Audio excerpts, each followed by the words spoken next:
Всім привіт! Guten Tag, чао, здрасте! Ми продовжуємо грати Genshin пак на PlayStation 5.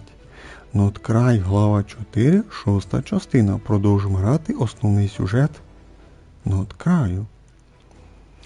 Так, ну що, продовжуємо. Ми порозмовляли з Варкою Флінсом і з Колумбіною і остальними. Залишилось порозмовляти з... Бо як його звати? Данс, вроді, да? День. Бо я трохи підзабив, як його звати. Ладно, йдемо з ним розмовляти. Is there something you'd like to say to me? Yeah! For starters, why'd you just show up here without even giving us a heads up?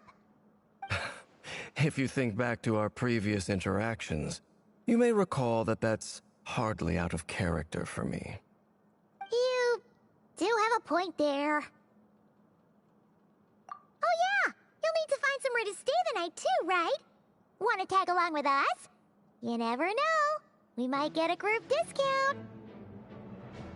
Sure, let's do that. Great! Paimon will handle it.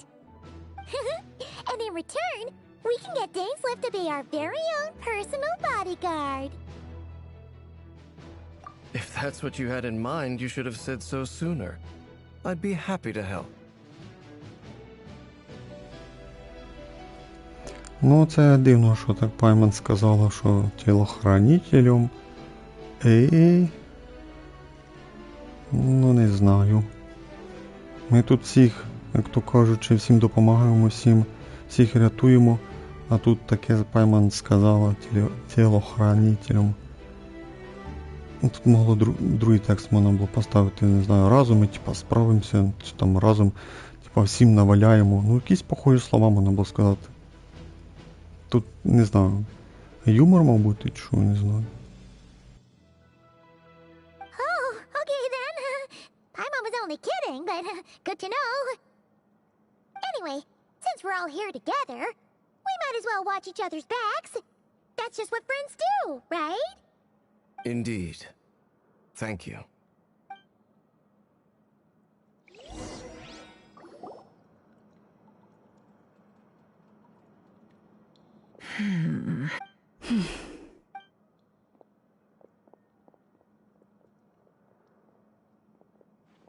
Ah, Miss Nefer. You made it after all. But what about Yehoda? I'm here to give you an update on how things are going on our end. Once this is over, I'll be heading straight back to continue my work. I left Yehoda back at the curatorium to watch over things while I'm gone. Huh. So much for just this once. Shh! Not so loud! We're on a roll here. What if she remembers and suddenly decides to back out?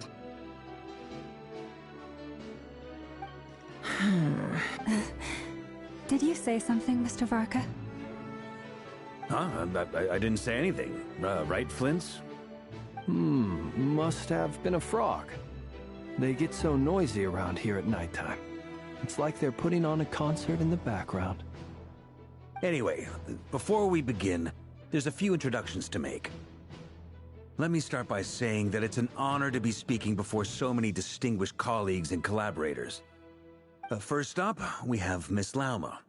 As Moon Chanter, she's the leader of the Frost Moon Scions, a local religious community in Nod-Crai. Then there's Miss Nefer, boss of the Curatorium of Secrets, an intel gatherer extraordinaire. Nefer is leading the investigation into Rerer's background, assisted by Yehoda and Lauma. From the little I've heard, they're making some great progress. Over here, we have Mr. Flintz, a ratnik and guardian of the abandoned lighthouse. In our last operation, he courageously distracted the wild hunt to buy time for the rest of us. For those of you who've never met, this is Mr. Albedo, a renowned alchemist and captain of the Knights of Favonius investigation team. By his side is a new face for us all, myself included, Mr. Durin, who's come to lend his aid. Next up, we have the Moon Maiden and former Fatui Harbinger, Miss Columbina. Then we have the Traveler, who's earned more titles than I could possibly hope to list out, so I'll spare you the rundown. And Paimon, The ultimate travel companion and quite possibly the best guide in all of Tevat. Wow! That's a lot of people! Great turnout! Miss Nefer, it looks like you might have another job coming your way. So, congratulations on the booming business, I guess. You think I haven't got enough on my hands as it is? Who's looking for me now? That would be me, Miss Nefer.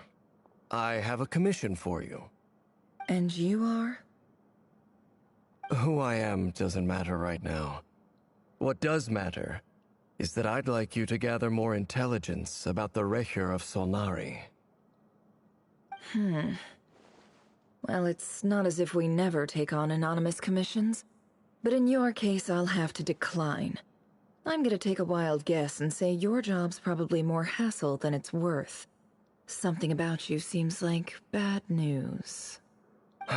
It's my eyes, isn't it? Conrian, I assume. And what's with the mask? Are you trying to hide your identity? In any case, the fact that you're even still alive raises an awful lot of questions for me. My name is Dainsleif. And yes, I am from Conria. As I'm sure you're aware, the Recher of Solnari's real name is Rerir. He was once an acquaintance of mine. Really? Then you must have been quite an influential figure yourself. You flatter me, but none of that matters anymore. My point was simply to clarify why I have asked Miss Nefer to investigate Rerir's background. So you're both from Conria, and it sounds like you used to be friends? What am I missing here? Surely you already know how he became one of the Five Sinners. I'll tell you everything I know. The history of Conria, the names and identities of the Five Sinners. I remember it all like it was yesterday. I have never spoken openly of this before, but the truth was exactly as people say. The Five Sinners were each driven by their own desires, and it was by playing upon these that the Abyss tempted them to their fall, tearing Conria apart in the process.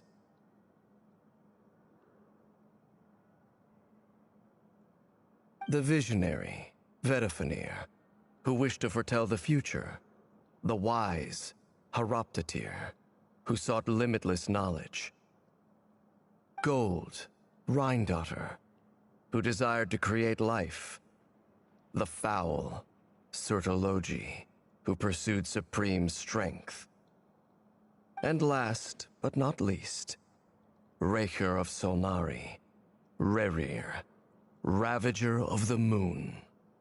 Of the five, Rerir is the only one who remains a mystery to me. He never harbored grand ambitions. So what changed in the space of a single night? How did he come to fall like the others? In other words, you're saying that his change came as a shock to you, and you have no idea what actually happened? That's right. You mentioned how the Abyss tempted them, which led to their fall. But what did that look like in practice? And what other context can you give me about the events of that time? The more detail you can give me, the better. Strangely, now that it comes to it, I hardly know. The fateful night took place during the era of the Eclipse Dynasty. One day, my elder brother, the visionary, Vedifenir, was summoned to the palace by the Vinster King, only for the king to gouge out his eyes and cast him into the dungeons. When I came to hear of this, my fury knew no bounds. I gathered together every ally I thought I had, and together we set a night to storm the palace and free Ved. Centuries on, the memories of that night still haunt me like a never-ending nightmare. We broke through the palace gates, just like we had planned, each striking towards our separate targets. But then, I was betrayed. Even Vedifenir, the very person I had come to rescue abandoned me and partook of the Abyss's power. So, it's personal after all. Then tell me, Mr. Dainsleif, what price are you willing to pay? You, of all people, must know that nothing comes for free. I cannot say what price would be worthy of such a commission. But know this. Rerir was not always a madman. Believe it or not, there was a time when he was just an ordinary man, working for the Conrian Intelligence Service. Uncovering the truth of Rerir's past is the only way to unravel this mystery. But before you decide if you will accept my commission, I will tell you more about him. Enough, I hope, to help you plan your next move. Sounds pretty good to me. Feels like we just flagged down a random passerby, only to discover he's actually a master strategist who has a score to settle with our enemy.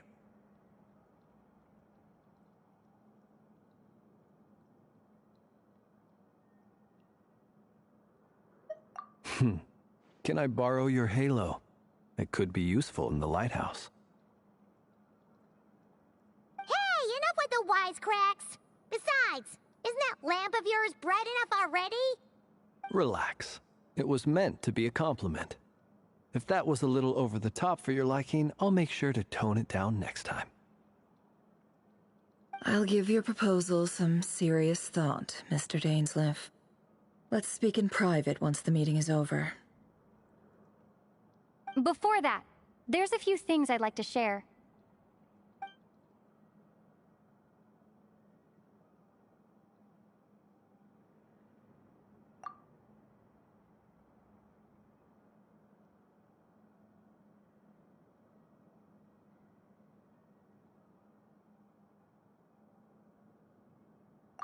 Now that we've united the hearts of the three moons, your power should be greatly enhanced. But it seems like that hasn't happened yet. I believe it will take a little longer. You've done so much for me, so I want to be completely honest with you all. Even though I'm doing a lot better now, the truth is, my recovery will likely be an ongoing process. From the moment I was born, my power has been slowly ebbing away. And that is because Tevat has never accepted me. Even with the moons united as one, it seems so far, I have yet to find a solution. It may turn out to be a problem that will plague me until the day I finally leave this place behind. Even so, I will do everything in my power to help you drive out the Rerir of Solnari. As Arlecchino put it, this is not about chasing the spoils of victory. It's just a gesture of heartfelt gratitude. Kutar.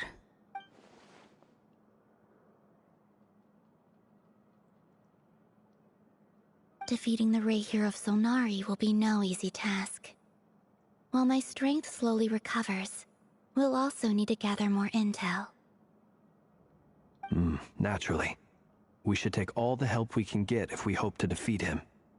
We've considered several viable plans now, but our choice hinges on the answers to a few key questions.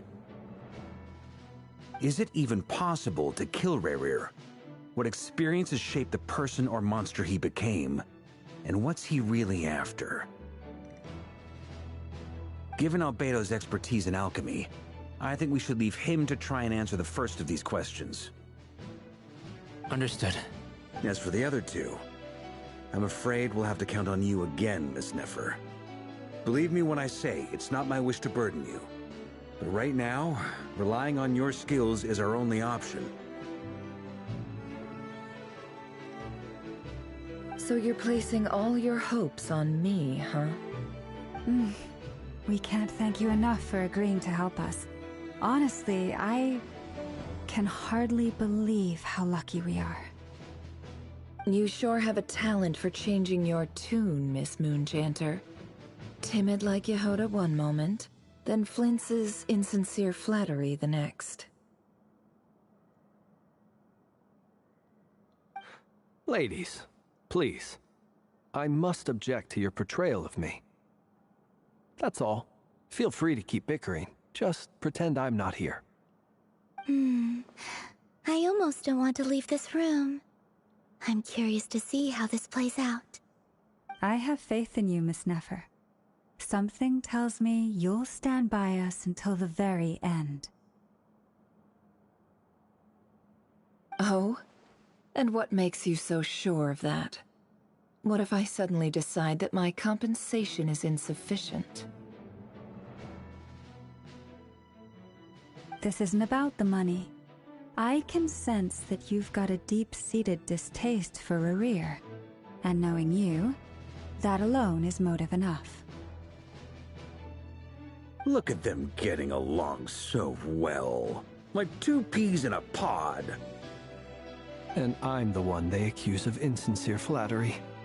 There is no justice. Miss Lauma, you have to understand something. Unlike you, I don't actually enjoy having everyone's hopes on my shoulders. Is that right? Well, maybe the fact that I'm willing to put my hopes in other people says more about me than you. But the fact is, I also trust you. And that's because I know that you're someone we can count on. Anyway, we've got our plan, so let's get moving. Mr. Dainsleif, let's talk. And Traveler, once we're finished, if you've nothing else planned, I'd like you to come with me.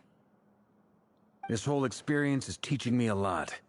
For instance, I now know that when other issues come up in the future, I'll have far more luck getting Lauma to convince Miss Nefer than trying to do it myself.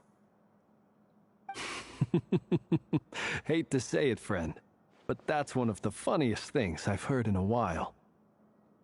Why? You think I've got it wrong? Quite the opposite. But what makes it so hilarious is how long it's taken you to realize.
Thank you for waiting.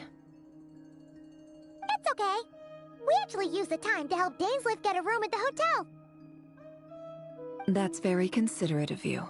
Now, I trust you share my curiosity about Rerir's past, and you seem fairly familiar with Mr. Dainsleif already.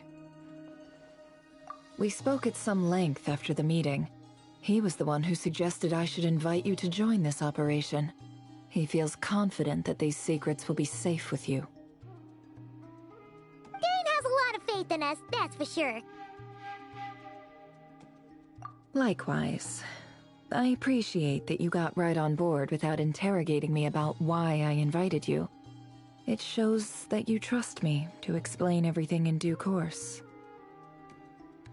That's because we know what you're capable of. We appreciate you too, Nefer.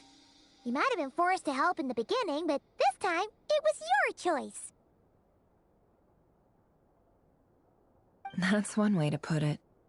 Another is this, that once a decision's been made, it's set in stone.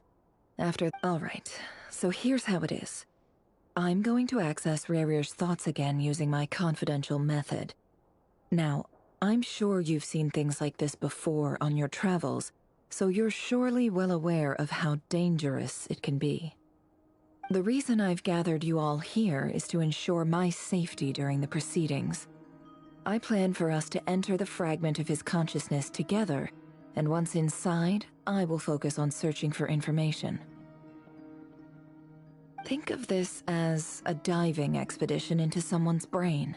If I'm the diver, you are my safety equipment, tasked with keeping me alive while I'm under the surface. Once the ceremony begins, we will all be spying on privileged information. But in the interests of safety, you must remain absolutely silent at all times. We will discuss our observations after the ceremony has concluded. Lastly, any individuals of a weaker constitution are advised not to partake in the ceremony. In any case, Paimon has her own job to do, which requires staying in the room but not joining the ceremony.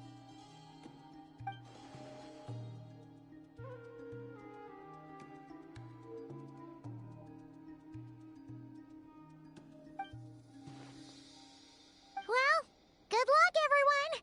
Sounds like all Paimon can do is cross her fingers and root for you guys. There's a little more to it than that. I was being serious when I said you have a job to do. While the rest of us are inside Rarir's mind, it's imperative that we have a team member on the outside. In the event that something goes wrong, you will be our first responder. I don't anticipate any issues, but the extra level of safety will be greatly appreciated. I second that. This is a dangerous operation here, and you're our whole rescue team. That's pretty much the most important job in the crew. So, Paimon's like the lifeguard? Yeah, that makes sense. All right, got it. Good. Please, take a seat. We'll get started momentarily.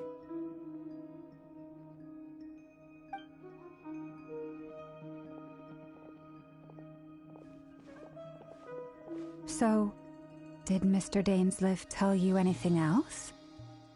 He told me that he believes Rarir kept some big secrets in his life. He's not sure that they were the cause of his eventual downfall, but he's asked me to uncover what those secrets were all the same. But surely you're not planning to go through with this, no matter the cost. If you think that, you'd be overestimating me. I'm a businesswoman, not a mercenary. But I do have my own professional reasons for taking this job. You think I'd turn down the opportunity to get a first-hand glimpse into Conrian history? No chance. Well, as long as you don't let morbid curiosity get in the way of safety concerns, we're good. We'll do whatever we can to help you. You're such a killjoy.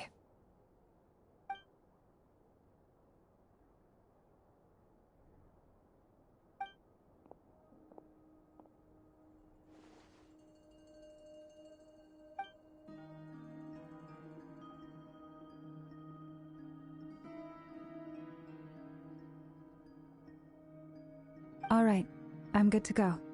All set over here, too. Promise, Paimon, you'll be extra careful. All right. Let your whole body relax. We're about to begin. Close your eyes.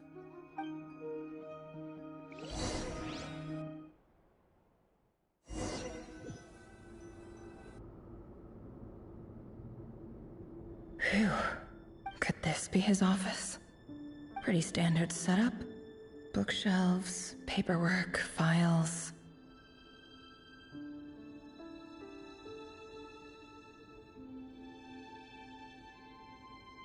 According to Dainsleif, Rarir used to be an intelligence operative. Chances are there's plenty of top-secret intel stashed away in this room. Is this where you keep your secrets, Rarir? Can't say I'm not looking forward to this.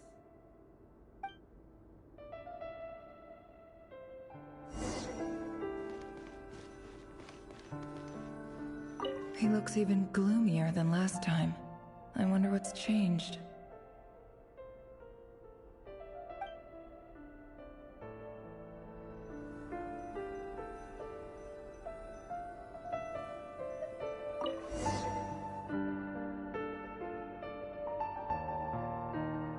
Today's files are in. Time to wade through them just like usual.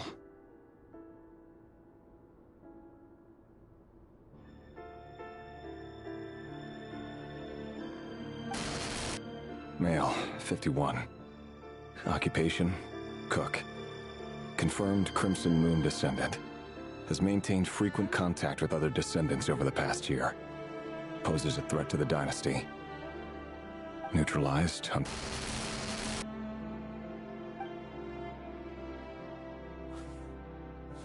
This one should be archived under purged targets.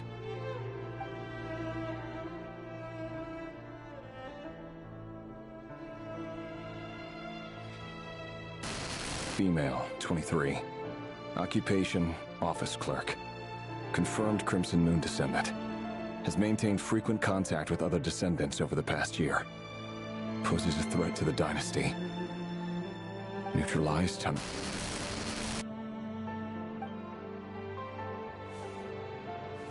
Another one for purged targets. Sounds like she was that other man's daughter. Never mind. What's it got to do with me?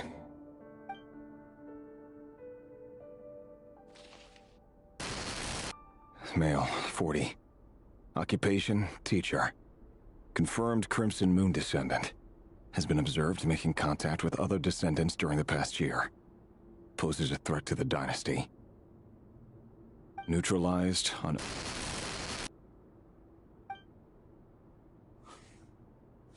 Just another nobody for the archive. Come to think of it, I remember surveilling this man. A case like his never would have been considered a priority in the past. Huh. He barely even interacted with other Crimson Moon descendants.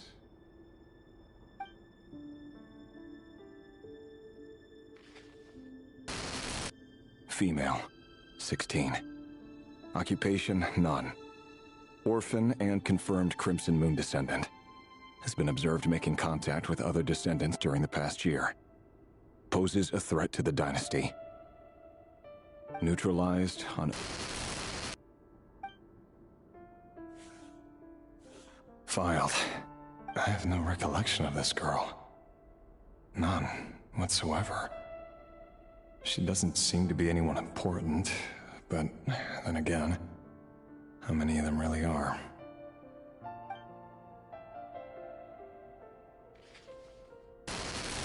Female, 13. Occupation, none. Orphan and confirmed Crimson Moon descendant. Has been observed making contact with other descendants during the past year. Poses a neutralized on... Filed.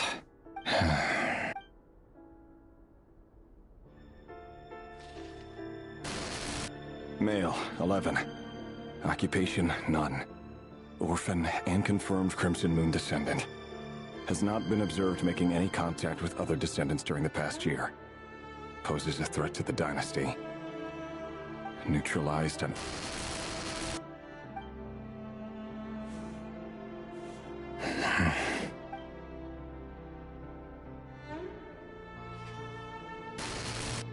Male, 6. Occupation, none.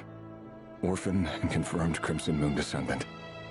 Poses a threat to the dynasty.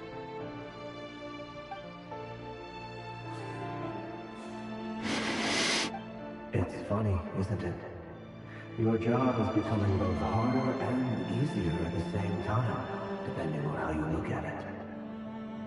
Sooner or later, the Crimson Moon descendants will be completely wiped out.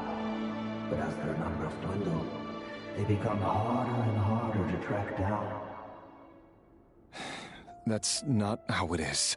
Fortunately, however, most of the able-bodied adults have already been taken care of. The remaining weaklings will be increasingly easy to deal with No! No. My job is to ensure the survival of the Eclipse Dynasty. And the only way to do that is by eliminating any and all potential threats. It's a perfectly legitimate line of work. Every single one of my colleagues can attest to my fairness. And if my friends were aware of the facts, I know they'd back me up too. Assuming, of course, that they were aware of all the facts.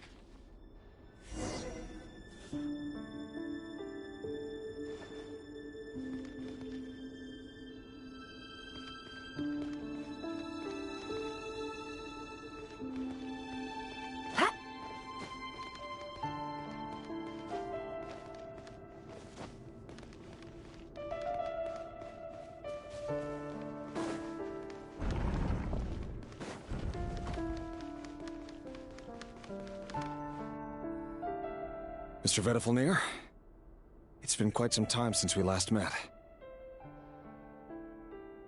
Rerir, I trust you're here because you have something important to discuss. Forgive me. I wasn't tuning out, it's just, I noticed you didn't even phrase that as a question. As if you knew I was coming. Tell me, does someone in your position ever feel the need to ask questions at all? It is indeed within my power to foresee certain things. Things like your arrival. I was just thinking. It won't be long before I'll be inviting both you and Dane to my wedding. That isn't a lie, but nor is it a fact as such. It's a wish, isn't it? No fooling a prophet, is there? Ever since that day we met for drinks, I knew it was only a matter of time before you came looking for me. Does it feel good? Knowing... I'm afraid the notions of good and bad fail to capture the complexity of what such a power entails. Once you've seen what will come to pass, it can be all too easy to succumb to fear and melancholy. Unless, of course, you learn to abandon these feelings. You fear my silence, and long to hear the words I left unspoken that day.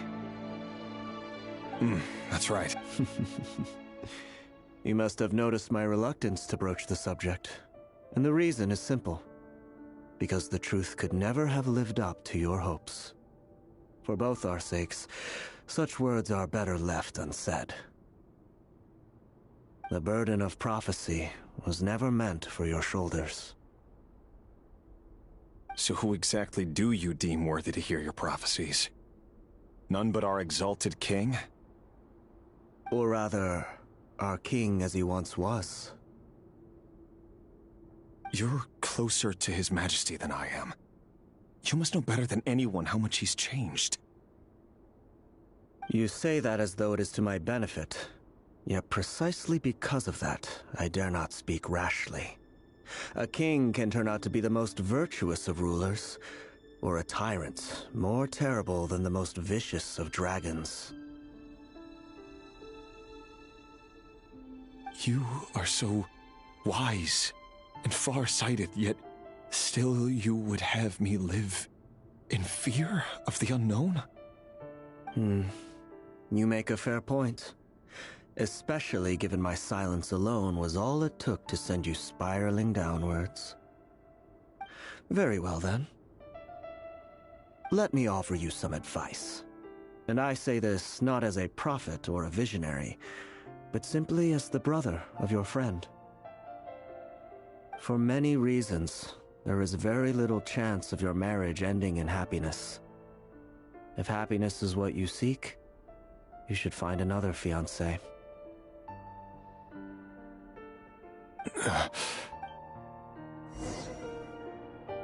Hold on. There's that same black fog again. Could this memory belong to Thelindis? Guess I'd better tread carefully.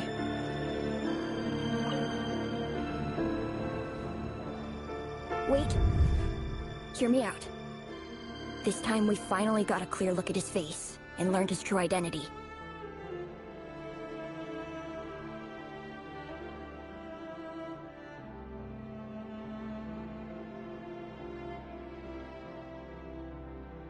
His name is Rayrir, and he claims to be one of the king's guards. What did you say? A cruel irony, isn't it? The man you're set to marry leads a double life as a brutal executioner. Why are you telling me all of this now? Simple. It's because I want you to kill him. You are the only person he would never suspect. No, absolutely not. I would never dream of doing such a despicable thing. So you'll just stand by and watch him slaughter us to the last? Do not forget that the blood of the Crimson Moon flows in your veins too. The blood of the Crimson Moon? What does that matter now? The dynasty has long been dead and gone. You think that alone is reason enough for me to throw away everything I have? Why wouldn't it be? You two were once a child of the Crimson Moon, just like me. Don't tell me you've never felt so much as a flicker of fury for the way we were trampled into the dust. As long as you promise to abandon this pipe dream of restoring your dynasty, I can try to persuade him. Or have him persuade the Vinster King. Persuade the Vinster King? Do you even know why he's so obsessed with hunting us down? Why he keeps trying to force us to hand over our secrets? Over and over again? Or why we refuse to give up on restoring the dynasty?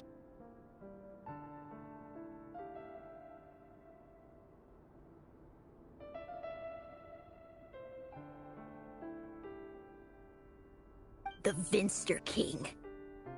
A blind fool. His eyes clouded by powers from beyond this world. A petty little man with a miser's heart. And he dares to sit upon the throne? Mark my words. Sooner or later, Conria will fall. And it will be his doing.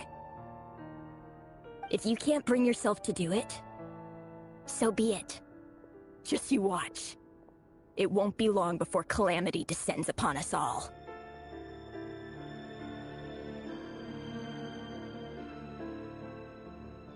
The Rayrir of Solnari. That really is quite a secret you've been keeping from me, Rayrir. But who am I to talk? Am I really any better? I've kept my own past a secret this whole time too. Love should be built on honesty. But ours was born from lies. And yet, is it really so wrong to hide things that would only make life harder?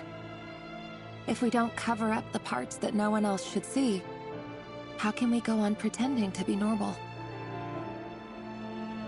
Vedifulnir must have known all this. And that's why he made his prophecy. In the end, nothing stays hidden forever. But I won't just sit by and watch this disaster unfold. I'll do everything in my power to protect what I cannot afford to lose. No matter who I have to face.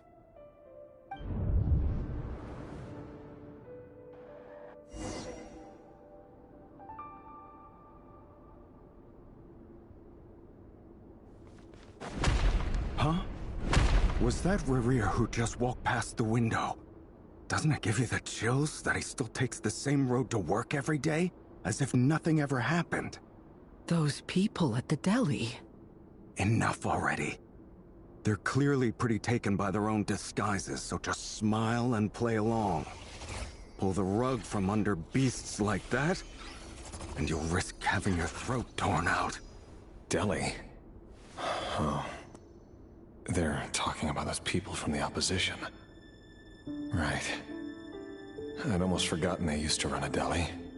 People of no consequence always vanish so easily. And no one even remembers them.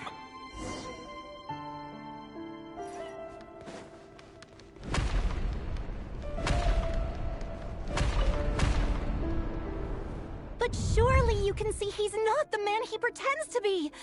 So many have died already, and they say that the king's madness grows with each passing day.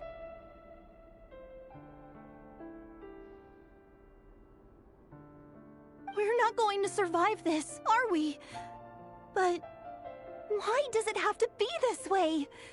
Do we really deserve to die just because of the blood that runs through our veins? Felindis, are you even listening? Sorry, Freether. My mind was off wandering. I heard you, though. You're talking about what Rerir said. He's just following the king's orders. He's a secret agent, and it's his job to hunt down rebels and dissidents. By the time you first met him, he'd already taken lives. Maybe he was using you from the very beginning. No. Rerir has no idea I have anything to do with the Crimson Moon. My family are only distant relatives of the main lineage, and besides, my eyes are perfectly ordinary. Truth be told, apart from my teacher, pretty much no one knows I have any connection to any of it. It's been a long time since my family severed ties. But as Orlog said, who could possibly talk sense into that raving lunatic of a king? No one. I'll work something out. Trust me, I'm with you all. But for now, you need to keep yourselves hidden. Don't let anyone find you, anyone at all. Don't forget that Rerir is an Eclipse operative. You need to be extra careful when he's around. And when I am too. For now, don't come looking for me. And if anything happens to me, just act like we've never met. If even you can't escape this, what hope do the rest of us have? But after all this time together, surely he wouldn't lay a hand on you. I won't speak in his defense, nor can I give you a clear answer to that question. But I'll do everything I can to put an end to this. Here, hold on to this. If an opportunity to escape presents itself, take it. You'll be glad you took some spare change.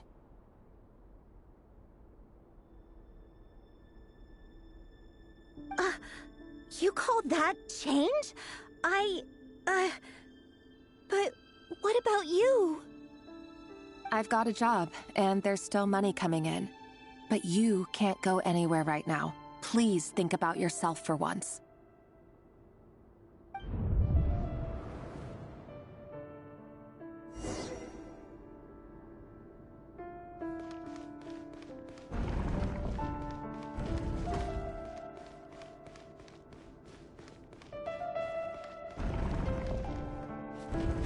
Another day, another round of assassination training. Training ground is just beyond this hidden passageway. When you kill a person, doesn't it bother you when you end up covered in their blood? Why would it? Aren't we all just walking blood bags?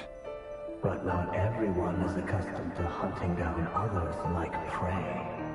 You've been a hunter for so long now, you seem to have forgotten that most people don't just go around killing one another. Leave me alone. Make sure you have a firm grip on the handle, then choose your angle well. Keep your movements light and brisk, and the prey won't sense a thing. I doubt that. I'll bet no one's gonna die a quiet death at your hands. I work clean. No traces.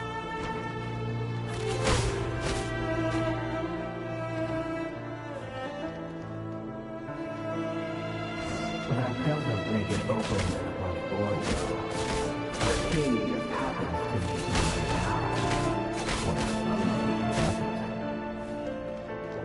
That won't happen.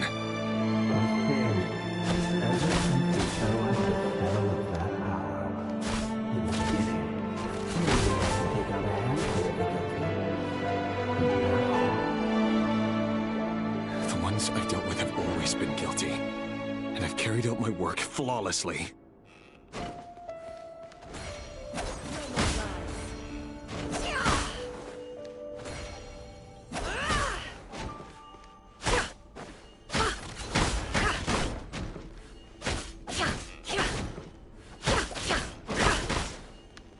It all adds up. You know why Olympus didn't accept your proposal. Was it because he didn't trust you, or something else? No!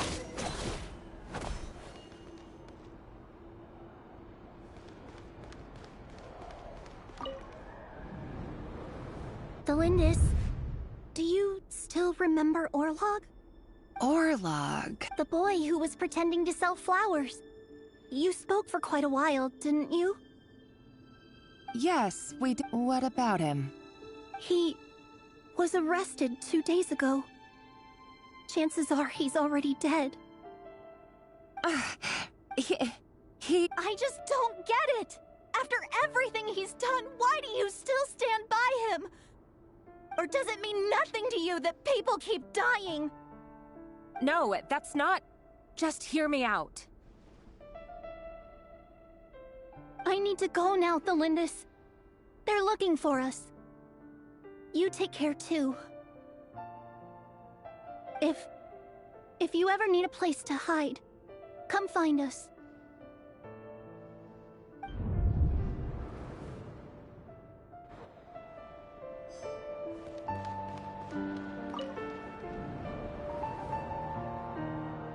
Author Thelindis. Over the course of this week, the research object was subjected to interference for a total of 47 hours for experimental purposes. The results are as follows. All subjects of observation that were sent inside have now... The situation within is proving more problematic than anticipated. No progress whatsoever. What now? Won't you give me even a glimmer of hope? Things are getting worse by the day. I have to find a way or we'll all be in danger. But I... If all this research comes to nothing, what then? Sooner or later, it'll be my neck on the line. But could he really bring himself to kill me? No. Surely he wouldn't have the heart.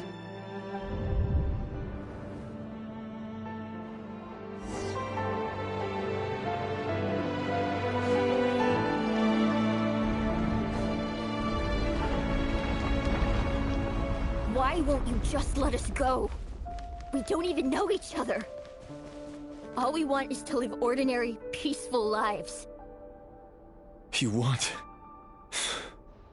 to live?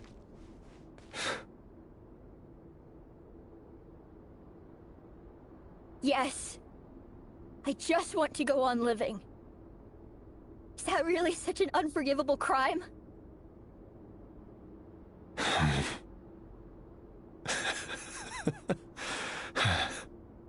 You want to go on living. I want to keep living too.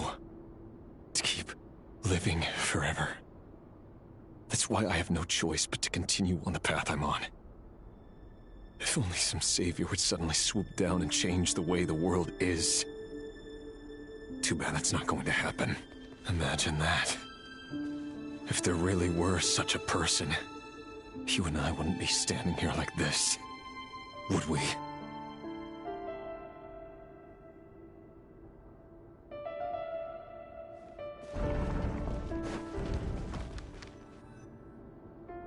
Today's files are in. Time to wade through them just like usual. No, I don't get tired of it. It's my job. And not only am I lucky to have it, I'm good at it too.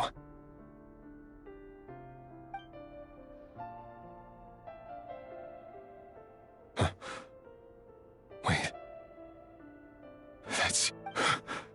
Thelindis? No. No. Why? But You bear no mark of the Crimson Moon! How could you possibly have anything to do with them? It cannot be! A diluted bloodline. Carefully concealed. I see it now. You've been living in the shadows just like me. What a fool I've been. Numbing myself with talk of justice. Even imagining my friends would back me up. But in the end, Irminsul. Finster King! How far are you going to take this? From the direct bloodline to secondary offshoots? Today it's the descendants of the Crimson Moon. Who will it be tomorrow? Will you not rest until everyone down here is dead? No. This cannot go on. This is where it ends.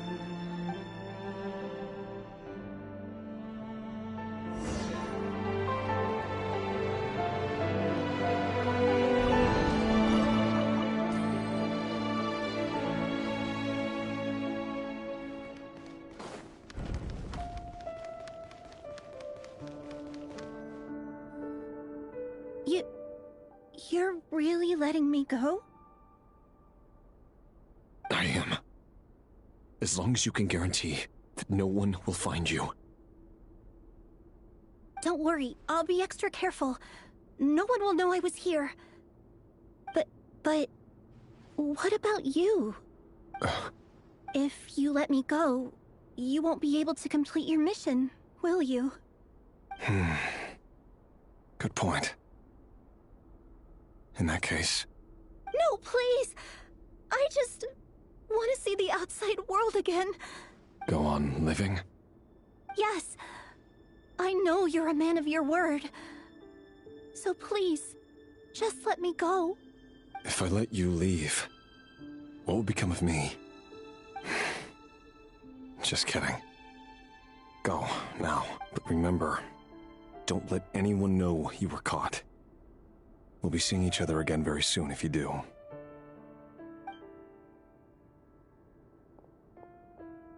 Even shadows in the dark must live by a code. But you can't save everyone. You've been whispering in my ear for days now, Vedifalnir. What are you trying to do? Break me down? I only say this because you long for an answer to your problems. Let her go, Rerir, or you risk losing everything. I will not abandon Thelindis. Then you'll need a little more vigilance and a lot more power. The world is changing, Rerir. Keep your eyes peeled for your moment of opportunity. That voice used to be so unclear. But now I know exactly whose it is. He won't tell me how to actually resolve any of this, but he keeps trying to manipulate me like a puppet.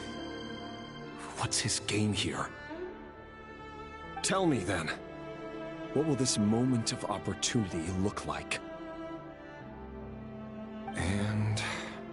no answer. He's like a ghost. Always disturbing me when I'm on edge, but never answering when I need him most. So, the Eclipse Dynasty was purging, well, massacring the descendants of the Crimson Moon. And it seems like it was all connected to the Vinster King's research. The King's obsession with abyssal power left the future of Conria hanging in the balance. No wonder every aspect of Rerir's life was so unstable. And it looks like this Thelindis, Rerir's would-be fiancée, herself belonged to a sub-branch of the Crimson Moon Dynasty's descendants. It almost defies belief that a couple like them could hide the truth from each other for so long. If the Vinster King hadn't intervened in such a drastic way, they might have gone on deceiving each other for the rest of their lives.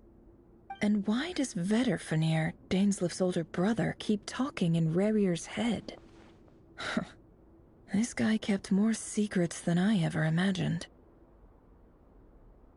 The human mind is like a vast desert of shifting sands. When you follow the flow of someone's memories, you only ever see the parts they're willing to let surface.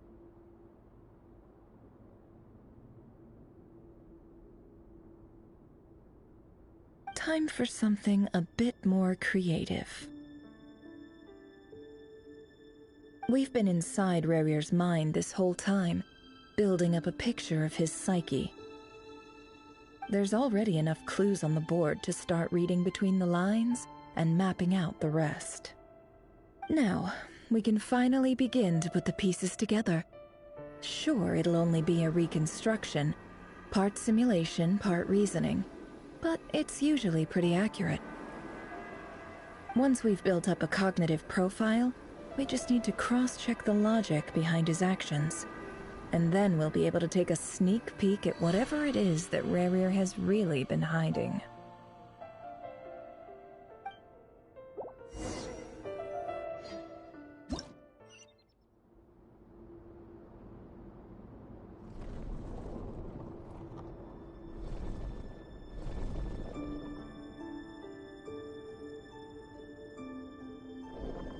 Rerir, are you there?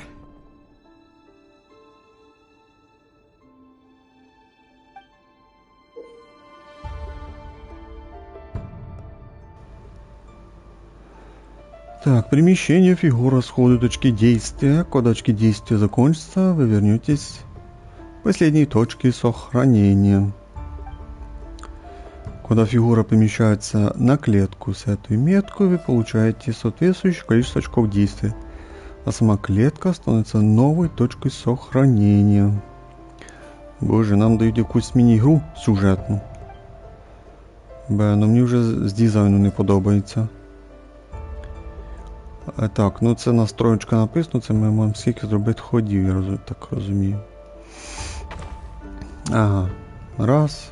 Та куди пішло, я ще вправо нажимав. Ага, тобто вперед-назад воно все одно робить один ход. Так. Ну і ми відновлюємо ходи.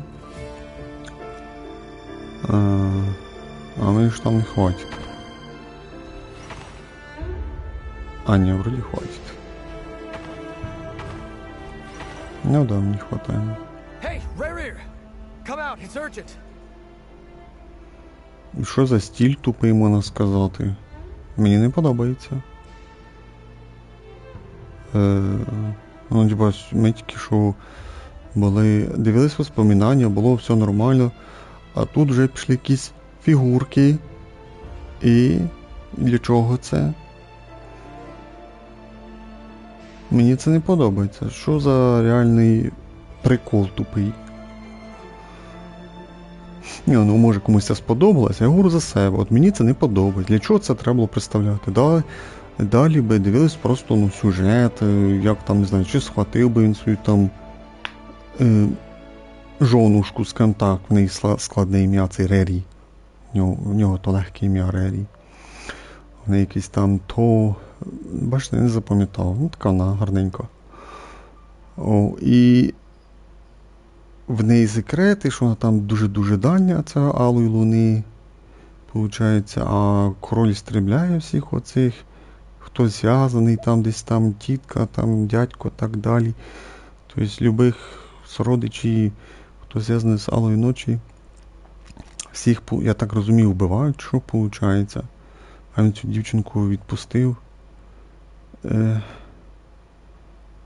Ну, та щось, взагалі, і затягнутий цей сюжет був. Це ми що, дивилися 40 хвилин, чи десь 40-45 хвилин ми дивилися спогади цього Рері і його жонушки. Ну, скажімо так, жонушки.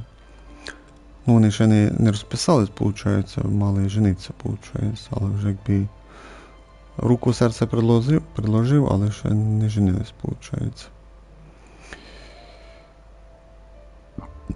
Просто я ім'я не заповнив її, так буду казати жонушка. І ці спогади розтягнулися на 40-45 хвилин. Ну, піздець якийсь. Офігею. А тепер чомусь тут, виходить, Нефер сказав, що ми складемо спогади і подивимося, секрети. І оце ми тако в цьому стилі будемо дивитися. Мені не подобається, скажімо так. Ладно, давайте дивитися, ну це ж... Я б цей момент скіпнув, але ж нема кнопочки скіп.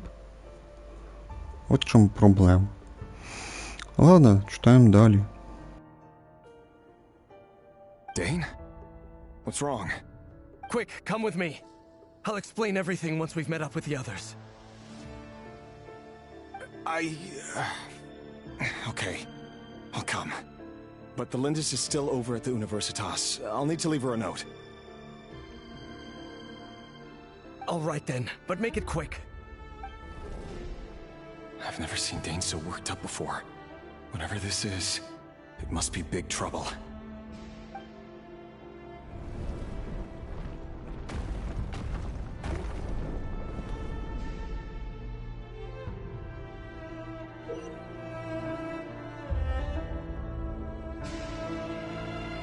І для чого це треба робити цю якусь шахматну гру? Просто далі дивились сюжети і все, ні, треба зробити цю ігру. Нафіга?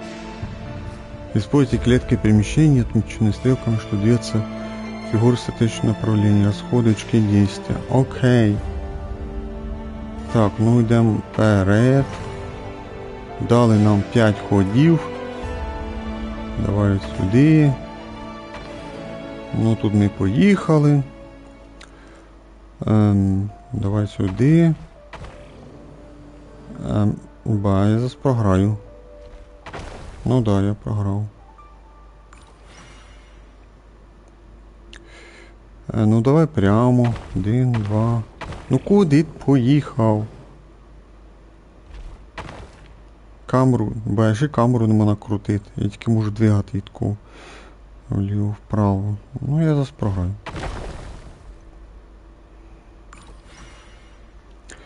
Так, ну нехай 1, 2, 3, 4, 5. Мені не хватить одного хода. Наш вліво.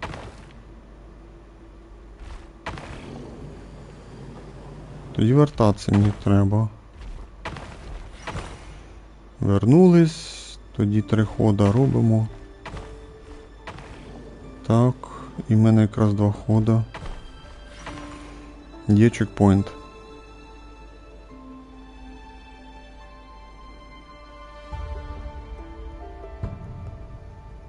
Well, this is a nice change, meeting you all at this hour.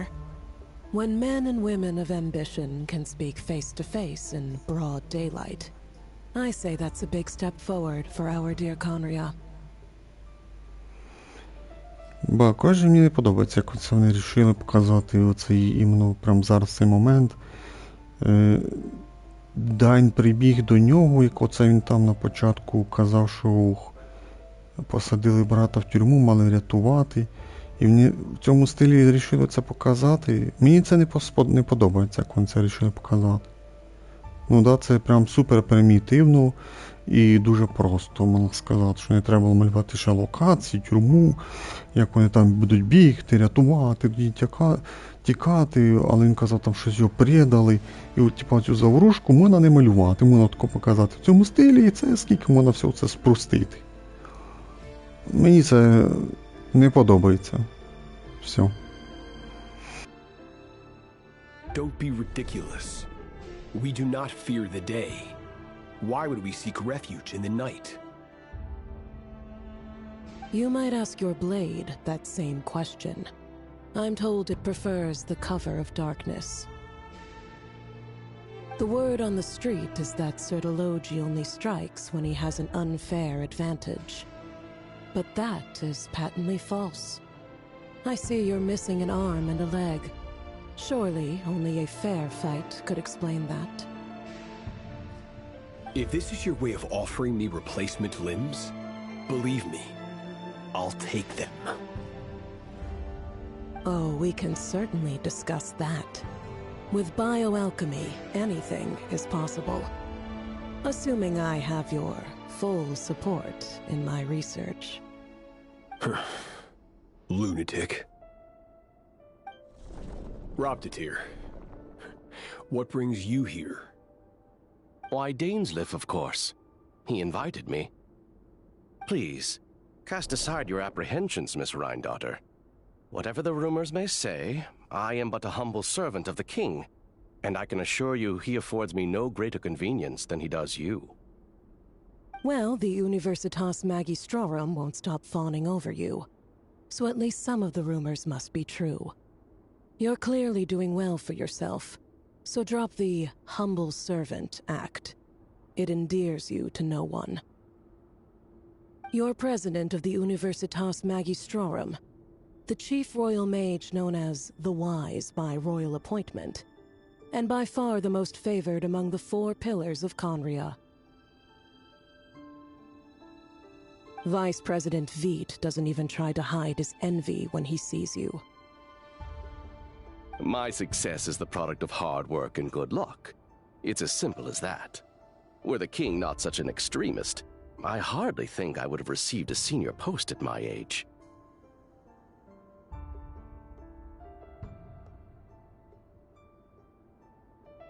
Of course, no job is without its gripes.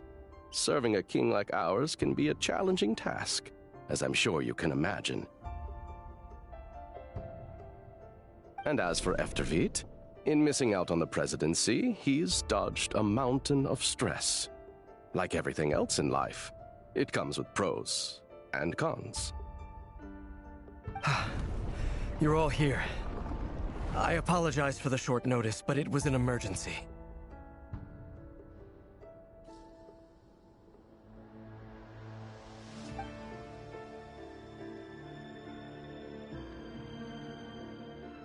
You must be Rerir.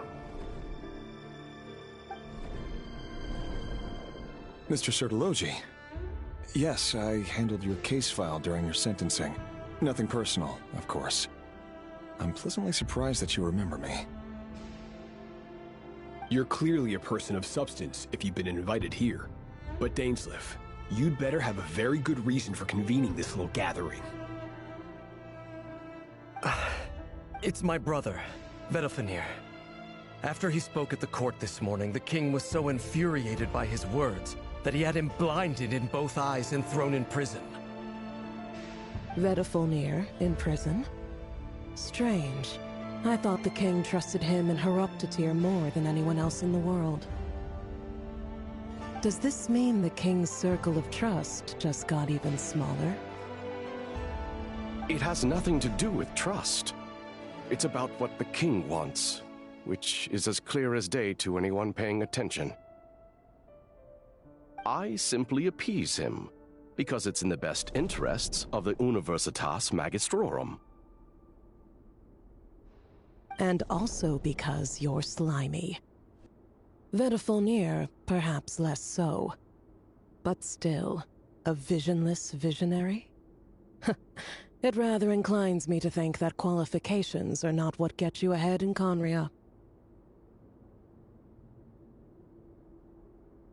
Do you honestly think this is an important discussion to be having right now? Dane, what are you planning to do? Rescue Vedalfenir, I assume. Correct. It will mean storming the palace by force. Tonight. I need all of you on my side. That's far too dangerous. And don't forget, Dainsleif, you're captain of the Royal Guard. You swore an oath to the throne. You've been planning this for a while, haven't you? I have no desire to commit treason. But whatever critique the king may have of Vedalfenir, disfiguring your most loyal subject for putting the best interests of his court and nation first, this is not the conduct of a wise ruler.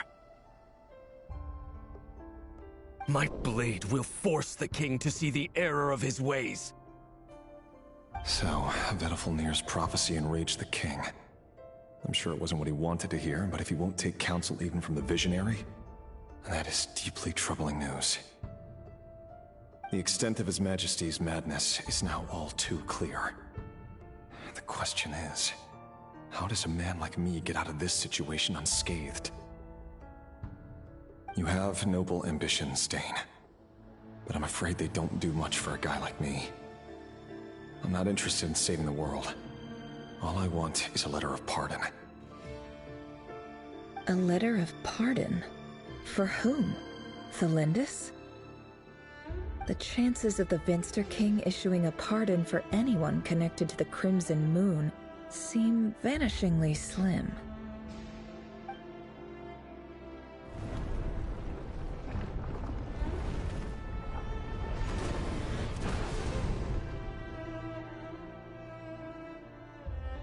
This black fog over the board must have some connection to Thelindis.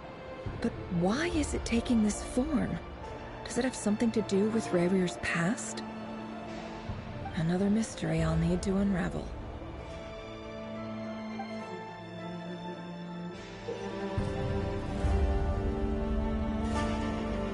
Ось ми дали сюжету, потрендякали. Була розмова, хто не поняв, про що я говорю. Це від мене Стьоп, напевно, можна сказати, що трендякають. Тільки не тут трендякали. Обалдіть, 20 хвилин трендякали, піздець.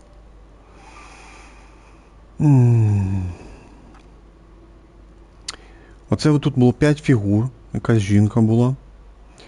2 мужика невідомих. Арерій ми вже знаємо, хто це. Це цей лунний мститель. Ну, ми знаємо, як він виглядає. Дайн. Ну, це Дайн. Цей друг наш. Скажімо так. Тобто 2 персонажів ми знаємо. А цих 3 персонажів нам показали. Там трохи була типа камера. І типа їх показували дуже близько їхні фігури. Показали фігури, і ми повинні догадатись, хто це. А ми, ми зрителі, глядачі, як би сказати, там імена ще такі закрутені, складні, можна сказати. І їх показали, і повинні ми зрозуміти, хто це. Я їх взагалі перший раз бачу і перший раз чую, можна сказати, і насрати мені на них, давай скажемо так, простою мовою.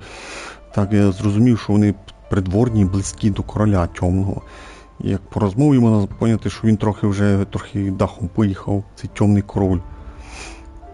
І, виходить, Дайна, цей брат, якщо я правильно поняв, він бачить будуще, чи що, чи він сліпий, щось таке, вроді би. І він там, чи правду сказав, королю не це сподобалось, він посадив в тюрму, і це Дайн хоче його визволити, а Дайн, оказується, ще головнокомандуючий рицарями, чи що, щось я так зрозумів, виходить. І подають сюжетку цими шахматами, мені це не подобається, нафіга це було робити? Раніше цього і фігні не було за весь сюжет. Монштан хорошо показали, короткий сюжет, Лію хорошо, Іназума теж нормально показали, Сумеру розтягнуто, там теж не було цієї фігні. Фонтейн там наче не було, і Натлані наче війна там була. Ну да, у нас такої параші не було за локації. Монштан, Лію... Фонтейн... Бо за 6 локацій в нас такої фігні не було, можна сказати. А тут в Нод-Краї рішили вже подати сюжет в такому виді. Нафіга це було робити? Мені не подобається, наприклад, отстой реально. Давай простою мовою йде. Отстой. Можна було просто зробити, не знаю, роликом коротеньким, не знаю, на 2 хвилини, якщо вони хотіли це показати. Розумієте, записати ролик десь на 2 хвилини, як, не знаю, там Дайн перебігає до цього Рей, давай визволяти мого брата, таку коротесенько все таку нарізати. Вони там прибіли в тюрму, його там визволяють, біжать туди-сюди, предали їх, і не знаю, там чи вбили всіх, там, чи в тюрму кинули, там якось Дайн втік і все. Ролики ж роблять ролики, хороші, там як Нод-Край, як ми там сражалися з цим мстителем, була з нами ця, боже мій, маріонетка, там робот сражався, і тут ми пригали, там і Флінс. Хорошо ж ролики розробили, тут так само могли зробити, а не розтягувати цей трендьош на півгодини. А зробити ролик на 2 хвилини, коротесенько, тух-тух-тух-тух, там тюрма, туди-сюди втікли, все зробили, і не треба було вже зробити цих касцен, малювати локації і так далі. А ролик зробити. Ні, треба було зробити ці шахмати тупі. Так, коротше, я висказую свою думку. Не згодні, ідіть до других, дивіться. Хто буде нахвалювати, скажімо так, цей момент. Мені не подобається. Дуже не подобається. Чтобы победить фигуру соперника, требуется потратить указанное количество очков действия. Ваша фигура сможет атаковать только в том случае, если у вашей фигуры больше очков действия, чем нужно для победы над фігурою противника. Ну, коротше, нас должно бути більше, а у суперника менше. Наприклад, 2 на 1. Нас 2, а у суперника 1. Тоді, типа, ми виграємо. А 2-2, то не знаю, що буде. Щось подивимося. Так, ну от ми дивимося 2. І якщо я правильно розумію, в мене 2 останеться, так? Да? Ну да, все правильно, в мене залишилось 2. Так, 4.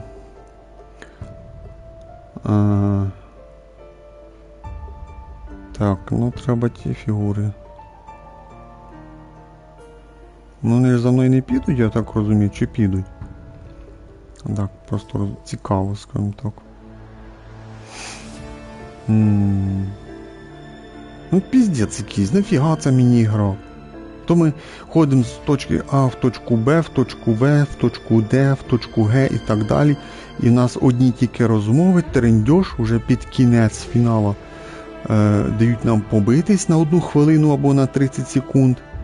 А вже там на фіналі нам дають боса і все. То ні, вони тут вирішили запхнути цей отстойний режим. Мені не подобається. Повніша фігня. А хто я знає, може всім ігрокам Геншина подобається, я ж не знаю. Я говорю чисто за себе. Я от говорю за себе. Розумієте, я ж підкреслюю, говорю за себе. От мені не подобається. Я ж не знаю, що там інші ігроки. Може всі 99% ігроків Геншина, ну маю всі, хто грає в Геншин, всі такі пограли в оцей режим, що зараз я граю. І всі такі, о, крутий режим, дуже цікаво, шедевр. Може всі так говорять. Мені це пофіг, що останні говорять. Я говорю за себе. От я граю, мені це не подобається. Повна фігня. Так, я щось, напевно, не добіжу, бачу. Мені не хватить туди одного хода не хватило. Так, ну ми тут. Чекай, мені не хватить, да? А мені не хватить по-любому. Да, мені не хватає.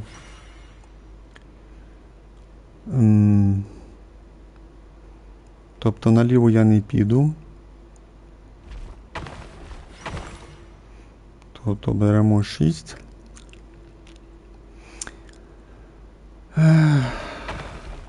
Та куди пішло вверх? Я держав вправо.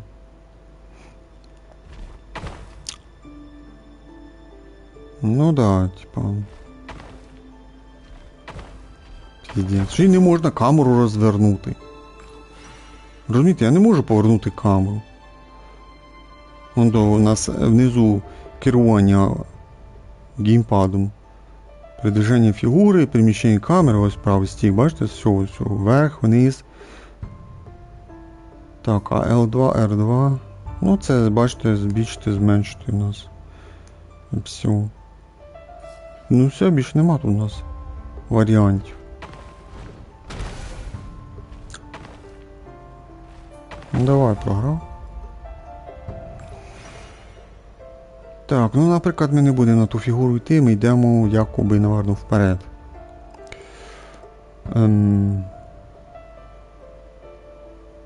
Боже, не знаю, ну наприклад йдемо вперед просто. Так, а для того, для чого там була 4? Не зрозуміло.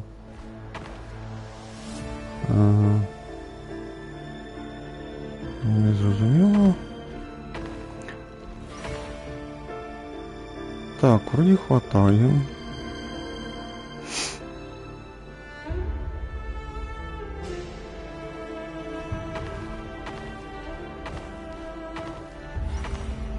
Так, ну да, вроді хватило. Дивимося сюжет. Author Thelindis. Over the course of this week, the research object was subjected to interference for a total of 60 hours for experimental purposes. The results are as follows. Research dating back to the Crimson Moon Dynasty has established 2 points regarding moon marrow. Firstly, its origins have something to do with a god's power. Secondly, it serves as a portal to an as-yet indeterminate location. Moonmarrow can thus be defined as a spatial gateway. However, there are a number of hurdles to overcome before we can answer the question of where it leads to. To start with, opening the gateway requires a specific power source, which the relevant literature indicates. An enormous amount of power is then required to keep the gate open. Currently, the total power output of our instruments remains in the single digits. To make matters worse, I am now the only staff member remaining in the Moonmarrow lab.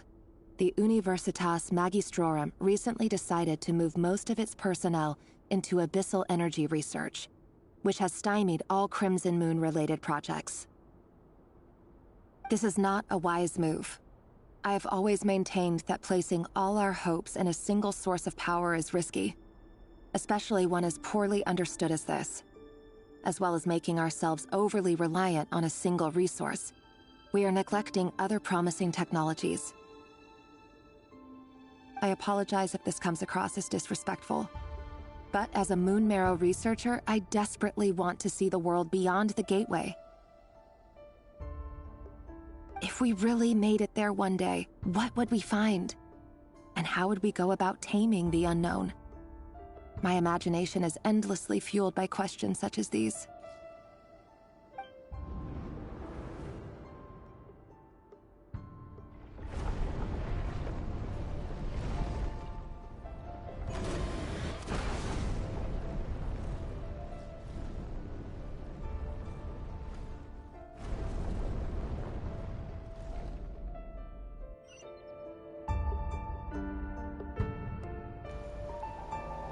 Так, ну що, йдемо знов в другу сторону. Ми були там зліва по центрі, тепер нам знов вліво, але вниз, виходить. Так, ну давай поки попробуємо сюди і піти. Так, 4, тут у нас 2 хода тратимо. Ой, якраз хватає. Ну тут прийдеться щось з нього йти. Ну, хоча хватає. Так, 3.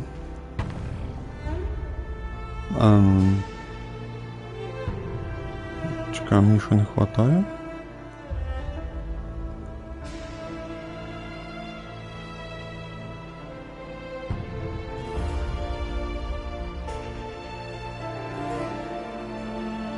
А мені не хватає. Ну да. Ага, дивно, що мене ж сюди відкинуло.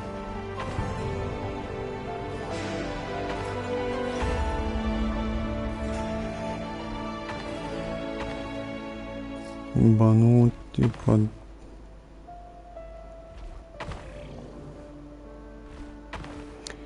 Мені одного хода не хватає. Да. Якщо нас сюди кидає, значить мені треба сюди йти. Тепер або вниз, або наліво. Давай вниз попробуємо. Ну і програв. Вже сюди кидаю.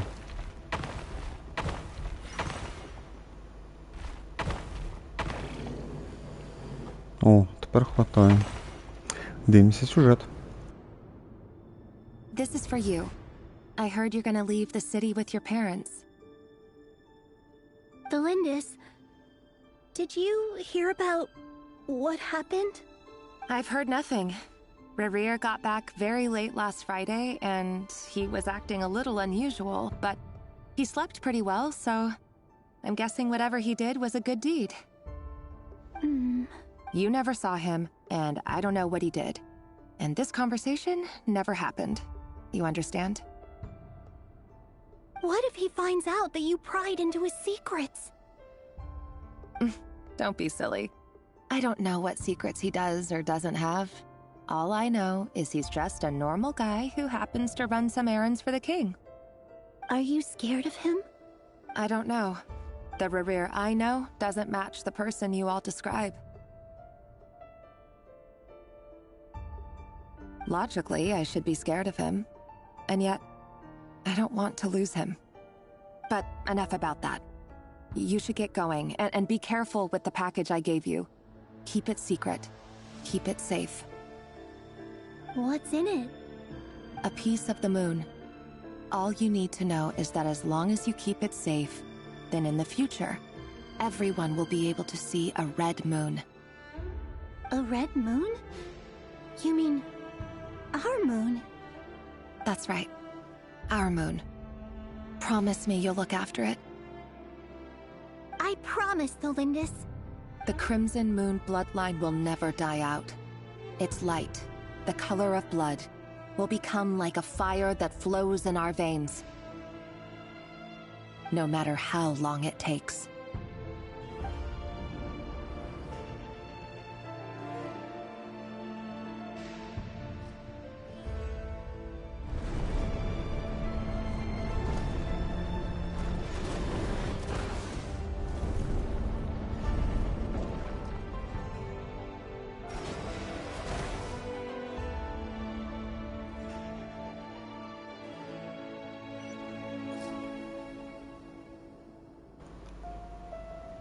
Так, можливо там вже вихід. Ну, мається в виду нам туди направо по центру треба йти. Типа вже на вихід, наверно. Так, ну що, тут значить хватає мені. Давай сюди направо. На мені не хватає тепер. Ну да. Направо ні. Не хватає очків. Ба, мені не хватає. Так, беремо 3.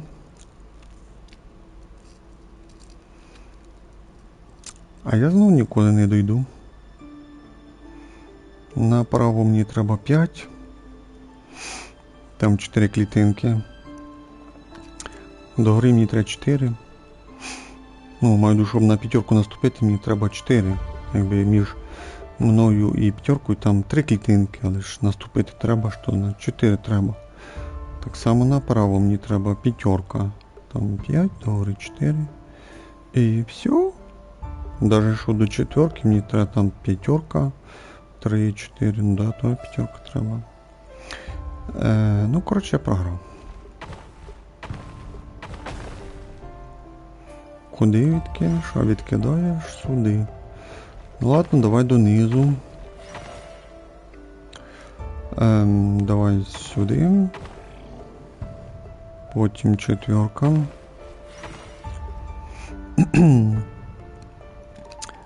Я думаю, до п'ятерки нам треба йти. Потім треба переступити фігури. Ну да, мені хватить. Так, тоді явно до четверки, я думаю. Я в тупіковій, да, получається? Да, я в тупіковій, прикиньте. А, значить, контрольна точка тут, значить я правильно йду. Ну да, мені хватає якраз впритик. Так, треба зробити так. Тоді так. Рестарт. О, а я там не пройду, мені там очків не хватає. Ну, явно мені треба туди. Да, мені сюди. Hurry, everyone, and stick to the plan. Sir Dainsleif, what are you? Is this treason? You know what happens to those who betray the throne. Please, don't do this! It is the king himself who has betrayed the throne. He has betrayed all of Conria.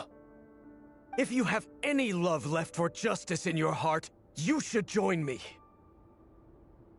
It's showtime. Dane and his group will handle the troops in the palace. Then Hraptatir and Rheindotter will disarm the security measures. My job is to enter the prison and rescue Vedifalnir. Stay safe. Wish me luck. Look after my brother. Draw your blade. It is time for justice to prevail.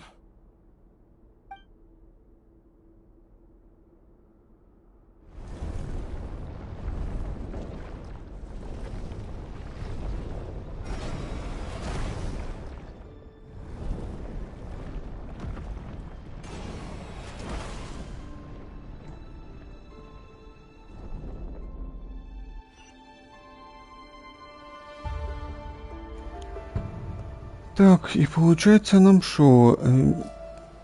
Ба камерою не можу крутити. Все, ми не можемо пройти вперед. Я думав, нам туди вправо, а оказується нам назад бігти, виходить, треба. Так, ну я думаю, сюди можливо. Так, тоді тако зробимо. Ну да, тут рестарт. Так, до тройки йдемо, напевно. Беремо тройку. Четверка. Ну, я думаю, до шестерки треба йти. Так, ну тут зробимо так. Ну тут мені не хватає явно. Двойка не хватит. Угу, на шестерки. Ага, можно.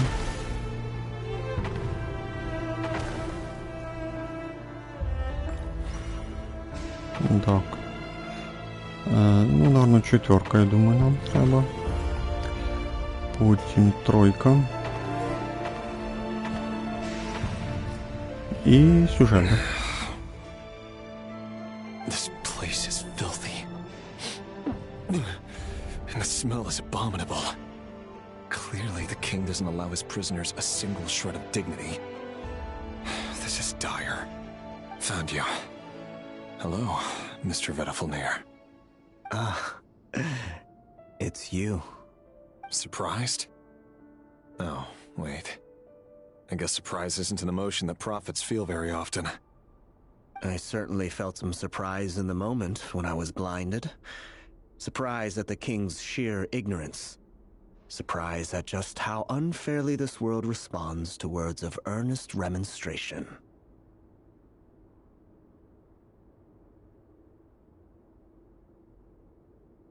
I'm curious. What did you prophesize this time? It wasn't a prophecy. It was a word of warning. Someone had to say it. The king has forsaken all reason in pursuit of his obsessions. I simply told him that if he continues on this path, Conria will surely fall. But he didn't listen. Worse still, he stabbed you in both eyes and locked you away. Dane asked for my help. The court is in complete chaos now, but I'm sure you predicted that. Everything is transpiring as I foresaw, yet I am powerless to change it. Fate is an immutable force.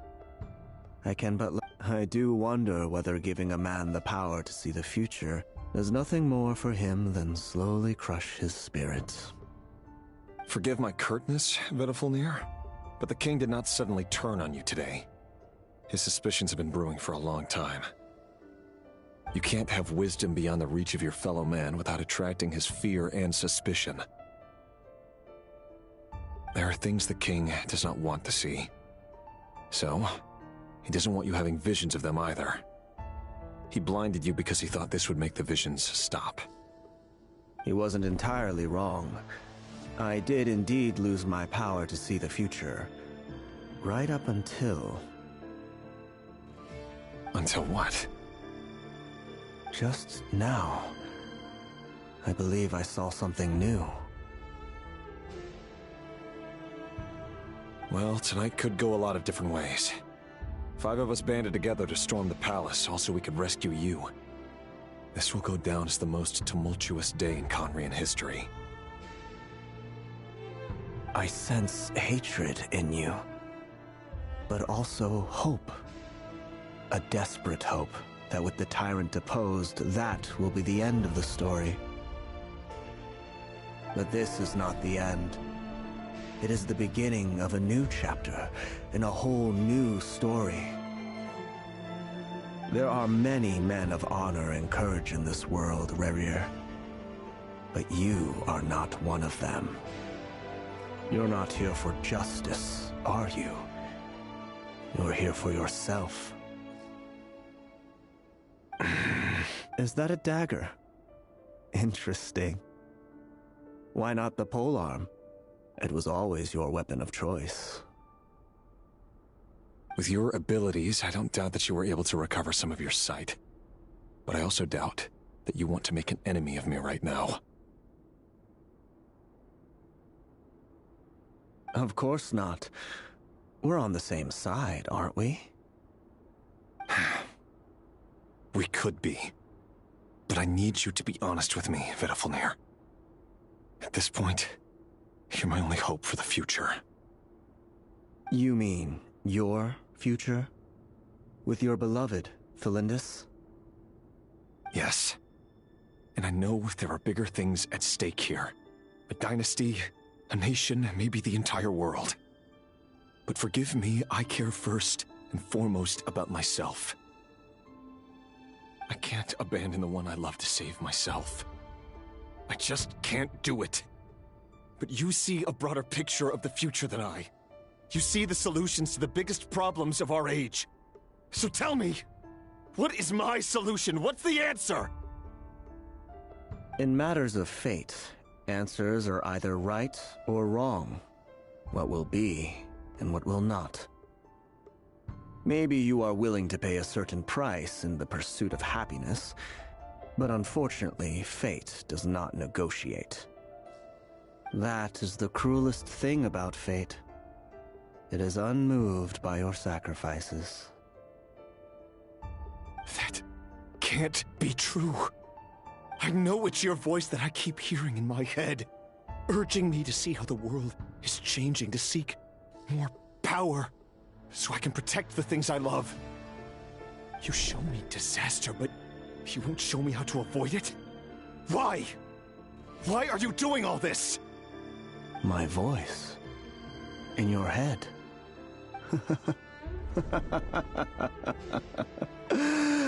So, you hear it too. The voice that steals your mind, gains your trust, and drives you crazy. It turns out that we are not so different, you and I. Vedafilnir just broke into the strangest smile I've ever seen in my life, as if he'd discovered some monumental secret. But then he suddenly switched to looking extremely weary. Very well then. My advice to you is as follows. You must persevere. Whatever trials and tribulations you may face, be steadfast in the belief that they are your path to the future. For as long as you live, your story with Felindis shall not come to an end. That is the only chance you have of fighting back against fate. It is up to you whether you believe my words. Regardless, that is all I will say on the matter. I have no right to intervene any further. I will hold you to your word. Thank you for setting me free. In return, I will tell you one more thing that you cannot afford to ignore. Just then, a strange wave of energy rippled through the city. We had no idea what it could mean. If I were you, I would head to the Universitas Magistrorum. The Universitas? Oh no! I'm sure we'll be seeing each other again very soon, Rerir.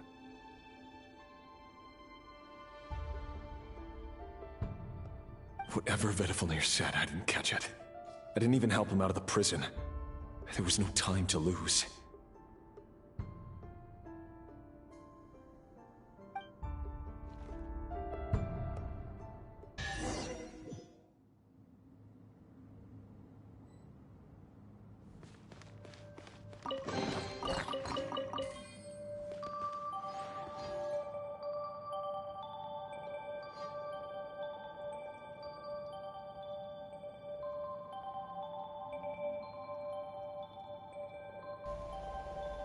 Ну що, ми вже дивимося сюжет Рері 1,5 години приблизно. Треба, що відняти 12 хвилин. 42, і десь там 15 хвилин ми на базі, скажімо так, порозмовляли наші персонажі. Ну, наша команда там, де Люмін, там, Варка, Лаума, ну, всі останні флінс. Ми там на базі обсудили план, скажімо так, і пішли до Нефер, Лаума і Пайман і Люмін. І погрузились в ці воспоминання, спогади. І ми вже в цих спогадах Рері і його жонушки вже 1,5 години. А в цьому режимі шахматному тупому ми скільки були? Получається десь 50 хвилин приблизно. Я офігею просто.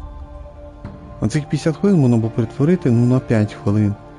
Навіть на 3 в ролик. Дуже скоротити можна було. Цей шахматний, де ми рятували брата цього, як я правильно зрозумів, Дайна. Мені не сподобалось. Monsters? Is this Rhindaughter's doing? Or the Universitas Magistrorum? Out of my way!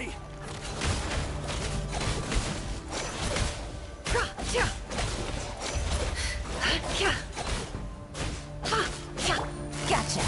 Things are about to get dicey. No more lies.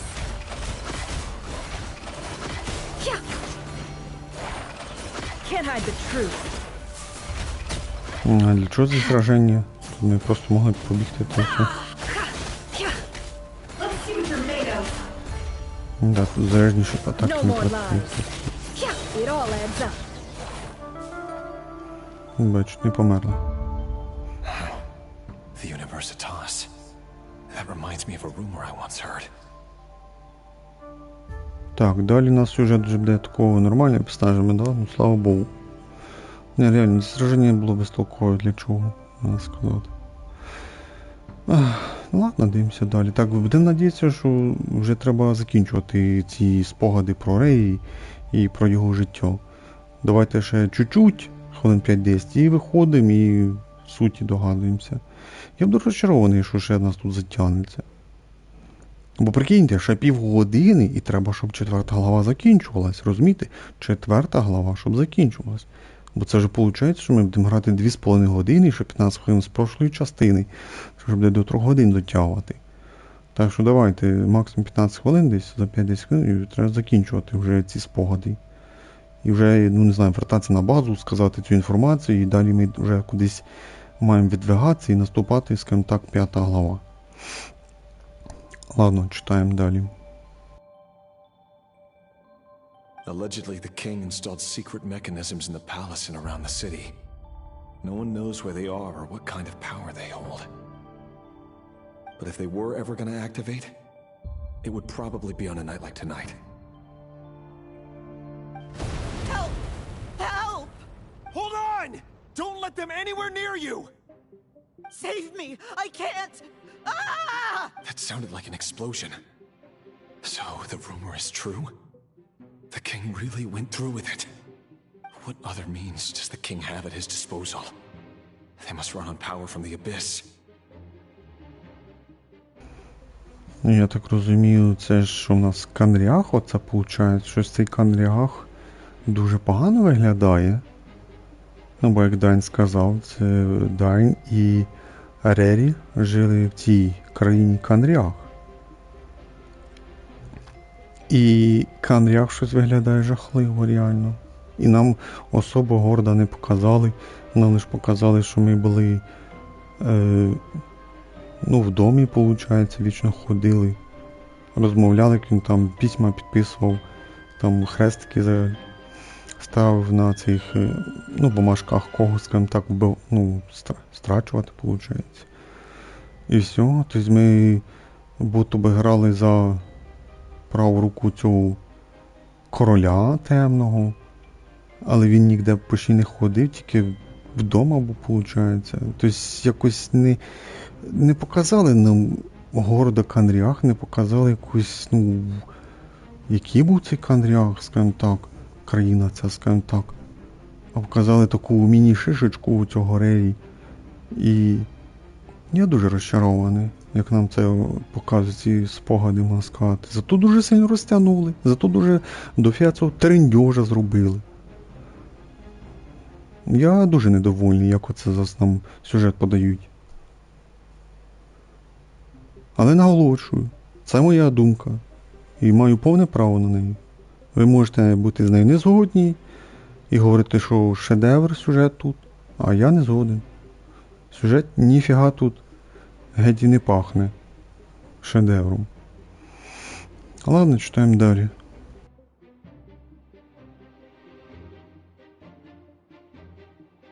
And given it's a major center of abyss research, anyone over at the Universitas will be in grave danger. I have to hurry!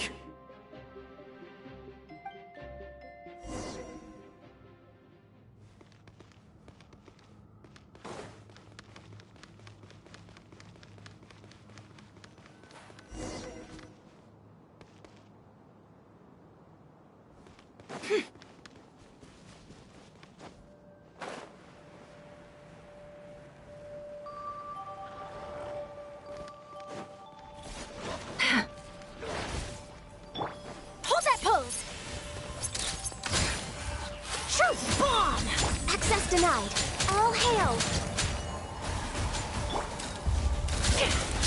Busted. Game's up. Fun's over. Seek within. No more lies. Time to come clean.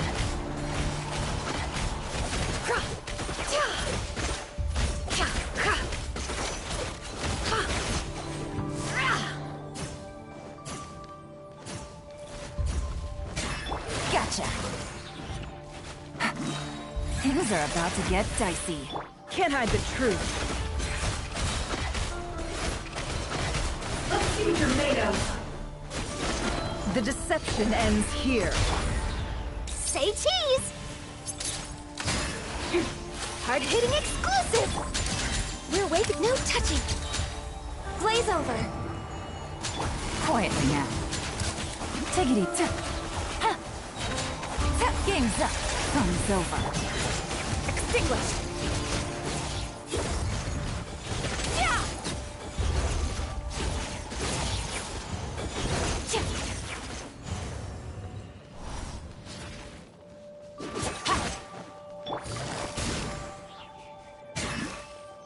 We're way access denied. No touching. Fearless.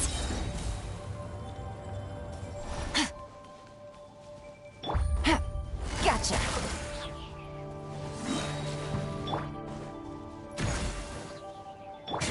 Fearless.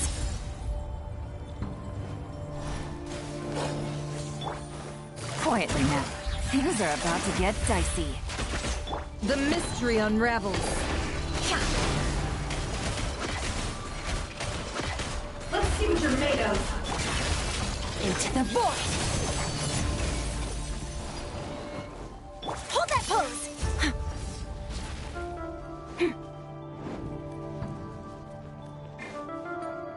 Gotcha.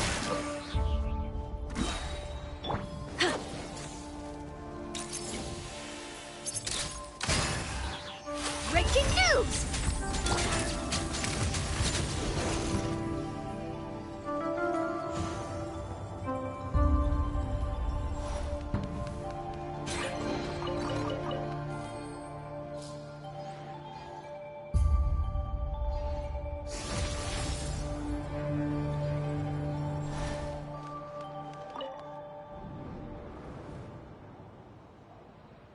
monsters at the Universitas Magistrorum? Why now? Oh no, they're coming. It's no use. The table won't hold out much longer. The weapons. Where are the weapons? Of course. All the lab equipment was upgraded after the inspection last week, but the new weapons haven't been allocated yet. I'm done for. Is anyone there? I need help! Ah! Stay back!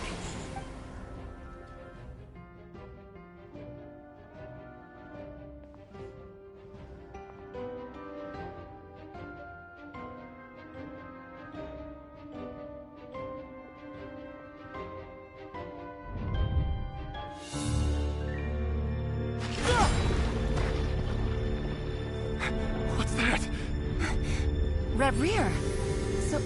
So the rumors about your work are true. What? No! Listen, something happened at the palace tonight. We have to leave! You don't need to lie to me anymore. What do you mean? I know why you're worried, and I will respect the decision you've made. But it's okay, because I found a solution. I know how to end all this. You can have it back. The normal life you so desire. But until then, I'm afraid our wedding will have to wait. Cylindus? No, don't do it! Cylindus! Cylindus!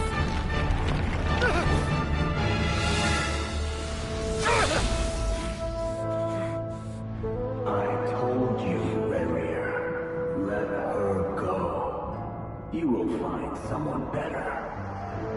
No! No, I won't do it! I have to save her!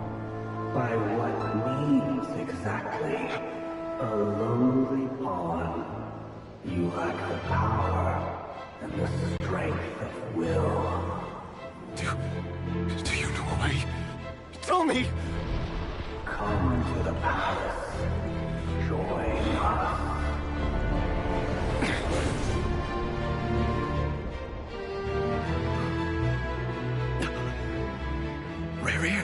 Thank goodness we...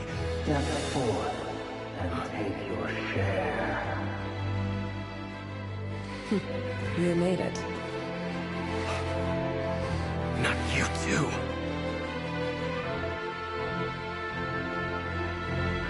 Hatred or grief, despair, desire.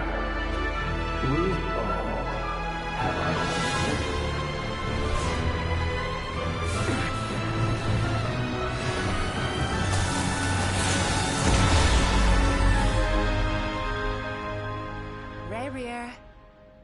Rear. Cylindus? Were you daydreaming?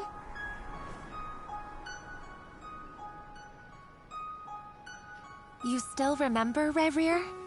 That question you asked me a couple of weeks ago? Oh.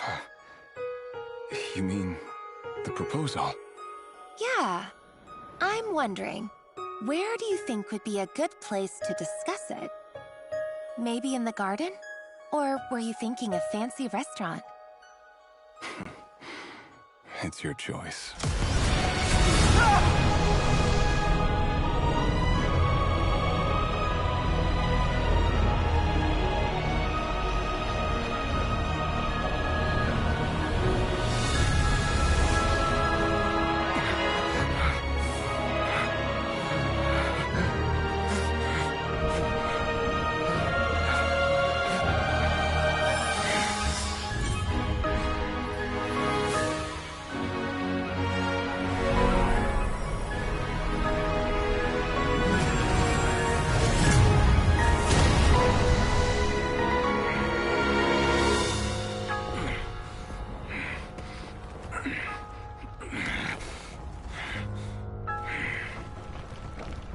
I will find you.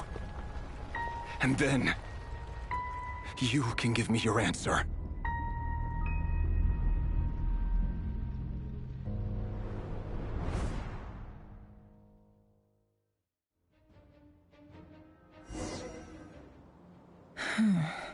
So that's how the Raker of Solnari was born. A monster created by circumstance is a monster all the same.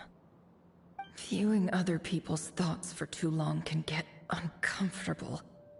Right now, I'm feeling a strong sense of loathing. In a nutshell, the story of Conria is what happens when the truth falls by the wayside. Everyone tells little white lies, and before long, you have a huge pack of lies that destroys everything. Phew. Time to get back. His past is filled with sorrow, but the tale of any fallen civilization is one of endless tragedy. Cruel as it may be, that was Conria's fate.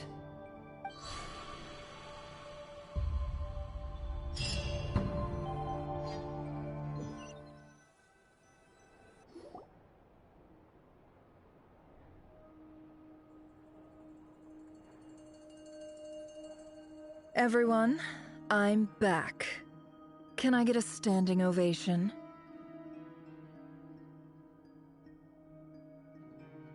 Never! How are you holding up? Feeling okay? She's fine. Boss is a pro. Yes, I'm fine. You will have seen the events of Rarir's life through my thoughts. It's now clear that he is just a regular nobody, driven by personal tragedy, as he said himself. I mostly agree. There's only so much we can know about him from his memories alone, but they did give us a clear glimpse into his life in Conria. However, I would not consider Rarir to be a nobody. He was deeply involved in the events of that era. Yet, when the catastrophe of a generation strikes, nobody is safe. Sounds to me like you're speaking in riddles again. Is this you urging me not to abandon the people of Nod-Crai in their hour of need? That's not what I meant. Although I do hope you choose to remain a part of the plan. Without you, the mission ahead will be all but impossible. Then try to remember that I respond better to the carrot than the stick, and I don't appreciate being bossed around. Now, as for you, Missy, you were excellent. You stuck to the rules of the ceremony and kept your mouth shut the entire time. Bravo. Cool. So, can you fill me in on the deets now? Most of what I saw went right over my head. Patience. You'll hear the whole story, don't you worry. But let's meet up with the others first. It will save me narrating it twice. Yehoda? Yes, boss! Let me get that door for ya. That's more like it. For a moment there, I was worried you'd forgotten about the first clause of your employment contract. Forgive my curiosity, but what does the first clause say? It says I gotta do the annoying stuff that boss is too lazy to do for herself. Like opening the door, pouring the tea, yada yada. Is that right? If something is in the contract, it's because she willingly agreed to it.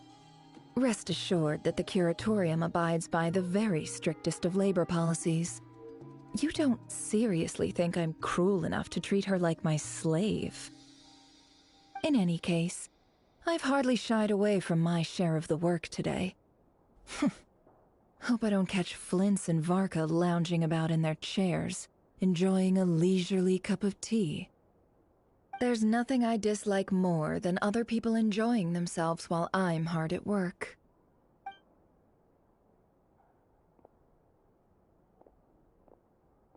Oh no.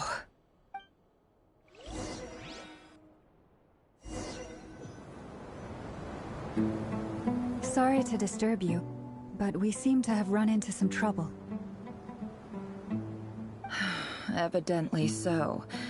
Don't worry, I'm not about to leave you to fend for yourselves. I'm not that kind of boss.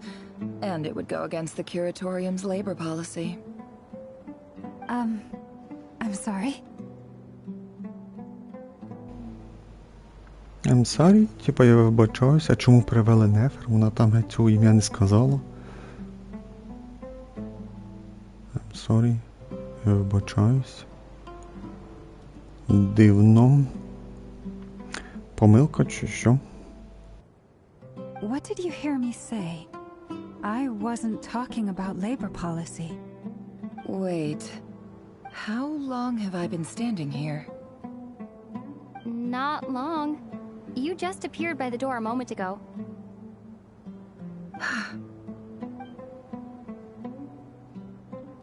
Boss, what's wrong? You look like you've seen a ghost. We've been tricked. We never left at all. Somehow I hallucinated that whole scene back inside the office. Hallucinated? But how? How indeed. This place should heed my will alone.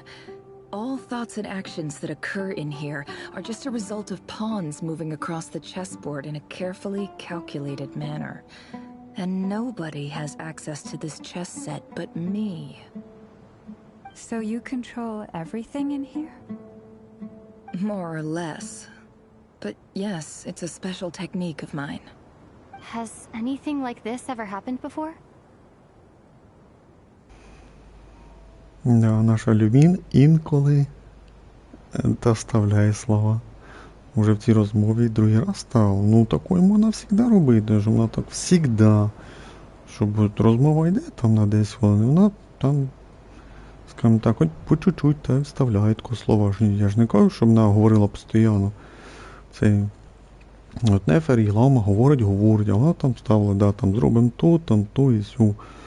Тобто, виходить, у нас в 4 главі, це вже 3-й раз заговорила наша Люмін. Чекаю, в прошлій главі, в 3-й. Вроді теж якась була фраза, да? Я щось вже забув. Так, я так зрозумів, виходить, я думав, ми вже вийшли з того шкатулки, а оказується, ми ще там ці шкатулки, я так розумію. Ну, подивимося, що буде далі. Я вже надіюся, що зараз буде кінець 5-ї глави. Верніше, 4-та, да, це 4-та глава. Я ж думав, що з кінець 4-ї глави ти вже будемо на 5-ту переходити, а тут ми, оказується, що тут застрягли. Ну, я розчарований. Only once. It was the first time I used the chess set. Is there any similarity between what happened then and what... I suppose my thoughts are a little turbulent, which was also the case my first time. Is there anything I can do to help? The first clause of your contract clearly states that I only need your help with things that I'm too lazy to do myself. Meaning, you're not feeling lazy right now? Meaning, this is not something Yehoda can help with. The chess set is a personal treasure that I alone understand. I must be the one to find our way out of here. Boss, it's fine. Really. Let me do something useful. Oh, listen to you. Whatever would I do without you, Yehoda? What? Really? Yes, really. Where would I ever find another employee as obedient and servile as you? God forbid anything ever happens to you. Oh, okay. Well, anyway, I was thinking of fetching some water. There's gotta be a source around here somewhere. I suggest everyone finds someplace comfortable to take a rest. We gotta conserve our energy. Even though all this chess malarkey doesn't exist in a physical sense, mentally speaking, it's all real. And so is our tiredness and fatigue. You don't want to dismiss mental fatigue. Just because it isn't physical doesn't mean it's any less serious. But anyway, I got your backs, so don't worry about a thing.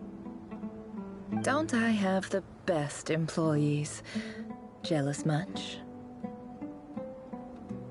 If we can find a suitable time, I'd love to borrow Yehoda for a day to help out at the Frost Moon Scions. Would you be amenable to that, Boss Nefer?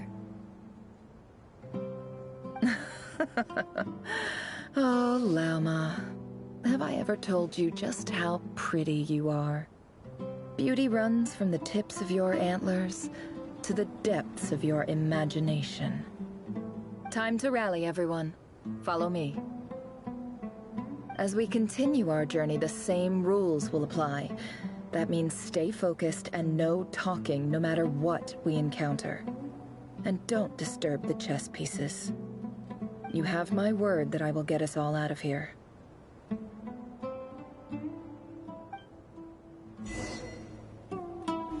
Для чого розтягувати треба цю розмову? Ну це прям жесть теж.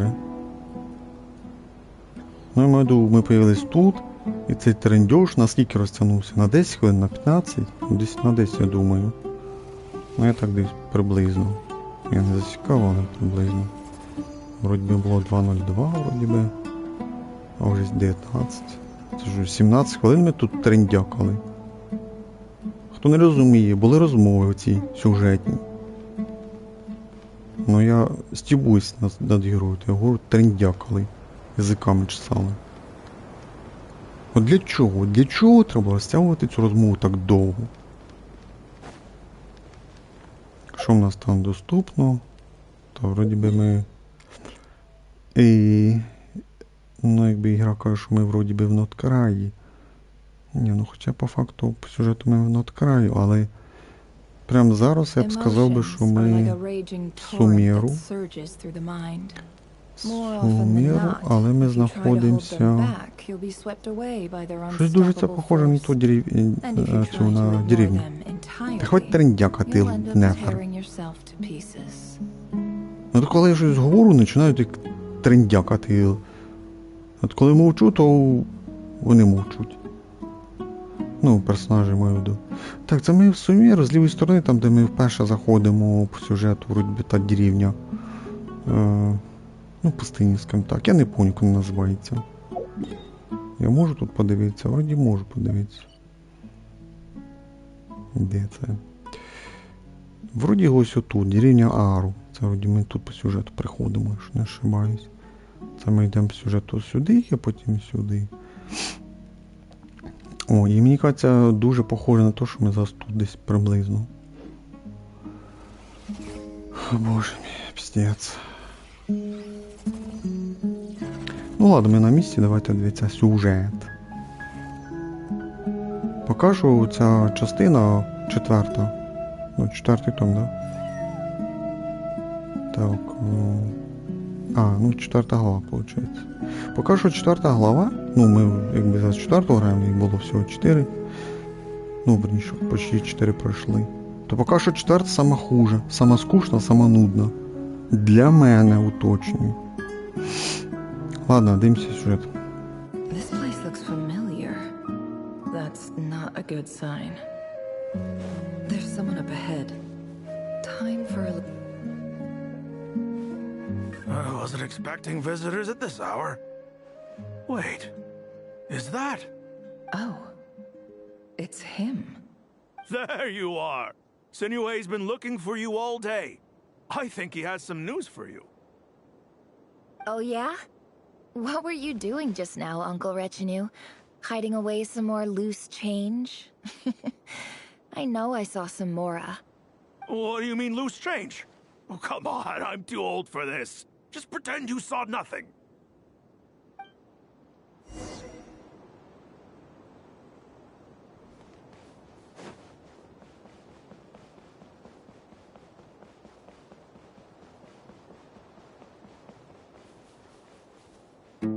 Hey, kid. Mind telling me what Sinuhe's been up to recently?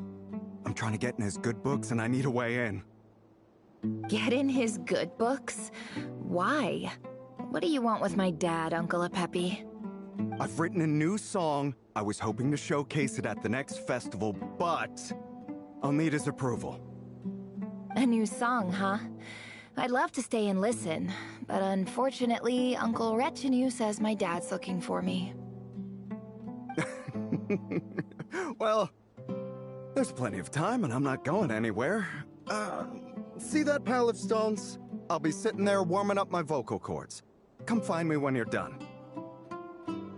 Pile of stones. Got it.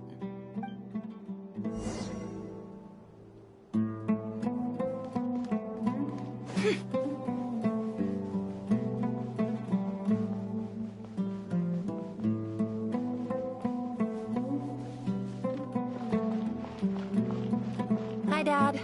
Uncle Retinue said you were looking for me. Ah, there's my little princess. If you'd gotten back just a little sooner, you could have shared the spoils of war with me. Spoils of war? Who were you fighting against, Dad? It was just a figure of speech. The aftermath of a sandstorm is no time to be waging war. I was talking about our war against thirst. I went out to fix our water supply problem, and now I'm back. Which means... We have a well again! That's right. I found a new one and brought back as much water as I could carry. It should last us for a good while. If it wasn't for these blasted sandstorms, our wells wouldn't be caving in. You wouldn't be spending all your time out searching for new water sources. As the chief of our tribe, I'm supposed to be leading us out of hardship and poverty, onto better things. You know how prosperous our ancestors were. I've told you all the stories. And look at us now, squeezed into these hovels. No one would choose this, if it wasn't for the endless wars over the years. But things are looking up. I started working with some folks from the academia a few months back. They gave me some contacts in return for my assistance in the desert. So you're the academia's helper now? Special ambassador, they call it. Think of it as a partnership. It's nothing bad, okay? We've been isolated here in the desert for too long. Seeking opportunities elsewhere is the best thing for us, and the fastest way to progress.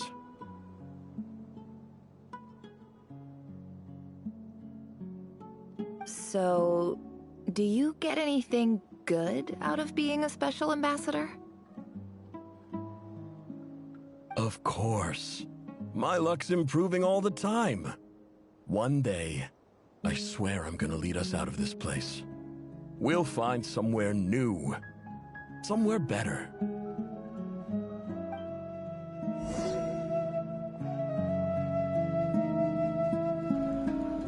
Бо це, походу, спогади Нефер. Получається, ми чомусь тут з'явились, незрозуміло чому, нам це, напевно, скажуть. О, як вона, Нефер сказала... Що вона там сказала? Невже щось там...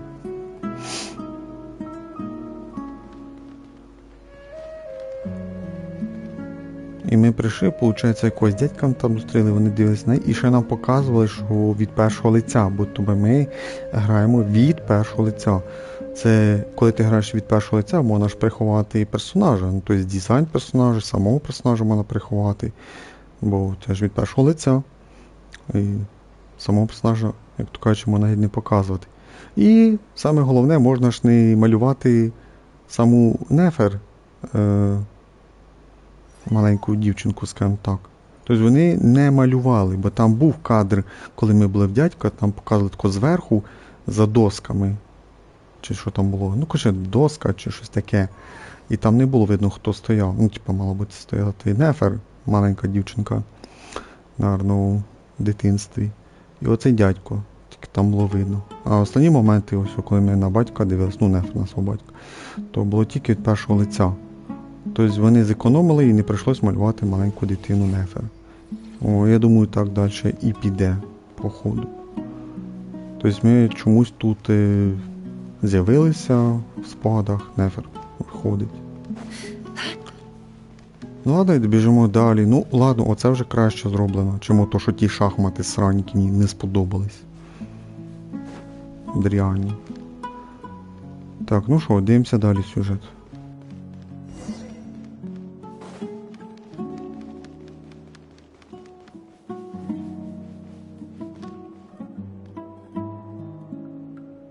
That's our well, and you know it. You stole from us. Well, you've gone from chief to thief, and now you have to face the consequences. Did you really think you could take our water without permission and get away with it? You're either brave, stupid, or both. And that special ambassador act? Yeah, nice try. We spoke to the academia. They said it was all news to them. You're a liar and a cheat!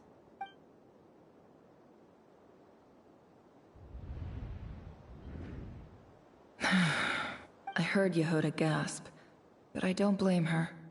Most people are terrified by the sight of blood. Corpses strewn across the ground. The wounds are clearly from scimitars and daggers. The desert dwellers' weapons of choice. Ну, взагалі тут ніякої крові нема. Тут же ж рейтинг 12+, то що кров нельзя показувати. There's a handwritten note on the ground. Let's see what it says. Halil, this is Sinuhe, chief of the Shimti tribe. Surely you remember me. I was the one who helped you and your colleagues avoid the quicksand in the desert. This is my second time writing to you. I assume my last letter must have gotten lost in the mail, as I didn't receive a reply. I hope this one makes it to you safely. I'm writing to you because I need some help. That sandstorm the other day completely blocked up our well, forcing me to look for another water source in Iab and Unut territory. It was a matter of survival. Praise the gods. The well of the Iab tribe was intact. It was my last resort. I drew what water I could and left, but not without being spotted. I fear they will retaliate. You told me to write to you if I ever needed help. You said you'd be my ally in the academia. I urgently need you to formally recognize my title of Special Ambassador and send some of your people to assist me for a few days. It's the only way I can convince them that this was the academia's decision and prevent them from retaliating. This is an emergency. Please send help as soon as possible. Looks like this letter never got sent.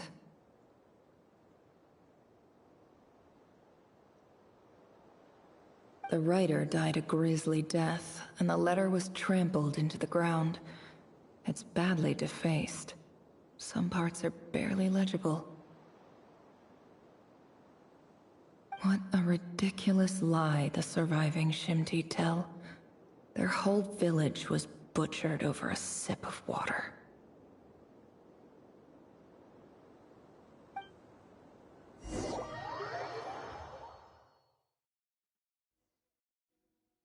Ah, officer. Welcome. Welcome to our humble village.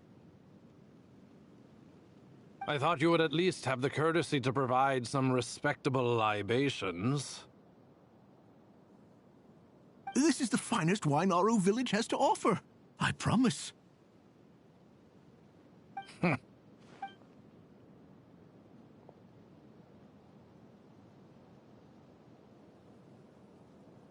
The Academia has agreed to reserve a single space for a candidate from your village.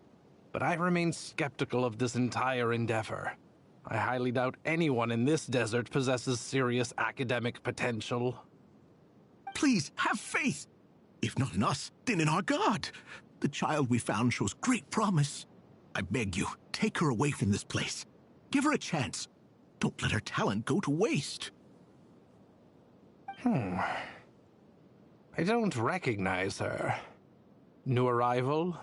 She showed up here a few days ago, and we took her in. She's a really bright kid. Please help. I'm begging you. So, where are you from?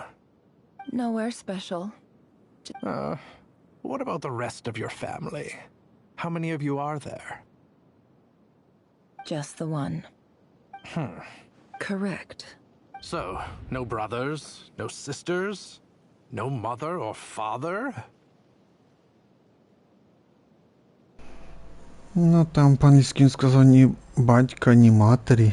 Перевели коротко, ні родителі. Any who have slept on a bed of sand, I call my brothers and my sisters. Apart from that, I have no family. All right. Get over here. Sign your name on the form.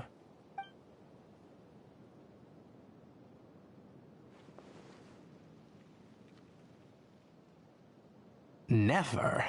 You're rather fair-skinned for a desert dweller.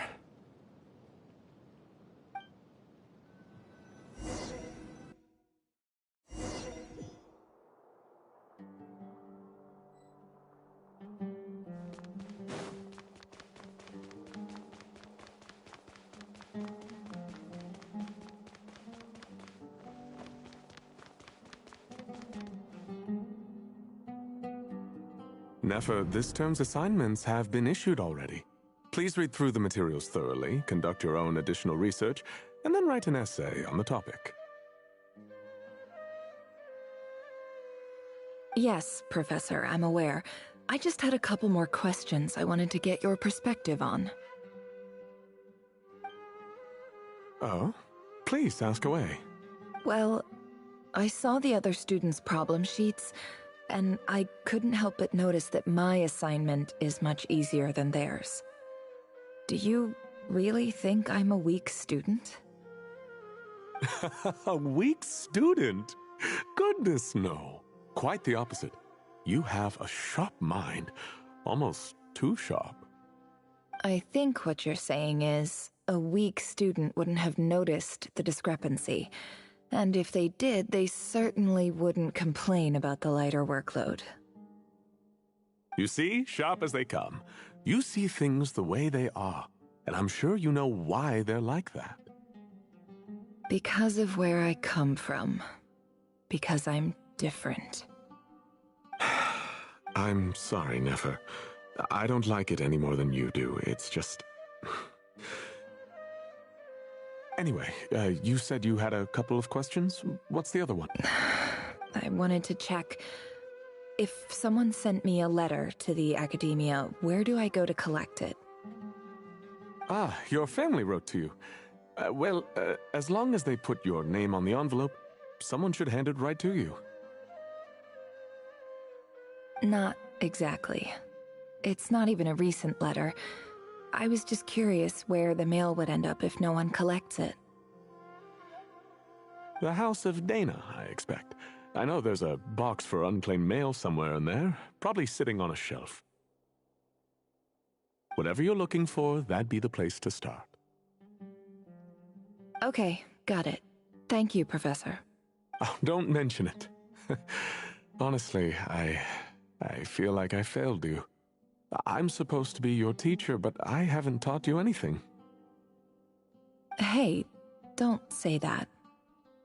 You're a great teacher, and you do your best for all your students. But the rules are the rules. You're not allowed to teach students like me. It's not just the academia either. The whole world bends over backwards for the successful, and leaves the losers to suffer and die. Oh, my dear child. Don't tell me you've given up on life already. I haven't. I just think that if you want to make it in this world, you have to find a way to become successful.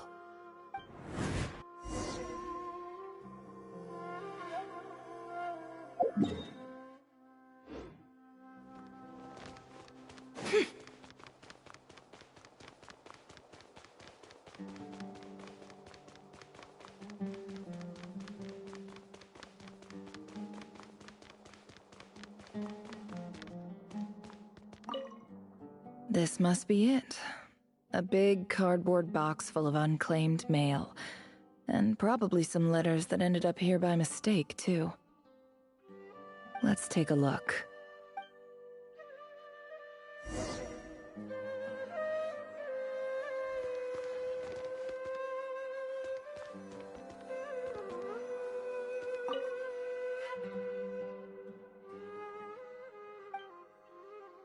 A dilapidation survey from Port Ormos, Looks like it's from a Core of 30 representative. What a strange thought. A bunch of mercs losing sleep over rundown buildings.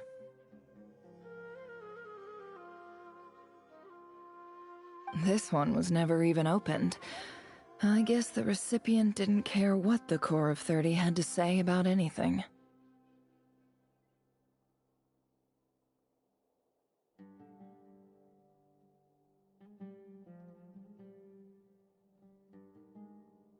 Who was it addressed to? I don't recognize the name, but it must have been a Ksharawar professor. This one is addressed to the Immorta Sage. The title is Changes Observed in Satyavada Life Symptoms. Why do all these letters read like full-blown dissertations? Guided by the incense, we became lost somewhere in the forest. All the barriers between levels of consciousness disappeared as our minds soared around in circles. In clinical terms, these symptoms fit the description of incense poisoning. The Immorta Darshan strictly prohibits the use of hallucinogenic substances, but I believe there are still people getting away with it. For example, my neighbor who always breaks out into song and dance after using incense. This seems like something the academia would want to know about. Why wasn't it collected? Wait, what's this written on the back? It's so small.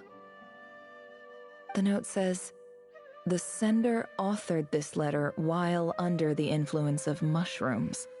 I would send it back, but no return address was provided. Stamped by the Grand Conservator of the House of Dana."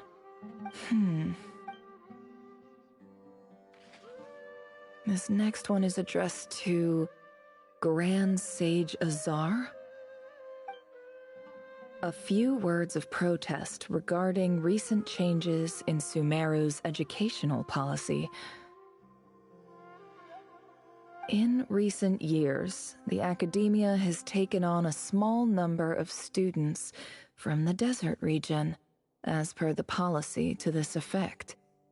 However, it appears to me that these students have not, in fact, been provided with educational opportunities that are, in any meaningful sense, equal to those enjoyed by their peers. As well as receiving dumbed-down assignments and perfunctory tutoring, they do not even have full access to the Akasha system. Education is the fundamental purpose of this institution, which should go without saying in a nation whose founding virtues are knowledge and wisdom. I ask you, is the lip service we pay to the policy of education for desert students truly the standard of pedagogy to which the academia aspires? As Grand Sage, policy decisions are your prerogative, but do not forget your roots. You and I were once students too, as was everyone else in this institution. I do hope you will give some serious attention to this matter. I encourage you to discuss issues like this with myself and others, and listen to some alternative opinions. Great letter. Shame it didn't get to where it needed to go. And the sender is... Sage Cyrus of Spantamad. I didn't realize anyone else even knew how bad students like me have it in this place. So this is where letters from the Sage of Spantamad end up? Nice one, Grand Sage. Really enlightened leadership. Whatever. This isn't what I came here for. Moving on. I'm not exactly holding out hope that a letter sent from the desert would even make it here. But if it did, where else would it end up if not in this box? can't believe how much discarded mail there is. Must have been years since someone last went through it all. And this is just one box. The whole house of Dana is boxes on shelves. I don't believe for 1 second that any human being has sat down and read through all the documents in this place. Who has that much free time on their hands? Wait, could this be it?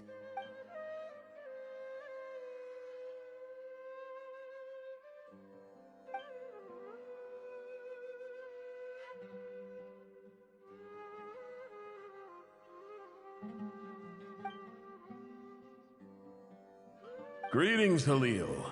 My name is Sinuhe, chief of the Shimti tribe. I was the one who came to you and your colleague's aid when you ran into trouble in the Great Red Sand. I don't know how well you remember it now, but I brought you to safety and gave you some water and other supplies. You seemed very pleased and told me your name. In my tribe, learning a person's true name is serious business, and I therefore see you all as friends. You were kind enough to leave your contact details, so we could stay in touch. The Shimti tribe lives a harsh, nomadic existence in the desert. You were sympathetic towards my plight, promising to make me a special ambassador of the Academia and help us find a way to make a better living.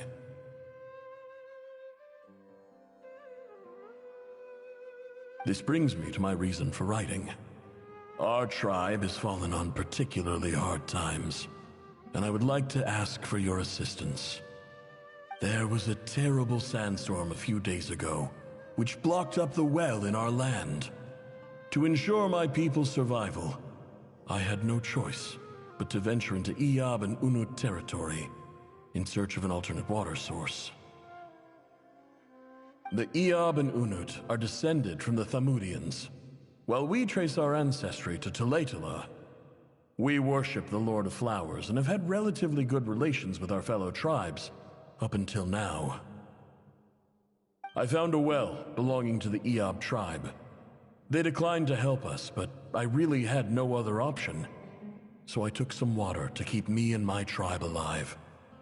My actions are certain to incur their wrath. When we met, you assured me that you would be my ally in the Academia.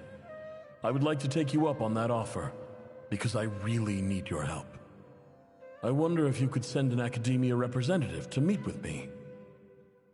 That aside, the last time you were here, you mentioned that the Academia had started accepting students from the desert. And I told you a little about my daughter, Nefer.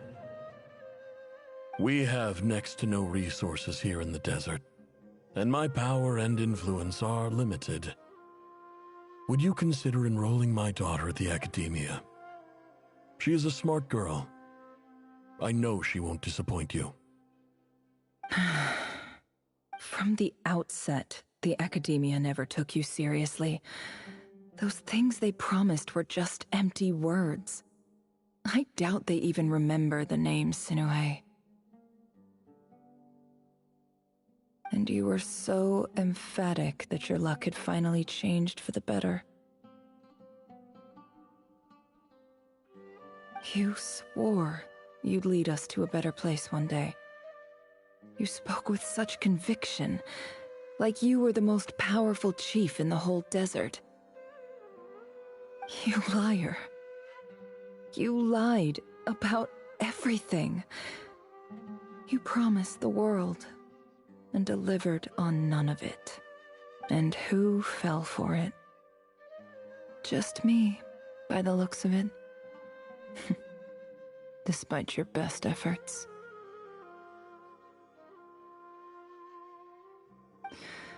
Which makes you a pathetic liar. You weren't even any good at it. I think I'll take over from here. Let me show you how it's done.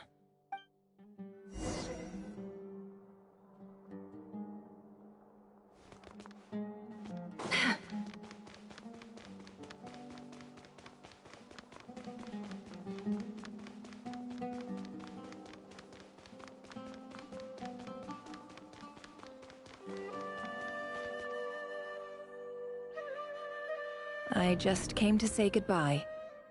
Thanks for everything you've done for me in my time here. Nefer? You packed your bags. Where are you going? I'm quitting. Something's come up in my hometown. Gonna head back and deal with it. Huh? But this was a hard-won opportunity for you. You know that better than I do. It was, but it doesn't matter. I have more important things to deal with, and they can't wait.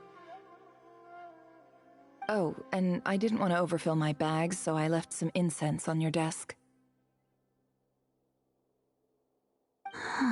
What's wrong? I thought you liked incense. Although, I did read somewhere in the House of Dana that it has hallucinogenic effects. Don't use it all at once, all right? Isn't this the stuff you brought from your hometown? You're just letting me have it? But you said it's a rare and valuable commodity. Yeah, about that. I lied. It's not rare at all. There's this bunch of ruins near my hometown that are practically overgrown with this plant. It's not worth much. Keep it, it's fine. But Nefer... All right, that's all from me. You take care.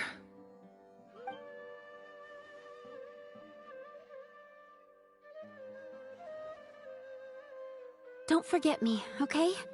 I mean, we're more than just classmates, right? We're friends. Yeah, I'll remember you. I lied again. That incense is worth a fortune, and it's a rare find even in those ruins. And as for remembering her, I have far too much to do when I get back. No time to reminisce. I'll be lucky if I even make it through this alive. But either way, I expect I'll forget you pretty quickly.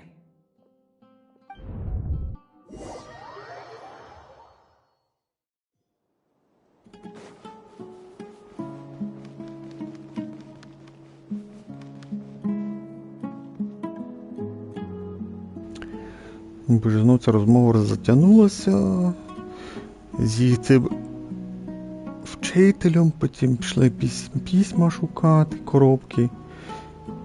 Бачиш, знову цю анімацію зробили, як було у Рері. Сіли за стіл в руки і брали там ці листочки і читали. Бо там дуже затягнули, боже, це жесть. 4-та глава поки сама худша, сама хужа 4-та глава. Перших 3 були кращі, навіть 3-я була непогана. Але перших 2 були хороші, я б сказав би.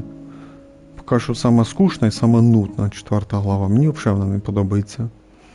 Початок був непоганий, там переговорили про плани туди-сюди. Оці спогади Рері, спогади тепер пішло Нефер, виходить. Чуточку дитинства показали, тоді ось чуточку, що вона в академії, виходить, навчалась. Показали цього її професора чи вчителя. Ой, і розтягнули жесть. Уже закруглятися треба, реально. Давайте вже, реально.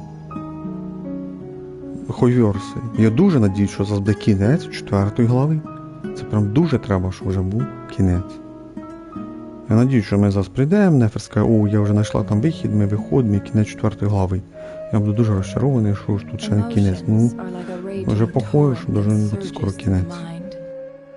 Often than not, if you try to hold them back, you'll be swept away by their unstoppable force. And if you try to ignore them entirely, you'll end up tearing yourself to pieces.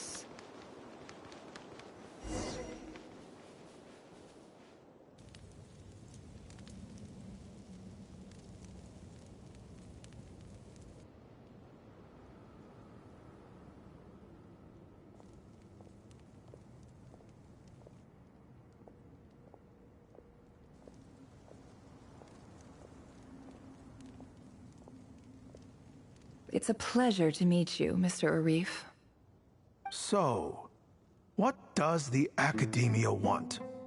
Since they've sent their special ambassador, I assume there's a big business deal to be made. If not, I'd be very disappointed. Please, sir, lower your blade. You're lucky I'm the one they sent. Not all special ambassadors share my admiration for the Eab people. The ever-shifting balance of power in the desert reduced the once great civilizations of this region to rubble and sand. But the story of the Eab has a very different trajectory. Others grew weak, but you grew strong, beginning in obscurity and moving to prosperity. So you do know who you're dealing with. This well is the perfect symbol of your strength, is it not? It used to belong to the Unut, but it looks like you have control over it now. You're not wrong, but I'm sure you didn't come all this way just to flatter us. Of course not. I came to bring you some very good news. Some information that recently came to light, which might just be your ticket to freedom. Records uncovered by the Vahumana Darshan show that a certain well currently under Eab control is built on top of some ancient ruins. These ruins are of great archaeological interest to the Academia.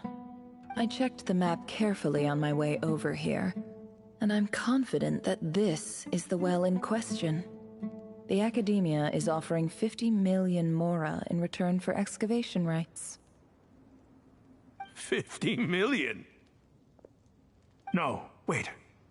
If these ruins are as important as you say, 50 million's a little low, don't you think?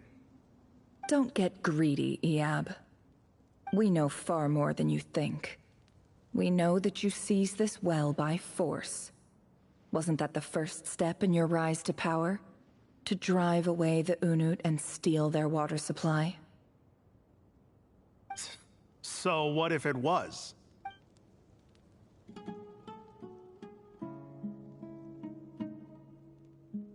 Don't worry. As unscrupulous as it was, it's something we're willing to overlook. The Academia is only interested in dealing with the de facto power holders in the region.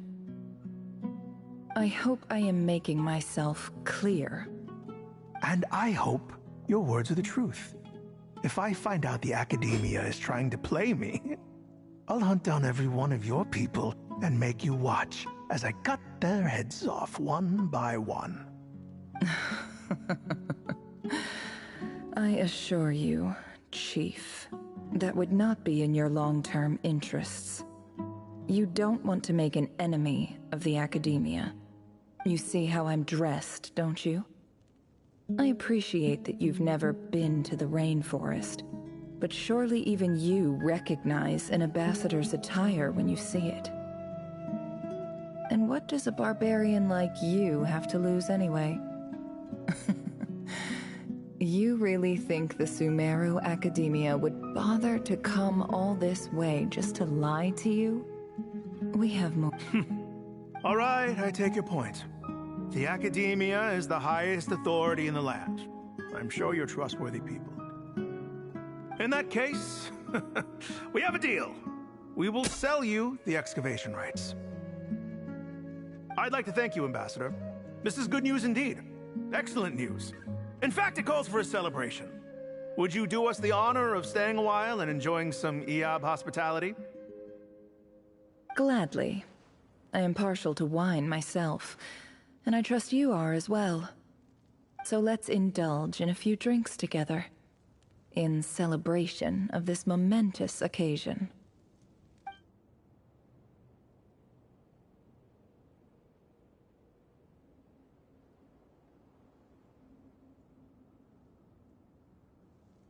Chief! Chief, it's an emergency! It's the Unut. They've taken the well. What? Well, don't just stand there. Take it back. Yes, Chief. I have every confidence in the Eab's military superiority, and yet... Well, what is it? The Unut's response was alarmingly fast.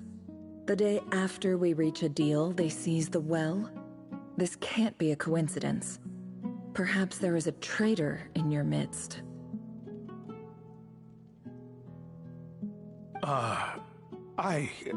I don't think so. I am obliged to remind you, Chief, that the Academia will only deal with the de facto power holders. If you cannot regain control over the well, I'm afraid you won't see a single mora of that 50 million. No! Please, Ambassador, just give me some time. I swear the Unut will not get away with this. That well is ours, and so is the mora. Glad to hear it. I will wait here for an update. If there is a traitor, I will find them. In the meantime, make yourself at home. I'll report back as soon as I have an update. Much obliged. Wow. All it took was a few words and I've got him wrapped around my finger. What an amazing feeling. So, in summary, Ambassador, the Academia would rather negotiate with our tribe instead of the Eab, yes? The Eab are ruthless murderers who don't listen to reason. And now they have the gall to interfere in our research projects in the desert region.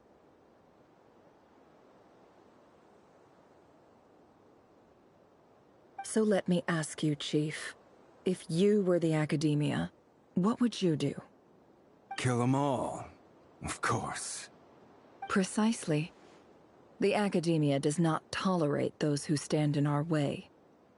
The Eab have held back our academic pursuits for too long, and our patience is wearing thin. At the same time, there is simply no way that the Academia can be seen to be intervening in desert affairs. I'm sure you understand where I'm coming from. We have our own rules out here. If the rainforest dwellers raised arms against a desert tribe, it'd start a bloody war. Right. We can't confront them ourselves, but we can support their enemies. The Unut have always had strained relations with the Eab, which makes you our natural allies. Natural allies. Weren't the Eab your allies once? You were quick to send them after us to protect your interests back when we stole that water. And now look at you. You're at each other's throats. Let me be clear. The Academia wishes to collaborate with the legally recognized rulers of the desert in this matter. We are asking for excavation rights to that well, and our offer is 50 million mora. Say no more. I believe we have an understanding. Good. Then I suggest you get to work. Get us access to that well, and the mora's yours. You see, Dad? Lying is easy when you know how. People will believe anything.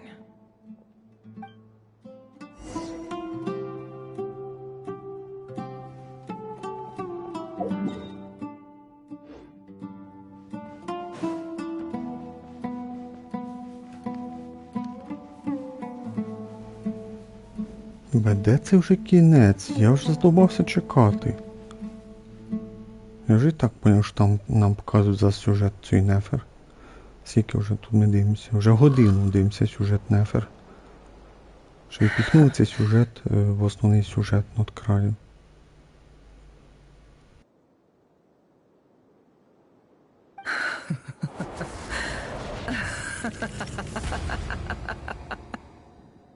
Look at yourselves. You may be vile, savage monsters, but your butchered bodies bleed like any others. You're no different. You're nothing special at all. The monsters who destroyed my home, they're just ordinary, petty human beings. What a joke.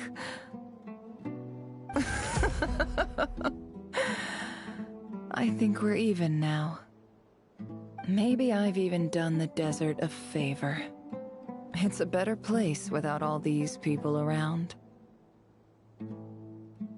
Oh, Sinuhe, my gullible fool of a father. Perhaps if you'd been as ruthless as I was today, our tribe's people would still be alive. In this dog-eat-dog world, a chief but you couldn't do what had to be done.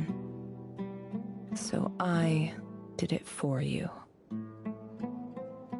Nefer, it's okay. All of this is in the past now. I believe I remember you promising to remain silent. Yeah, but even so... Yehoda, is there anything you can do to ease the tension?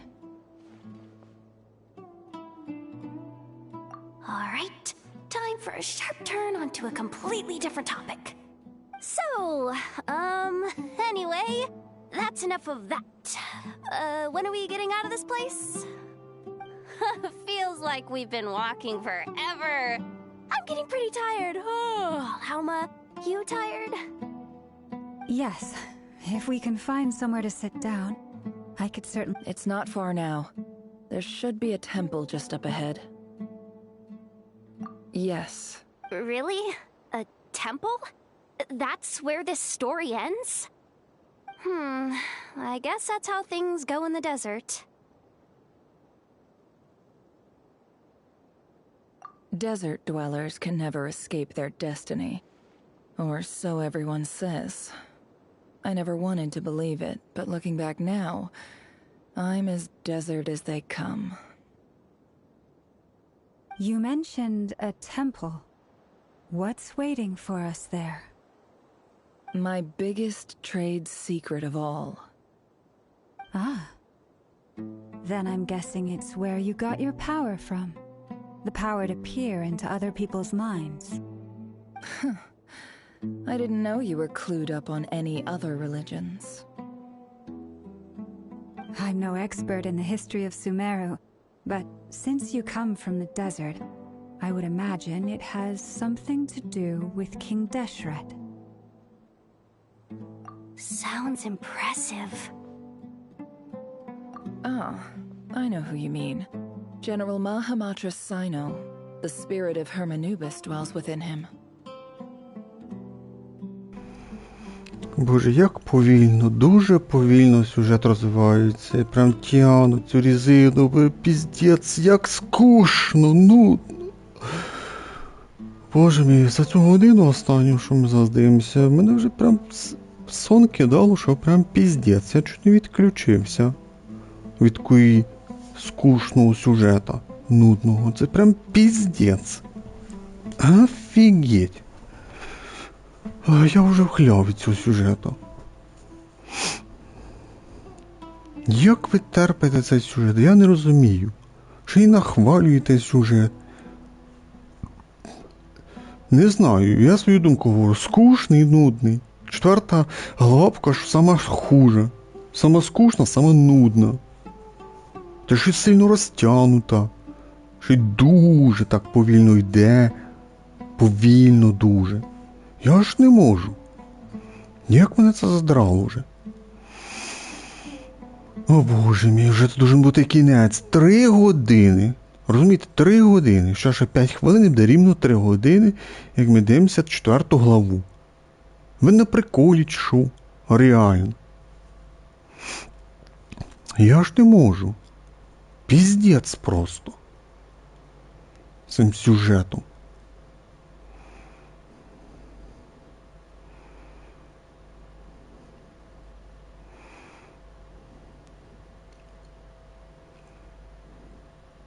Ну, я зрозумів, що, виходить, вона натравила два плем'я, да? Два різних плем'я, виходить, які воювали за там якийсь колодязь в пустині, бо останні посипало піском, виходить. От той, до кого вона першого прийшла, з мечом був, вона обманула, типа, ну, вона все обманула, як вона нам сказала, там, типа, як легко лгати, як легко брехати, скажімо так. Пообіцяла 50 мільйонів, що будуть там якісь розкопки робити біля колодязя. Ну, біля колодязь. Криниця там, да? Криниця. З водою. А він повірив, типу, а там прибіг, сказав, що там в житті і друге плем'я захватили. І, виходить, вони перебили друг друга чи що, але ж должні хтось вижити. Ну, може хтось вижив, ти втік, наверно, як варіант. О, боже мій, де кінець уже? Давайте вже фінал, хватить вже тягнути цю різину. Задовбало вже. That's Bosnef for ya. She knows everything. Cyno's hardly a figure of obscurity, but I know about Sethos too. What about him? Is he a big deal or something? Well, he's not a small deal, let's put it that way. Please, this is the bare-bone basics. Save the flattery. Thanks for your patience, everyone. I'm sure it's been a lot to take in. With any luck, that's our exit just up ahead.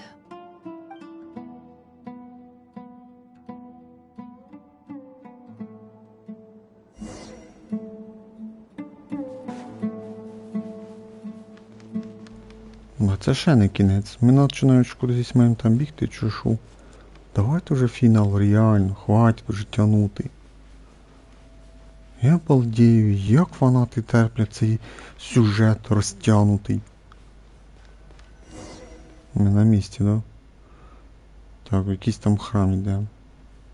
Я фіє, мене цей сюжет вже бісить прям по повній програмі. Він хоч би коротенький був такого, це все впіхнути в 1 годину. Дофіга можна було вирізати, викинути нафіг тексту лишнього. Скоротити. То ніфіга, розтягнули, бо ж треба розтягнути. Піздець просто. Я дуже недовольний сюжетом. В першу чергу за те, що він дуже сильно розтягнутий. I'm totally out of my depth here. I don't have anything to add about any of this stuff. Like, look at that statue, for instance. I want to do the whole name-dropping, this girl knows her stuff thing too, but I've never seen anything like it before. A statue with the head of a bird.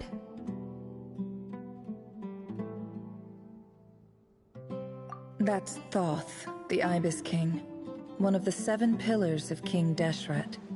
The legends say that he, the Crocodile King, and the Goat King were the 3 retainers of King Deshret. Let's take a look.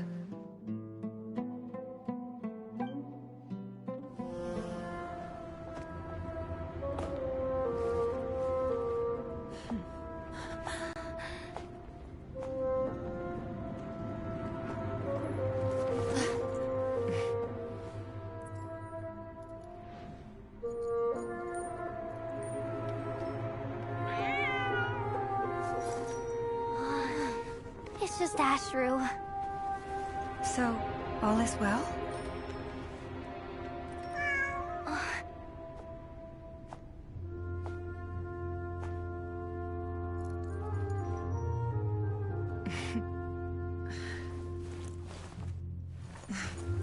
Typically speaking, at this point, the world disintegrates.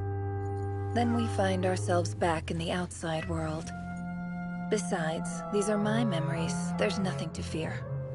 You're sure? Of course. It's almost over.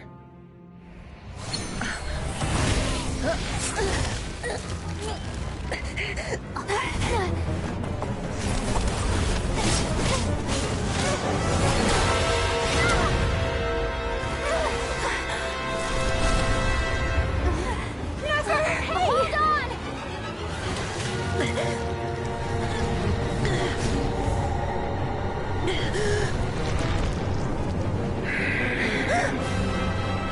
Knowing too much is always a death sentence. Speak for yourself.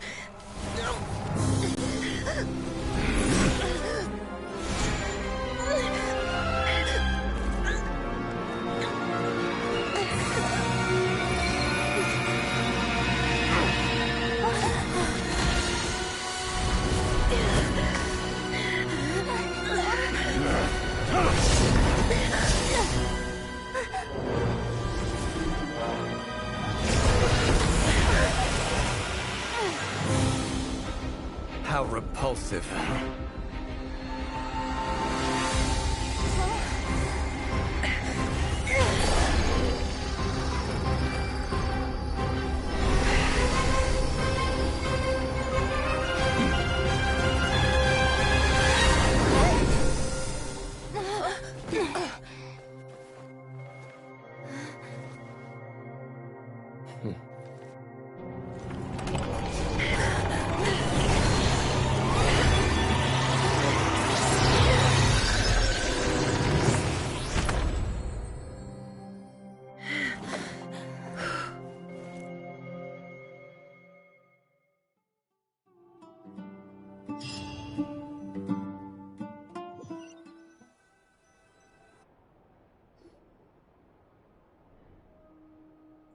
pretty well, didn't I?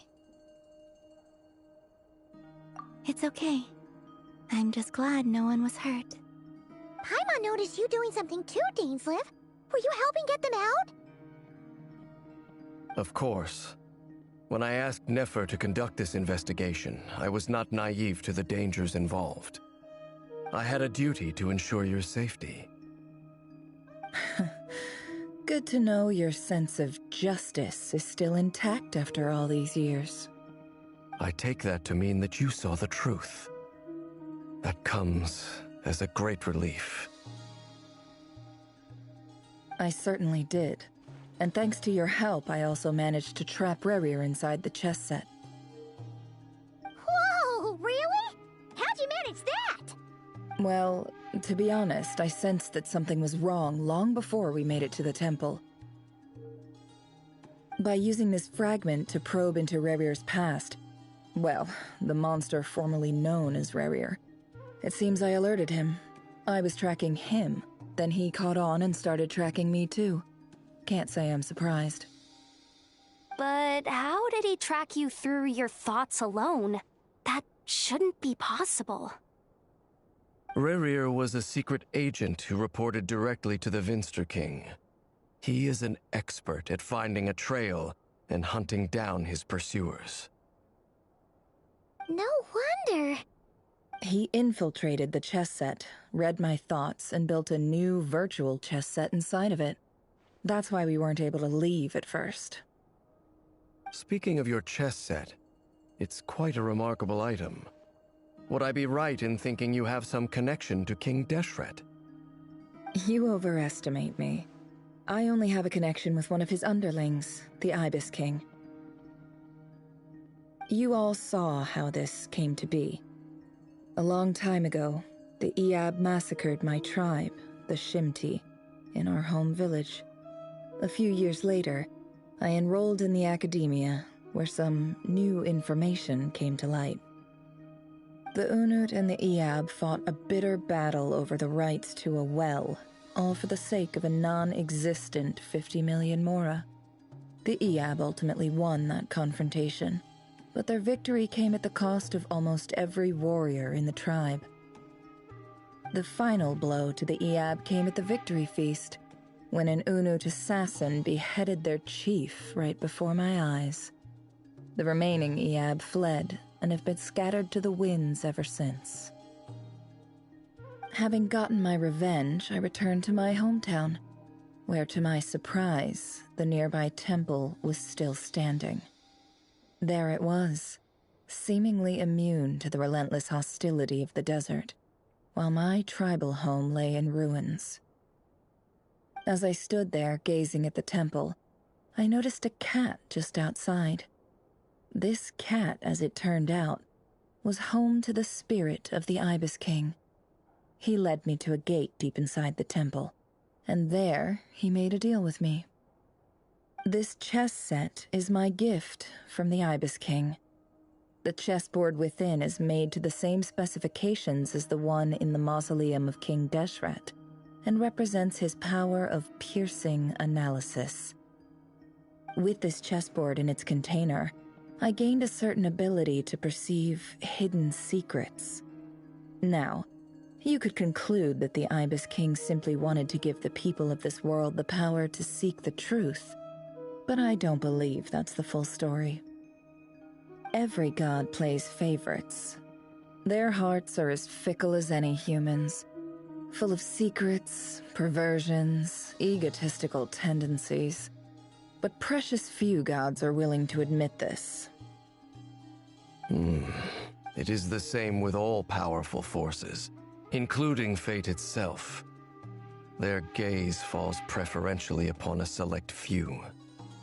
As you rightly point out, this is an act of favoritism.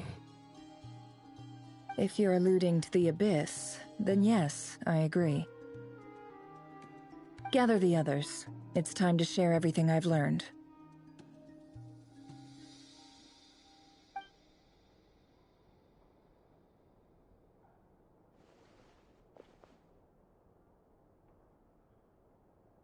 Thank you all for being here. Боже, а передишку можна зробити? Зараз би логічно, як би сказати, зробити паузу, зробити цей жовтий луч, щоб підійти, нажати продовжити. То ні, вони зразу зробили продовження. Прям, що вже всі приперлись, всі зборі, і зараз продовження. Я вже думав зараз кінець зробити. То ні, ніфіга, сюжет продовжується. А як ви здовбали? От реально, треба зробити оці передишки робити. Ну що за піздець, давай так. Дуже мати хочеться гнути. As promised, I did some further investigating into the Raker of Solnari's background. I am pleased to report that the investigation has been most fruitful indeed. The Raker of Solnari, real name Rerir, was once a Conrian subject who served the Vinster King. I will now share the important details of his story.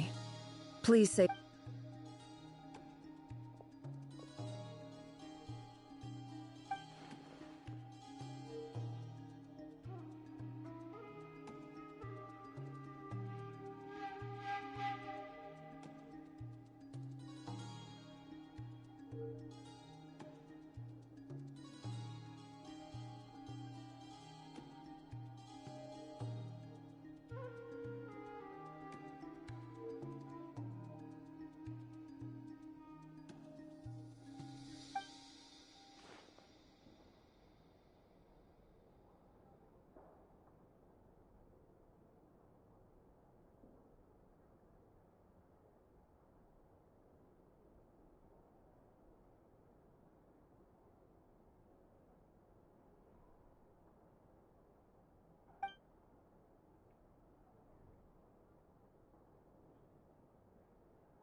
So that's why he's so obsessed with the moon. A tragic tale, to be sure. But it does not excuse his many transgressions.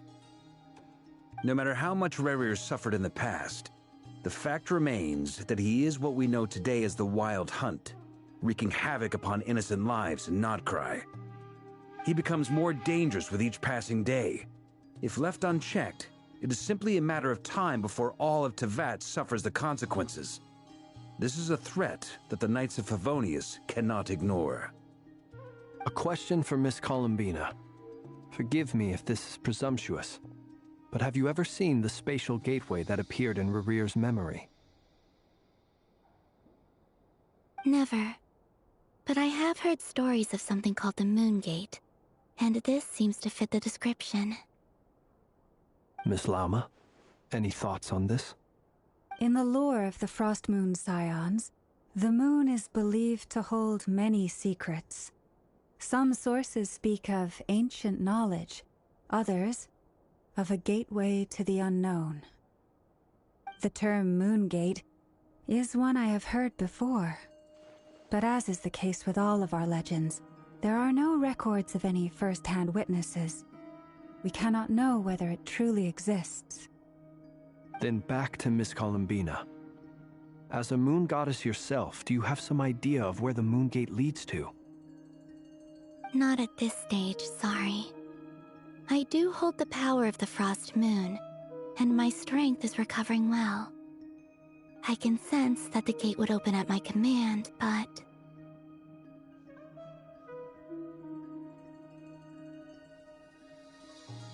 But there's more to the power of the Frost Moon than that? Yes. A moon goddess has the right to open the Moon Gate, since it is a path to the moon. But as never mentioned, holding open a spatial gateway takes a huge amount of power. And right now, I need to conserve my energy to fight the Raker of Solnari. I'm afraid this is one mystery we may have to leave unsolved for now.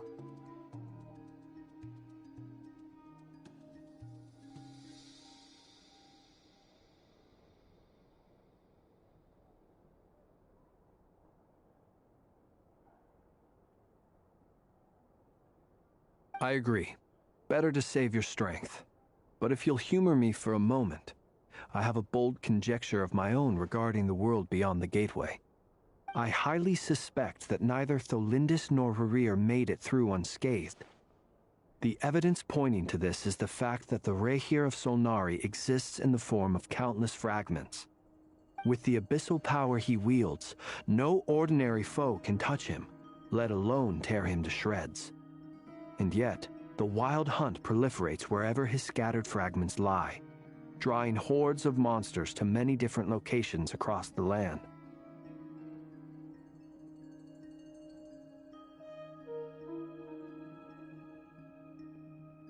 So your theory is that Rerir was physically torn to shreds by some powerful force?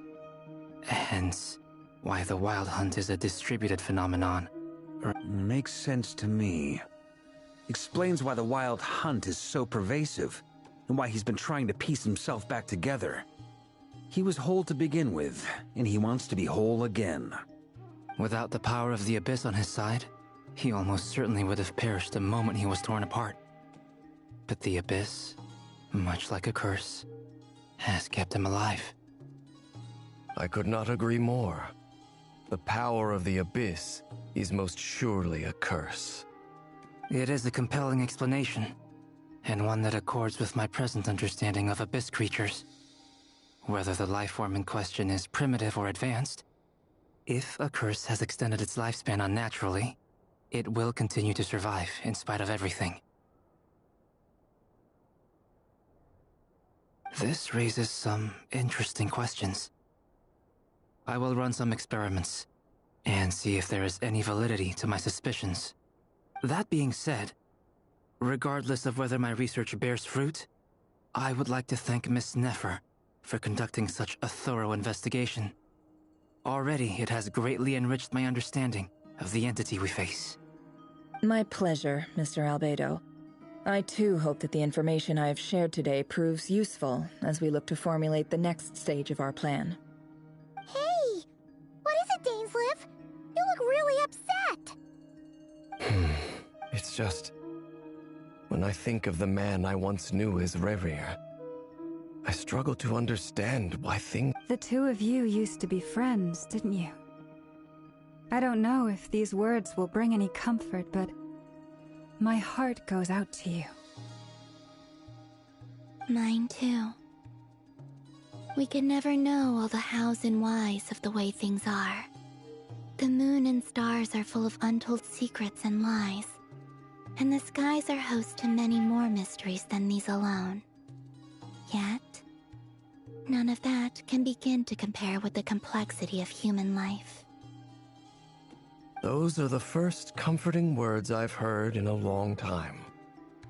Thank you, both. Well, I think this is a good place to end today's meeting. I'm sure Nefer needs some time to recover. She's been through an awful lot today. That's very thoughtful of you, Lama. Of course. Sounds good to me. Take some time to rest and digest before we reconvene to nail down a plan.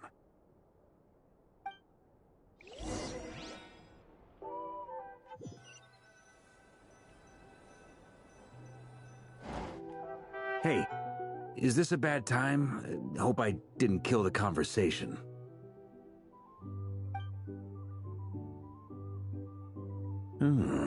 Nice room. Oh, I'm not coming in, though. Why not? It's just a hotel room. If it's all the same, I'll just stay out here. I might not look the part, but I'm technically a knight. Barging into people's private quarters isn't the kind of thing we do.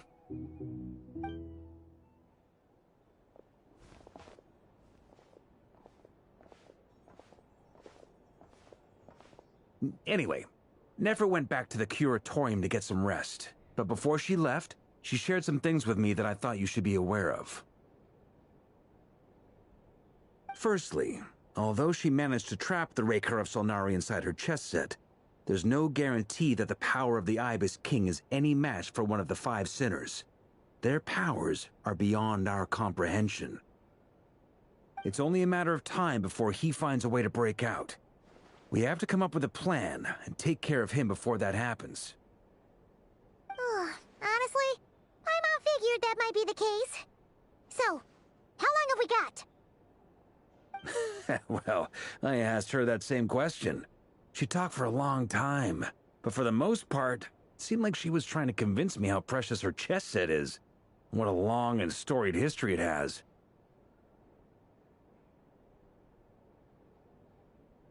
It felt like some kind of sales pitch, you know? The kind where you end up handing over Mora against your will? Anyway, after all that, she finally answered the question. 2 days, at most. 2 days? Holy moly! Can we even recruit enough help in that time? That remains to be seen. Which brings me to the second issue. Dainsleif is obviously conflicted about this whole thing. But given how little time we have, there's no way we can pull this off without his help.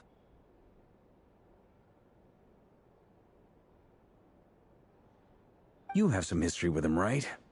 Do you think maybe you could talk to him for us? Great. I appreciate it.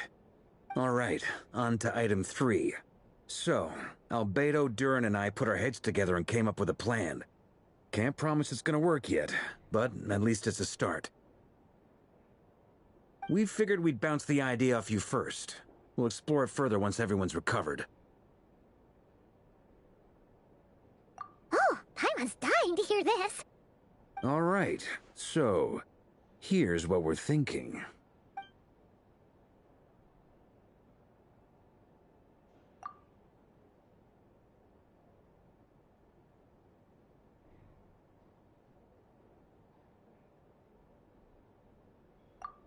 We felt a little uneasy about roping you into this. I mean, firstly, you're not locals, and secondly, none of us are your boss.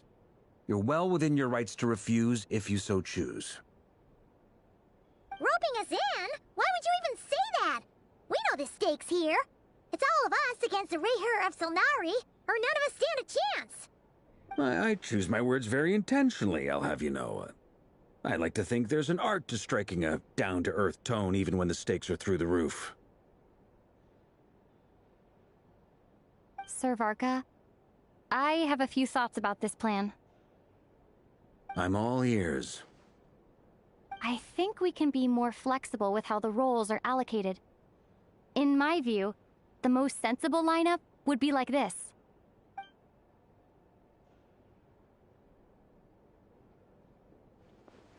I see your point, yeah. But if that's how we're going to approach this, you'd better make sure you're ready.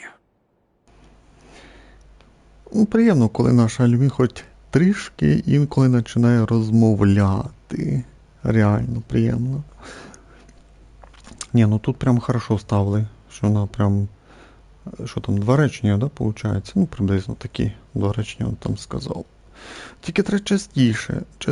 То, виходить, у нас тільки що була розмова з усією командою, наша Альвін там стояла, як то кажучи, не при ділах, десь сторонки там стояла, не вставила. Можна було і там ставити, хоч таку пару, так само, 2 речення хоча б вставити. Тобто треба вставляти частіше, ж казав, не треба, щоб дофіга вона триндякала. Ну, хоч потрохи такого, хоч говорила, не так, одна тільки Паймон там триндякала і все. А ми тільки як варіант вибираємо, там да, ні, та і все. О боже, давайте вже кінець, ну це піздець, 3,5 години 4-ту главу граємо, ще й прошлий стрім 15 хвилин десь там, може менше, а може чуть більше. Ну давай скажемо так, від 10 до 20 хвилин, ще на прошлому стрімові ми грали 4-ту главу. І сюди добавте, та й вже рівно 3,5 години ми граємо, якщо вже і не більше. 4-ту главу. От по тому, що яка довжина глав, мені це не подобається. Для чого так розтягувати? От реально. А ви прикиньте, кожна глава буде по 3,5 години. То це вже вийде не 30 годин, це вже вийде ще більше годин. 10 помножити на 3,5. Це у нас що буде? І 35 годин чи що вже? Це прям дофіга реально. 100 бали. Тянуть резину.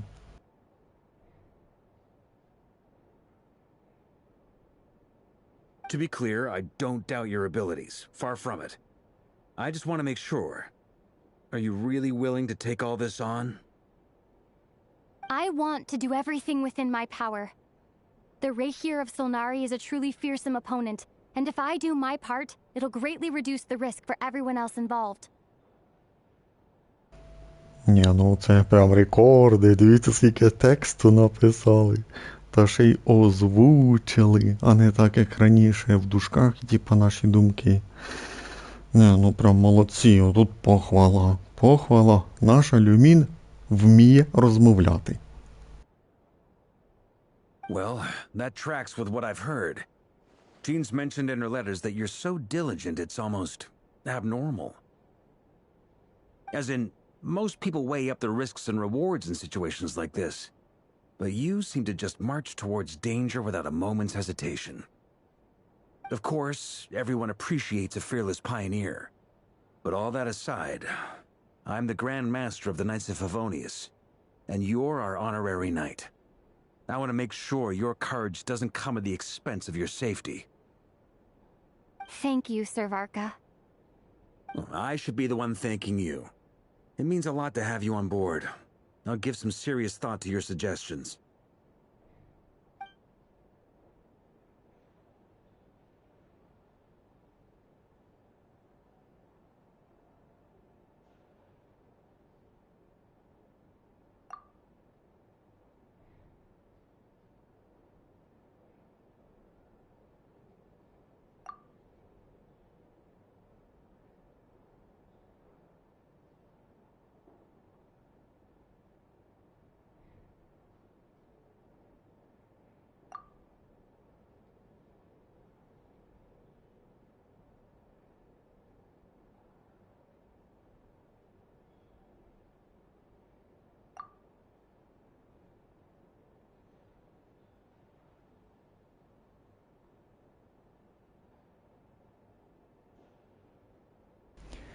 Дивно, що тут так написано, будто би вже кінець глави, що типа 5 буде. Ну ми ж знаємо, що якби 8 глав, ну да, вийшло в цьому патчі ще 9-10 глава, але там вже як по анонсу показали, що там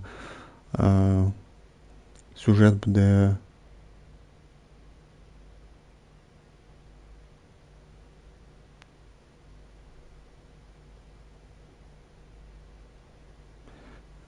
ну, сюжет буде вроді в суміру, виходить. Там показували, виходить.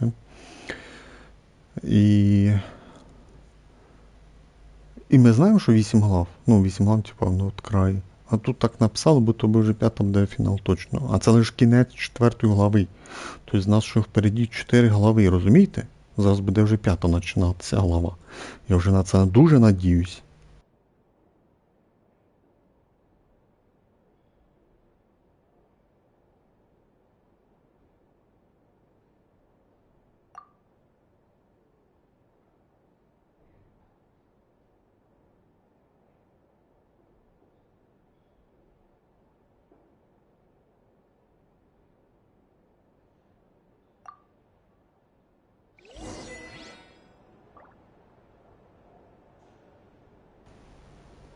Якісь досягнення дали. Ви серйозно? Це що, ще не кінець 4 глави? Дивіться, тут у нас ще пише 4 глава, до після глава 4. Ні, вже має бути кінець. Дивіться, у нас там дають камні стоки теж, должен бути фінал. Давайте вже кінець, ну от реально, ну що за приколи? 3,5 години. Ви серйозно? Скільки вже можна тягнути цю різину?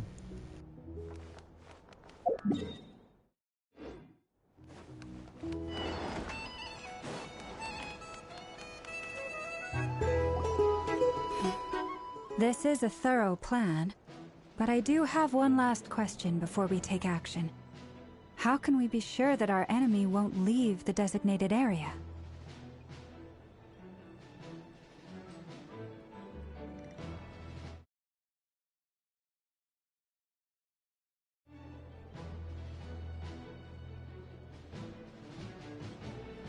Great question. Albedo's been hard at work analyzing Rerir and the Wild Hunt's behavioral patterns. His conclusions are as follows. Firstly, from the earliest known confrontation until now, Rarer has never displayed any ability to manipulate the dimension of space. So it's unlikely he has any power in that domain. Secondly, he seems to have a particularly strong vendetta against our group. If we put him in a fight-or-flight situation, he'll choose to fight every time. Thirdly, finally, and most importantly, he is consumed by hatred, both for the moon and for his enemies. Turns out, we tick both of those boxes. We have a reincarnated moon in our ranks, and a spy who accessed his private memories without permission. He'll be baying for blood, not looking to escape. As someone who's had their fair share of interactions with the Wild Hunt, those all seem like valid observations to me. Understood. Then I will defer to the verdict of the group. Well, everyone, that's the plan in full detail. Albedo and Durin are carrying out their part as we speak. Plan approved. Scheduling. Okay, any firepower you need, I got you covered. Let's light this baby up. The Frost Moon Scions are behind you as well. And the rest of you? No objections? All right, then it's settled. This is the plan we're going with. Next up, an old tradition of mine. Anyone who wants to back out, now's your chance. Wait, we can still back out of this? Everyone says things they regret, right? I don't want anyone feeling trapped because their mouth said yes before their brain had time to think things through. A very people-first approach.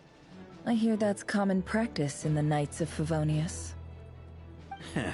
Who'd you hear it from? D-Luke? Shh. We don't use people's real names at work. This contact will be known only as Owl, please and thank you. This plan can only work if everyone does their part. Flint's and I will absolutely support it. We shall indeed. You'll be glad you accepted our help. Also, you are the last person I expected to see here, Miss Dory. It's not often I get called Dory in a work context. My peers usually call me Lord Sangama Bay. So, the longer your name, the higher your net worth. Is that the idea here? In that case, Mr. Flint's here must be worth a fortune. That's right, I know your full name. It's... The walls are thin here. I'd appreciate you keeping that a secret. Okay, fine. I'm actually only here as a favor for someone else. Do you have any idea how much it would cost to hire me otherwise? Whoa! Does this mean someone out there actually has the power to boss Dory around? It most certainly does not. We have a long-standing and mutually beneficial business partnership. She's actually the mom of a friend of yours.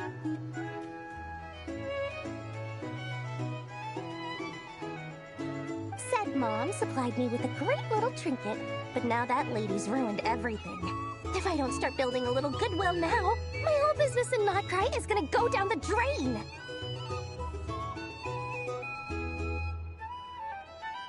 Okay. So what exactly is so special about this pendant?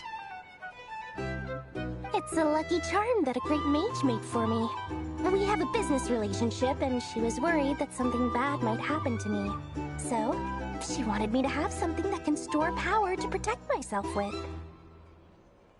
I finally got it all fully charged up with Kuvaki, and then never went and used it all up at once! Never lost so big in my life! You're right. It was all my fault. I didn't mean to drain all the Kuvaki in the pendant, but I'll make it up to you. You will? Well, in that case, how about you give me your chess set? And we call it even. I knew you'd say that.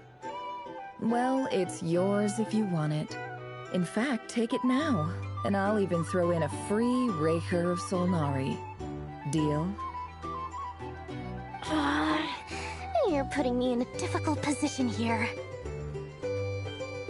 It's a very useful thing to have around, but I have a funny feeling it won't be around much longer. I guess we'll see in a couple of days.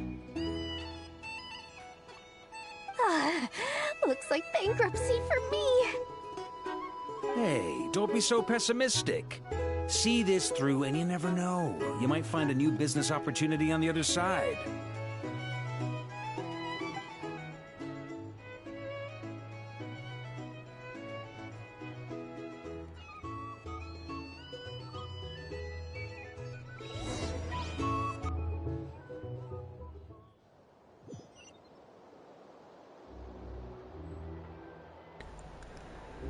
Так, відшукати дурі. Я балдію. От зараз би логічно було зробити. Ну, кінець, ми типа обсудили план, уже маємо нападати, наверно, на цього лунного мстителя. Типа, все йде до фіналу. А я трохи здивований. 5 глава лише має починатися, а йде сюжет до фіналу. Що прикол? А що будуть розказувати? Получається, в 6, 7, 8. Ну да, що буде в 3 главах? Що ми будемо там 3 глави будемо пірувати? Ну, побєду, получається, чи що? Я офігею. 3:40. Ну що за піздець? Де вже кінець 4 глави?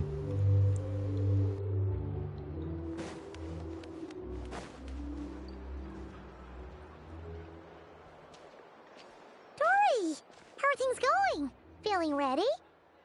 Oh, I was born ready. We only have 2 days. You think Lord Sangamabe would let an opportunity like this slip by? Don't forget, when something's in high demand, the people with the goods on hand get to charge the highest price of all, even higher than the sellers taking advance orders. Ta-da! See? It's right here. Oh, it's so pretty. Did you make it? No, I have a supplier. We go way back, so he made me a very attractive offer. Aha! No wonder you were talking about lucky charms at the meeting. You've been getting Kave to make them for you.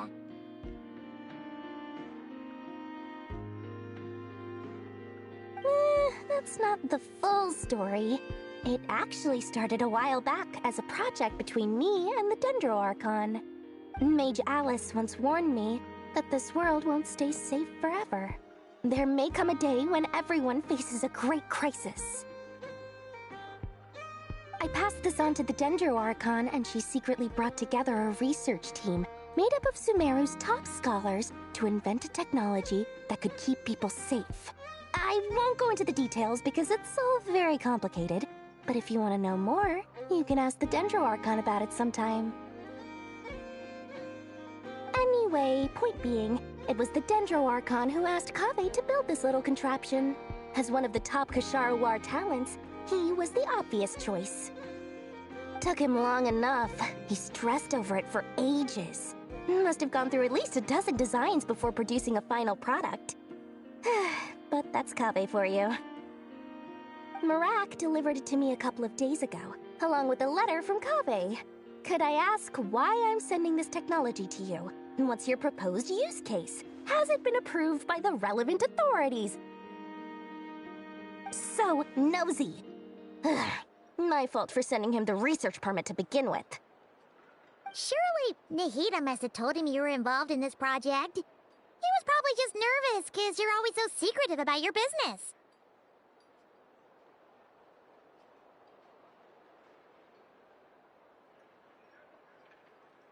Could be. Anyway, I just replied, let's hope there never has to be a use case, because it would involve grave danger.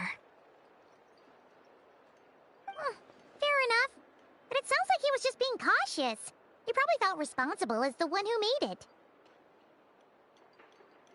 Or maybe he was asking as a favor for his housemate. He's done that before. Not sure why, though. his housemate doesn't seem to really care that much about this kind of stuff. Either way, all's well that ends well. I'm just glad to finally have my hands on the product. I wouldn't want to be without it, given the potential dangers that lie ahead. Huh? What does that look mean? Paimon's just super surprised. This must be the first time we've ever seen you actually get serious about something. Well, a long time ago, I made a promise to myself. I promised that I was gonna live every day of my life with a big beaming smile. Obviously, Mora plays a big part in that. There are always gonna be times in life when you have to give something back. That could mean paying back a debt, returning a favor, or showing some kindness. Alice has been a huge help to me over the years. She was the first investor I ever had. And I want my investors to know that Lord Sangamabe is the best in the business. And more than that, no one knows what the future will bring. Whatever happens, I want to make sure the Dendro Archon and all of Sumeru is prepared to face whatever comes. Oh, that? I was just making sure Nefer and I are square. Don't be thinking it was some sort of benevolent act. I'm no saint, so don't treat me like something I'm not. My priority is doing the business that I want to do. So long as my conscience lets me, but it usually does. That's the Lord Sangamabe business model. Alright, if you say so. I do say so, and that's the whole point. I'm a businesswoman. Don't go trying to figure out what kind of person I am. You'll exhaust yourself. Much easier for everyone involved if you just take my word for it. Oh, and could you two help me get this stuff where it needs to be? Thanks so much. You're my favorite assistants.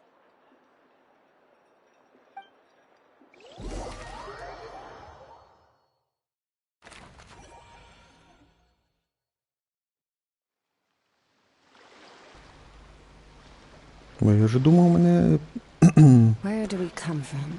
примусово заставляють далі дивитися сюжет, бо задовбали от реально. Піздець, де кінець 4-ї глави? Реально, я вже жду, а 4-та глава ніяк не закінчується. Ще трохи це вже буде 4 години. Я дуже недовольний. Реально, це піздець. Фанати, як ви терпите цей сюжет розтягнутий? Це піздець. Це реально піздець. Мені дуже шкода свого часу. Реально, мені дуже шкода свого часу. Мені шкода своїх 4 години на одну главу. Access denied. Born of ice and frost. For Rex Lapis. Quietly now.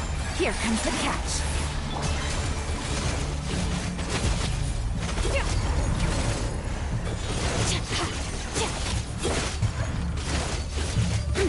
Бате ще й не встиг вийти. Gotcha. No touching. Born of ice and frost. Smile. Things are about to get dicey. Annihilate. Ну да, Іван підходить під цю скірку. Ну тут скриня була, вже нема кнопочки, вважаю, що. Тут чуть відійшов, вже поєдинок був. Піздець, реально. От реально, я ще раз говорю, 4 години коту під хвіст на розтягнутий сюжет. 2 години на Арері, ще година на Нефер. Про її спогади.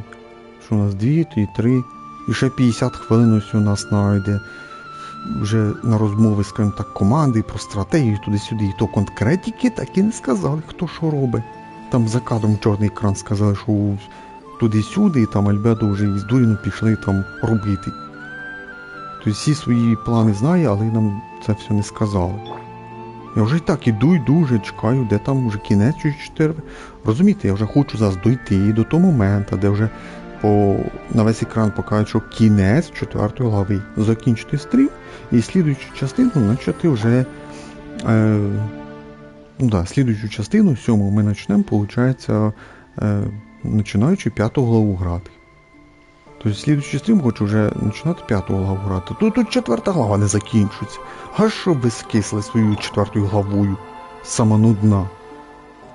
Піздець просто. Я промаш не можу.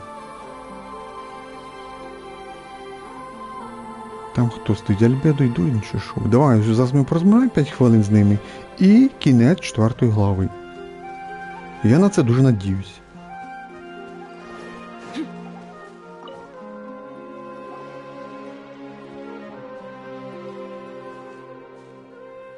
Traveler, Paimon, it's good to see you. Everything going smoothly over here? Sort of. As you're probably aware, Varka, Durin, and I captured some abyssal creatures from the Wild Hunt. Per the plan, we dissected and analyzed some samples of these creatures. The process went very smoothly. The findings, however, come with some troubling implications. What? You can actually dissect the Wild Hunt? That depends on your definition of Wild Hunt and dissection. Harmless, lifeless. These words are accurate descriptions. The Wild Hunt is an interesting phenomenon. In and of itself, it doesn't seem to possess anything akin to a human personality. But taken as a collective, the medium through which the Wild Hunt is summoned does appear to have a soul. Master griped a lot about the wise Horoptotyr, and seemed somewhat fascinated with the foul Certology. But she barely mentioned Rerir at all. I don't think that was because of his lower social standing, though. Anyway, it's a pity. I should like to hear her thoughts on the nature of the life form he has become today. It's a strange mix. The furious energy of an abyssal being channeled through a fractured physical existence. A consequence of being torn apart by an unknown power. Perhaps the only explanation for his survival in this state is that he sacrificed a degree of individuality in exchange for a continued existence.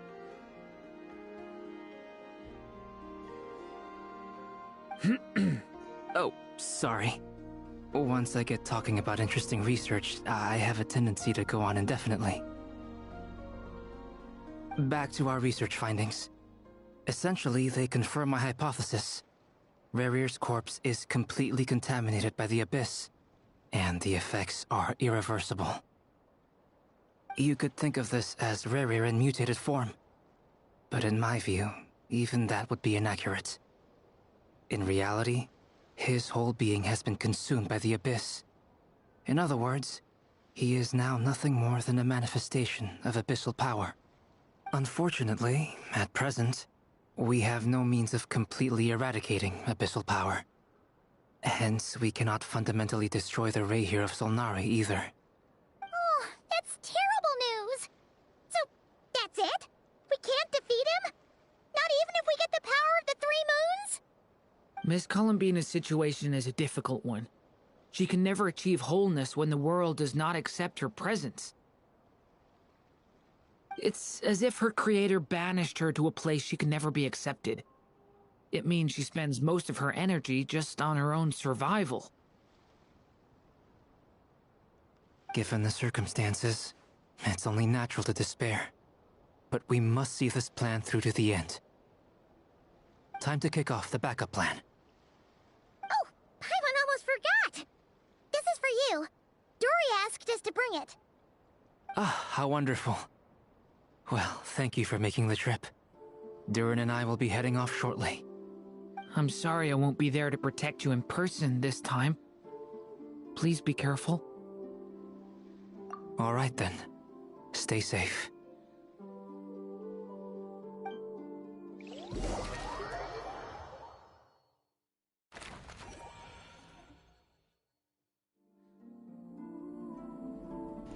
Я вже так дуже надіявся, там камера трошки віддалилась тако вверх, думаю, о, зараз буде кінець 4-ї глави. А ніфіга. Ми йдемо далі по сюжету. Хойверси, ви прям піздець просто з цим сюжетом. Тянете його. Для чого так тягнути? Я фігею просто. Піздець. Один тільки трендьош. Бу-бу-бу-бу-бу-бу-бу-бу-бу-бу. Або ля-ля-ля-ля-ля-ля-ля. Трендьош, трендьош, трендьош, трендьош. А скільки вже можна? Я вже ж не можу. Ідеально таймер був би 1 глава, 1 година. 10 глав, 10 годин. Шикарно було. Піздець просто. Офігеть просто. Я ж не можу. Як мене це злить зараз? Мене дуже злить в першу чергу то, що сюжет дуже сильно розтягнутий в Genshin Impact. Це мене бісить і роздражає, та що він нудний. Я офігею, піздець. Дуже ще 10 хвилин буде 4 години, як ми граємо 4 главу. Зараз 4:00, ну там треба вирізати. Скільки там треба вирізати? 12 хвилин, якщо не ошибаюся. Там треба буде вирізати 12. От відняти 12 хвилин, зараз буде 3:48. Да, от ще 12 хвилин пройде, і вже буде теж 4 години. Ну, сьогодні я це не зроблю на днях, завтра, післязавтра обріжу.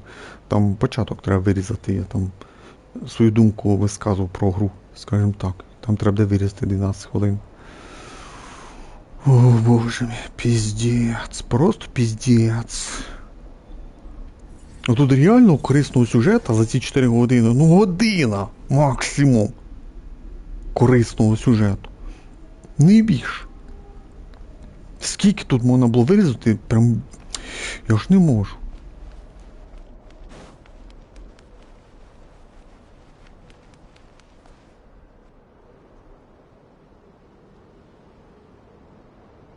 Miss Lauma, is everyone here? Yes. The fate of my flock is in your hands, Grandmaster Varka. Please keep them safe. My lady, what are you saying? Within the next 24 hours, we will face the biggest crisis the world has ever seen.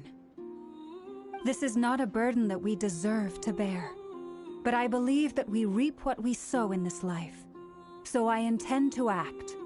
I must do what I think is right.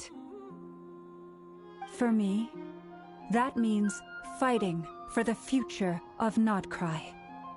This gentleman is the Grand Master of the Knights of Favonius, Varka, Knight of Boreas.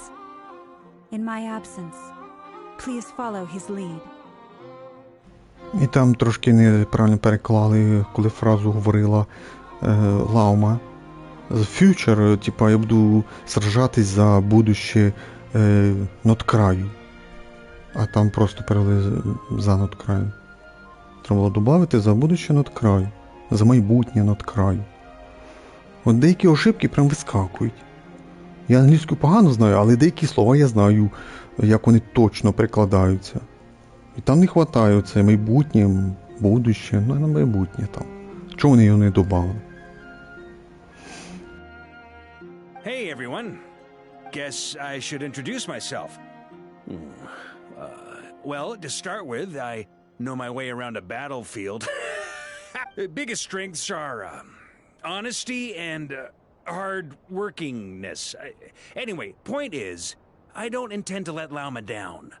I'm gonna do everything in my power to keep every last one of you safe and sound.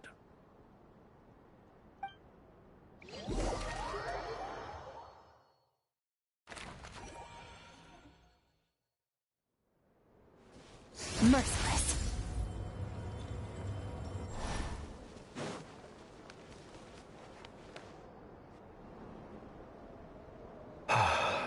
Something on your mind? Miss Columbina, was it? I believe that's how the others addressed you. That's right. Names are funny things. Have you always been called Dainslev? Yes. I take it your own name has a more complicated history. I have a different relationship with names than other people. To be honest, I'm not even sure that Columbina is my name. At least, not in the same way that Dainslev is yours. But it's what everyone calls me. and I go along with it. A lot of my life has been that way. I get so used to things that I forget to question why they are so. I never used to think much about where names come from, or what they mean to people. Maybe something's wrong with me. You're different from other people.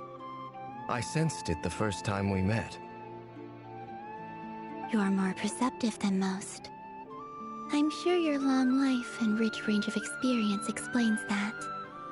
Do you ever find yourself missing Conria, Mr. Dainsleif? Difficult to answer. I have dreamed of the past many, many times. Sometimes I'm fighting tooth and nail.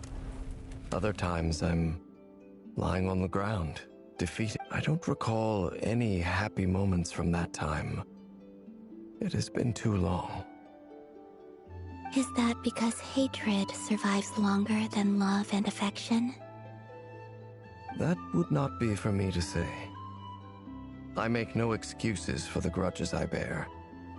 But whatever the reason, I remember little that was beautiful or sentimental.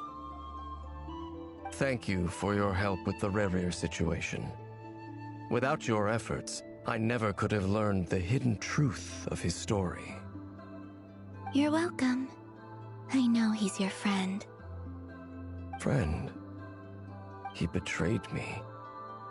And I never really understood what he was going through in life. Some friendship, that is. Okay. So, do you plan to fight him with us? You see, you're torn. Now you know what really happened. You see the things he's done in a new light. I need some time. Of course. I completely understand. Actually, I went through something similar myself recently. Something happened that changed my perspective on a situation. A situation I took for granted at the time, but now I feel very grateful for it. You mean the Harbingers who still support you, even though you've left the Fatui? Yes. I always thought they were only helping me because Harbingers are forced to work together. But then I abandoned them. A warrant was even put out for my arrest. Yet even now, they support me. Which means I was wrong about them all along. Clearly, they view you as a friend. I feel a little guilty now. I regret not seeing their help for what it was, and not treasuring it. I see the guilt that you're feeling now, because I feel it too. Hopefully, talking about it will do us both some good. Have you noticed that the Traveler and Paimon are over there? I think they've been listening. Huh. Shall we say hello? Sure. Hello. Ah! They caught us!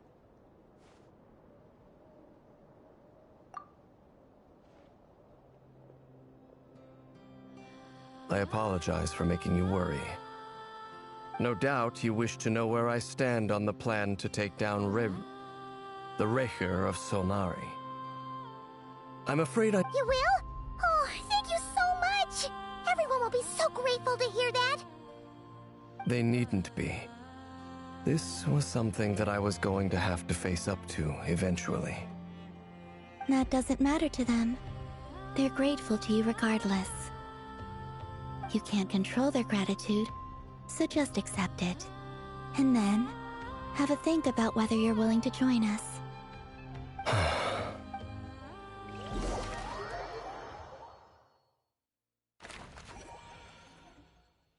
It's nearly showtime! Let's go rendezvous with the others. You know the place.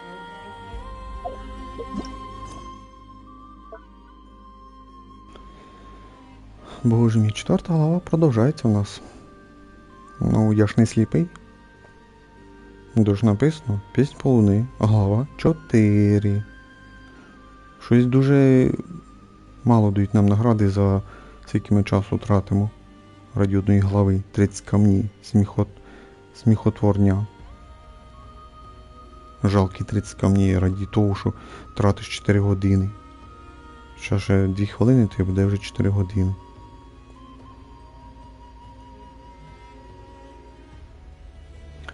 Я вже чекаю, коли вже у нас закінчиться 4-та глава.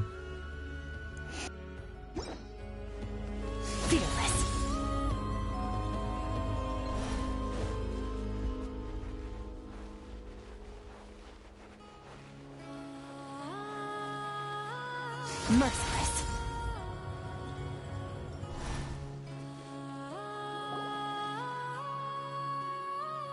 Ah, you're earlier than I expected. Hey, Flint's! Been waiting here long? Not too long. I came a little early so I'd have some time to think. Are you nervous about the battle? Quite the opposite. I'm reminiscing on my past battles. When I was awakened by the Radniki, I had not touched a weapon in many years. I felt like the battlefield was not where I belonged. But after waging war against the Wild Hunt for so long, I came to realize something. My restless flame indicates that somewhere inside of me, there is a deep yearning to root out the evil in this world. Oh, that doesn't sound like such a bad thing. Well, in the past, when I was a Fae whose primary concern was hibernation, it was hardly ideal.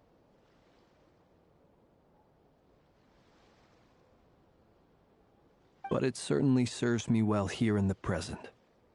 And I am delighted to be able to join forces with you in this endeavor. Looks like I'm not the first to arrive. Ah, Miss Lauma. Did you sleep okay last night? I struggled to settle down at first, because of the nerves. But don't worry. I got enough sleep in the end. I'll be just fine. Please, I'm just doing my part. Never! Over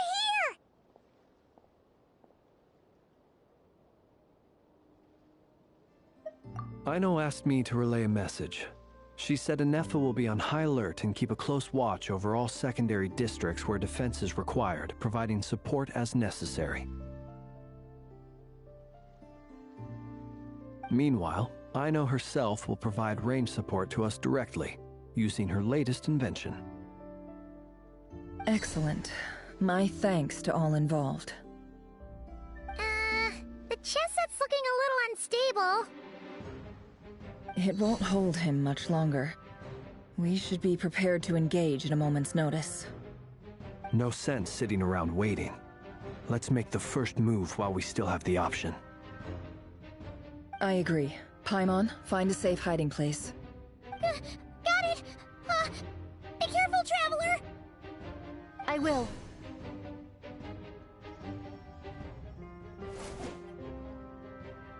Everyone, take your positions as soon as the battle starts. Every ounce of strength we have in our bones, let us bring to this fight.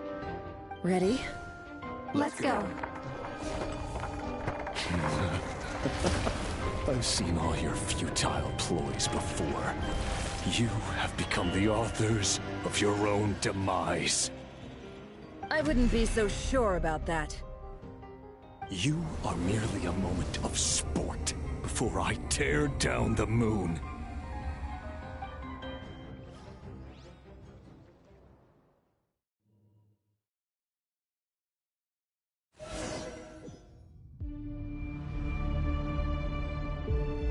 Stay on your toes. Yup, you too.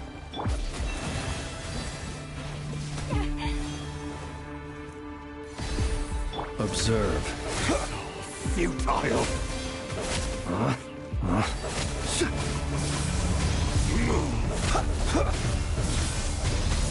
Hunt them down. Let me help you guys. Eat this! Pathetic.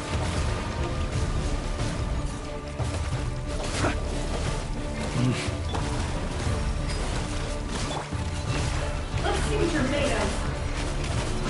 Let's see what you're made of.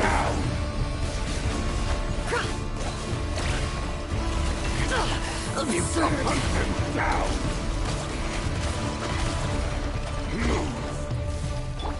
Water jet!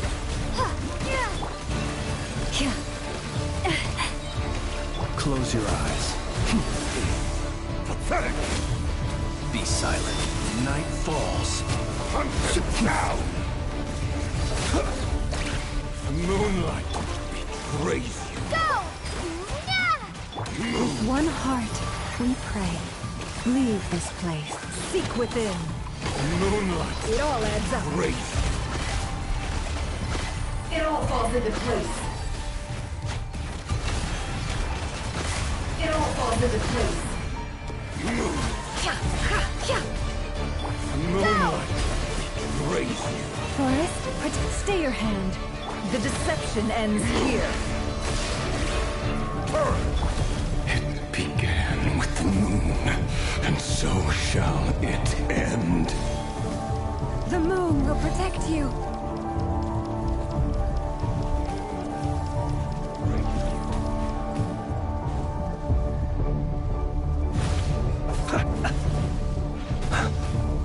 Keep your distance.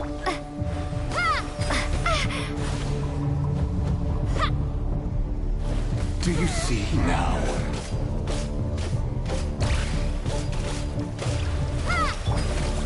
Fenifonier, when will it be as you foretold?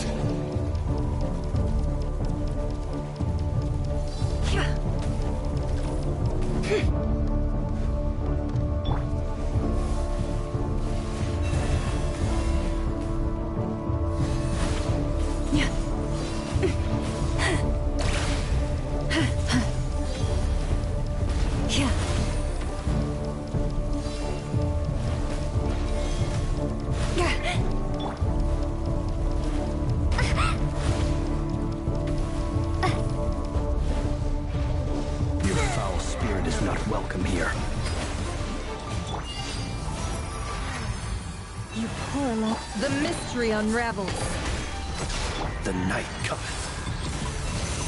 Close your eyes. Be silent. Steady now. Can't hide the truth. You to hunt them down!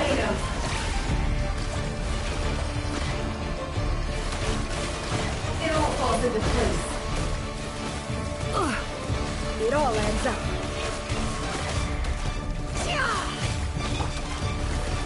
Hunt them down!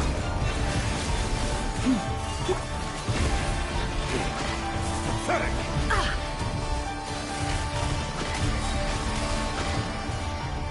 Seek within.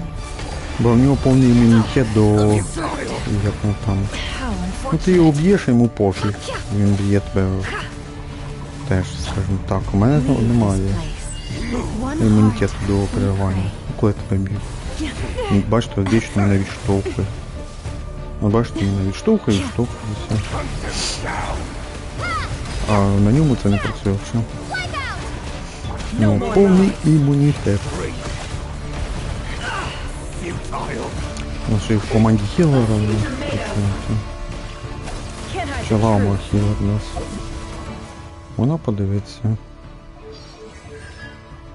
А, у нас лама хілер. Але хто має персонажа, той знає, що хіл получають тільки вроді дендру, як гідо персонажі. Дендру 100% получають хіл.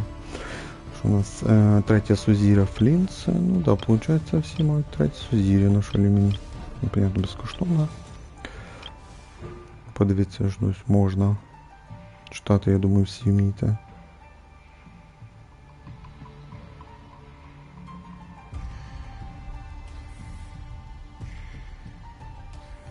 Да, долунну ботанізацію треба робити.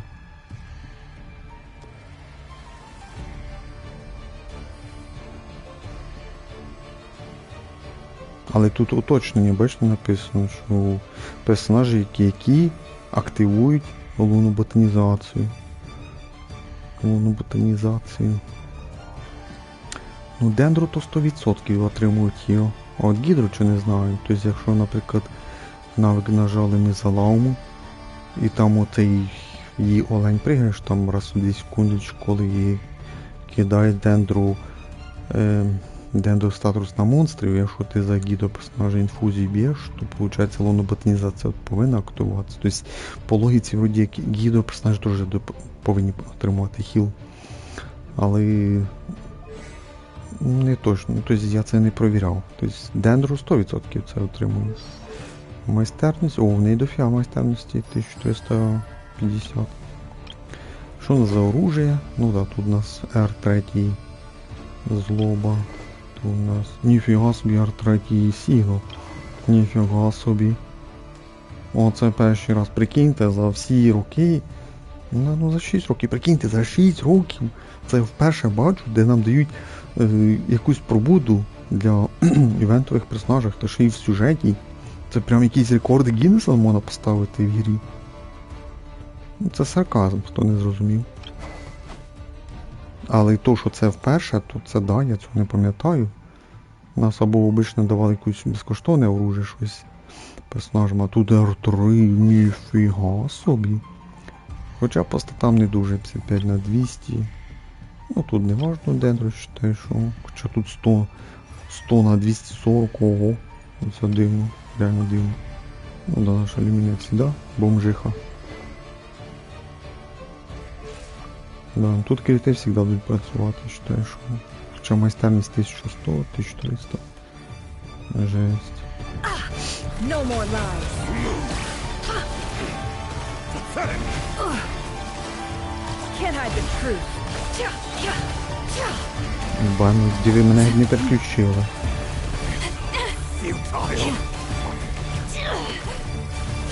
No more lies. Moonlight. Pathetic. Let's see what you're made of.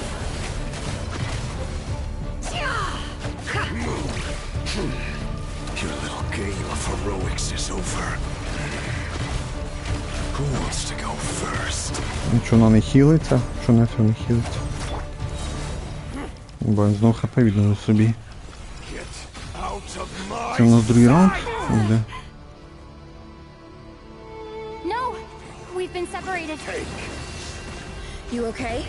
А чекай, нас тільки двоє Where are бачу. the others? О, наш Лін Stuck говорить outside там the бок. barrier. I guess he really doesn't like us. I told you before.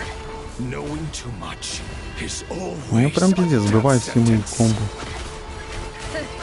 Be careful what you wish for.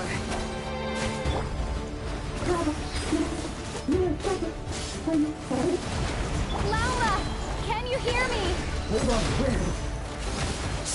Да, ну що, ми почти урони наносимо.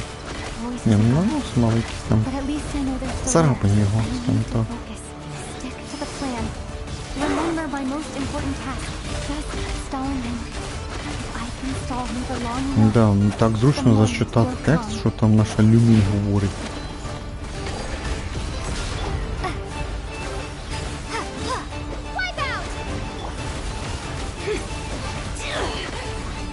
Нічого, слава помре мене. Чи зняла це не так. Так, а хто хп відновив? The mystery unravels. Да, ну ми царапаємо її дуже повільно. Water jet! Bombed away! No more lies. Ну це вже дуже розтягнутий поєдинок. How unfortunate. Давай же добивай цю лавну. The deception ends here. Якась задержка ще я відчуваю. Ну, в геймплеї. Особливо за It all неферти. adds up. It all falls into place.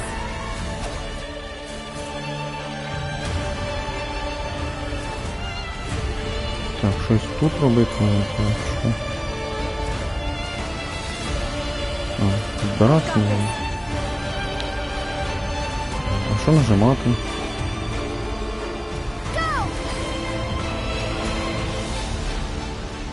Я не знаю, що робити.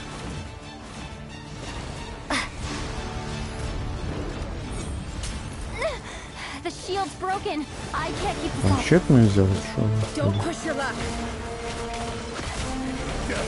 Вроді епічно, але щось, ну, поєдинок якийсь. Shameless. Go! falls into place.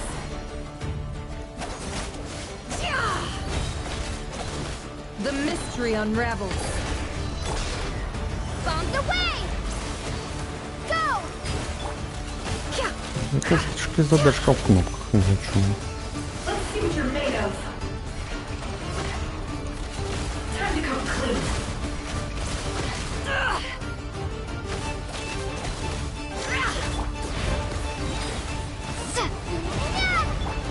The deception ends here. Ролика не було. Let's see what you're made of. Ну реально, дуже затягнув, ми його царапаємо. It all adds up. It all falls into place. The mystery unravels. Bombs away! Time to come clean. Непонятно, де пропав цей гейзер, Клінсі. Алаума. Ну, двох поставив.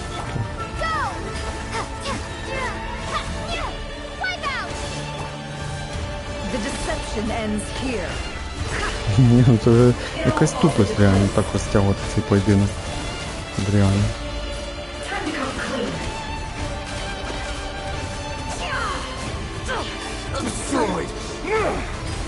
Да, промахнулася. No more lies.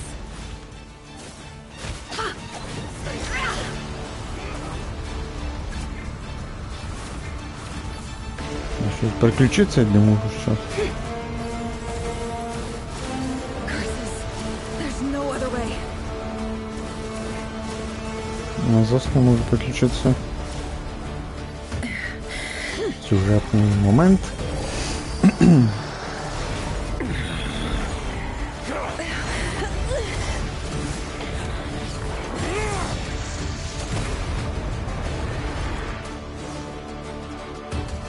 The only way to defeat Rarer is to borrow his own power.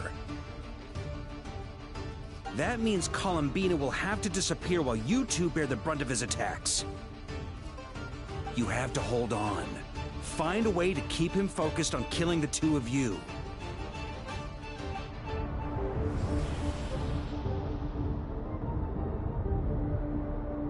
Never! Your eyes are bleeding. Soon you will be powerless to resist.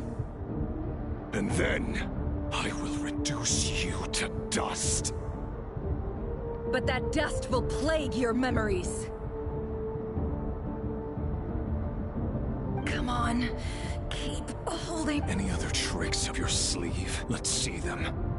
As entertaining as they are, you've backed yourself into a corner. You don't fool me. I see your fear clear as day. I have to stoke his rage. Make him unleash everything. You fear what you could never defeat. You fear the thought of never being able to save your beloved. You cannot win the fight against fate, Rarir. Well, now it's your turn to feel afraid!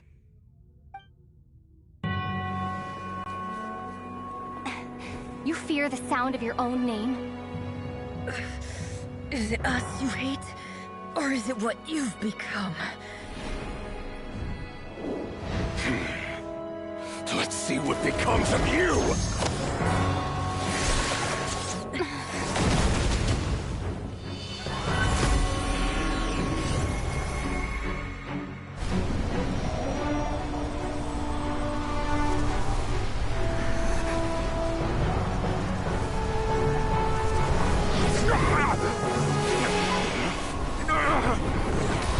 What's happening?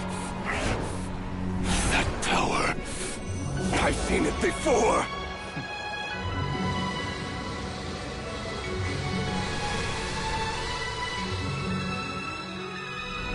His power is on another level. We'll need to use an alchemical array to convert his power into a usable form.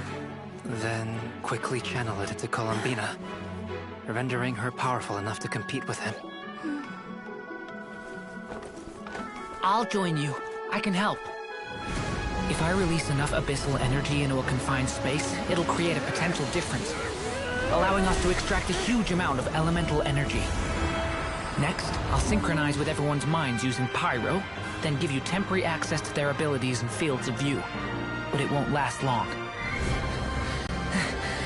Can you see? Well enough. So, we have a student of Gold Rhine-Daughter in our midst. How about that?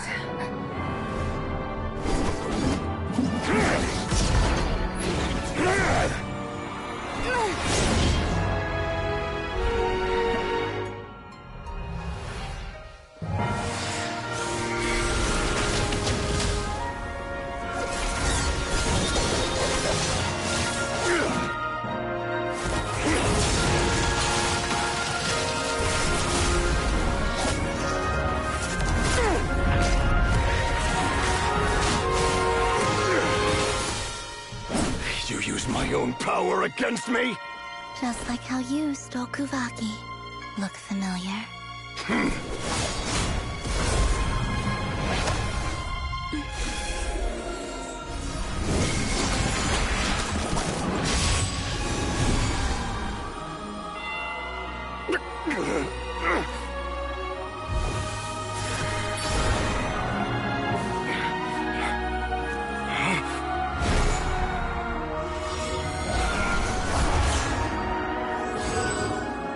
Don't you realize? You don't have the power to hold that gate open. I don't, but someone else does.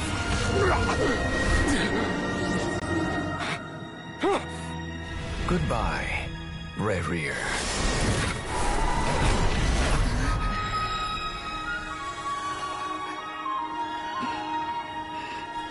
We won.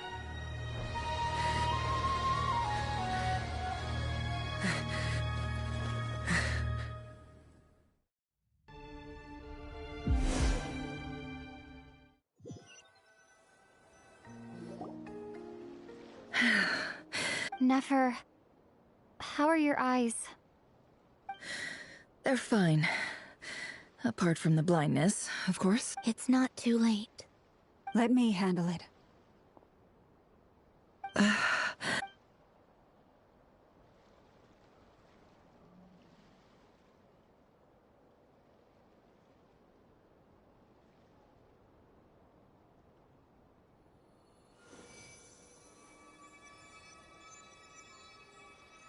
Miss Nefer, it's not like you to lose your composure. That was the most reckless thing I've ever seen you do. Reckless how? The situation was critical. Our lives were at stake. We had to do something. Even so. Okay. I guess you're right. Under the circumstances, it was a wise decision. You traded your eyes for an incredible victory. In business terms, I suppose that's a huge return on investment. I'd be hard-pressed to argue otherwise. Still, I don't like this outcome, and I don't want you to lose your sight for good. People suffer when they make sacrifices they shouldn't have to make, whether that means faith, strength, or in this case, your ability to even see. I had hoped you could win without sacrificing so much as a single hair on your head. Thank you.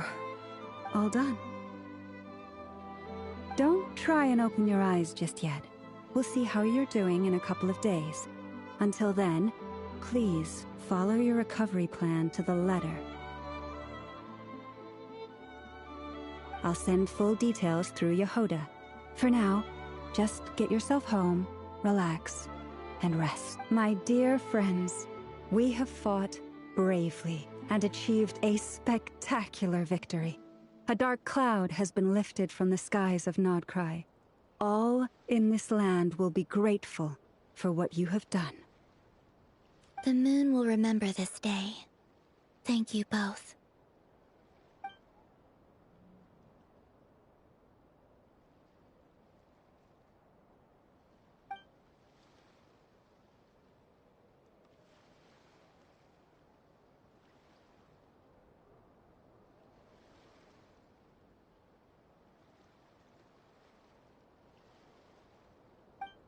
There's something I want to let you know.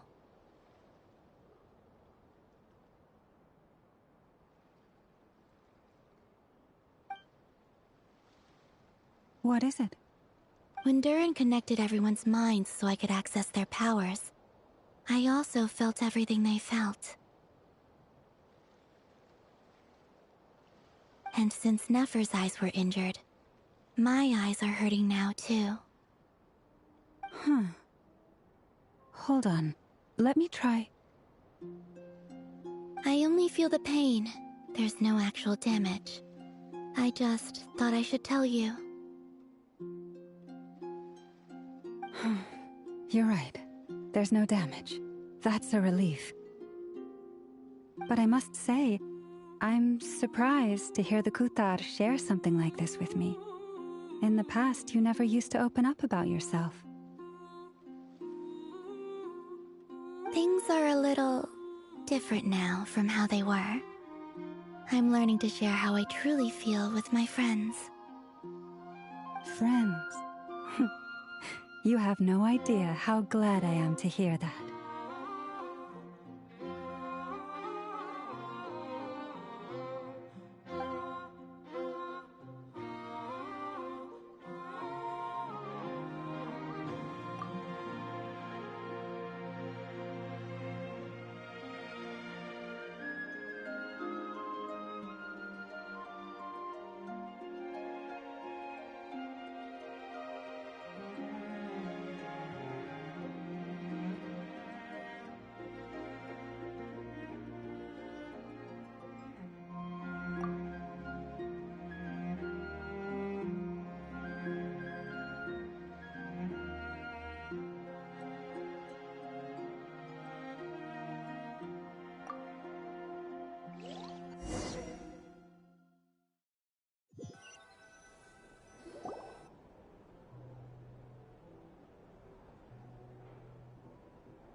How are you feeling?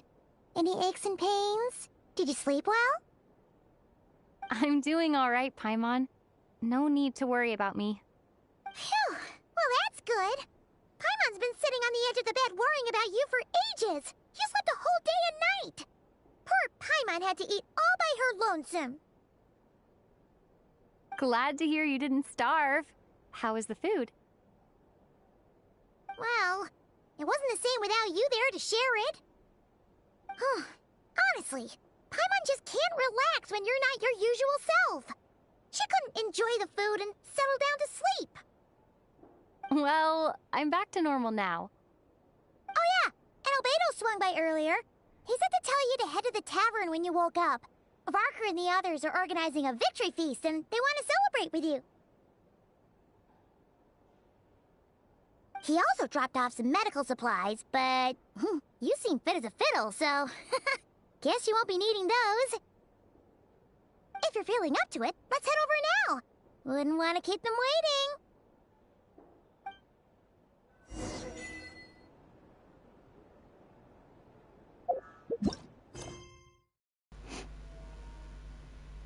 Реально, де кінець 4 глави? Ну ви прикалуєтесь, дивіться, скільки тягнеться вже ця частинка, можна сказати. Ну, кожна глава ж поділена на 3-4 підчастини. І перші частини там дають муру нам, карточки і руду.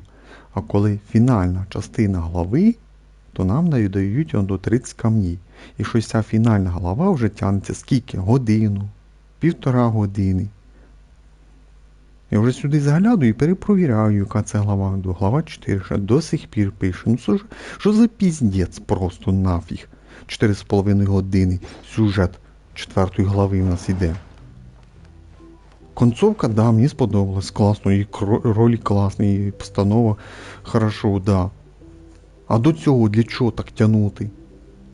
Було. Ні, реально, от я вам кажу, де хорошо, то я це кажу. Кінець був класний, ролик класний, як ми там його схватили, там цей план вже озвучили, там, бо нам не казали цей план, а в кінці вже це сказали. Там картинка була, і Варка це озвучував, що ми там його схопили, Дурін там щось мислі з'єднав, Дайн держав відкритим портал, виходить, а Коломбіна сили відновила і його схватила силу кув'яки і відправила, виходить, в другий світ, чи в другий другий світ, я щось не зрозумів, куди ми його там відправили. Але портал відкрив, виходить, Дайн, виходить. Оце було цікаво. Все нафіг вирізати, чуть-чуть поставляти, і це можна було скомкати в 1,5 години даже. То ні, ми тут розтягнули на 4,5 години розтягнули одну главу. Піздець просто.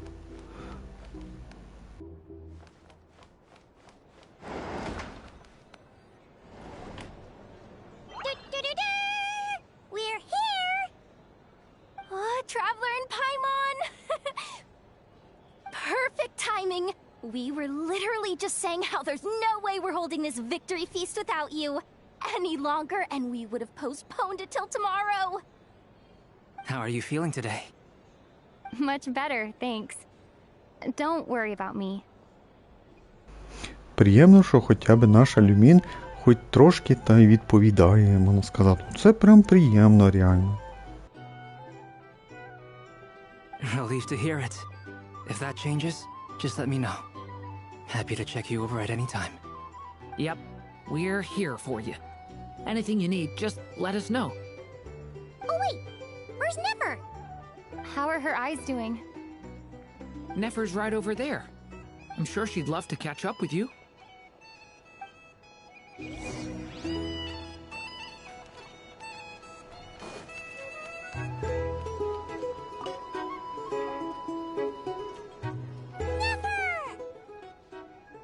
Traveler, Paimon, are you recovering well? Turns out that moon chanter has some real talent after all. My eyes were mostly recovered after just a couple days' rest. I can actually open them again now. Yeah, but you gotta be careful. Lauma says not to strain your eyes while they're still healing. Yes, thank you. I'm well aware. Yehoda, could I borrow you for a moment? I could do with an extra pair of hands. Oh, sure. Coming. Did you hear that? I gotta go help Lauma for a second. You guys chat among yourselves. I'll grab us some drinks on the way back. Paimon, you still like 'em sweet? You bet. Make it extra sweet, 'cause Paimon's earned it. Sure thing.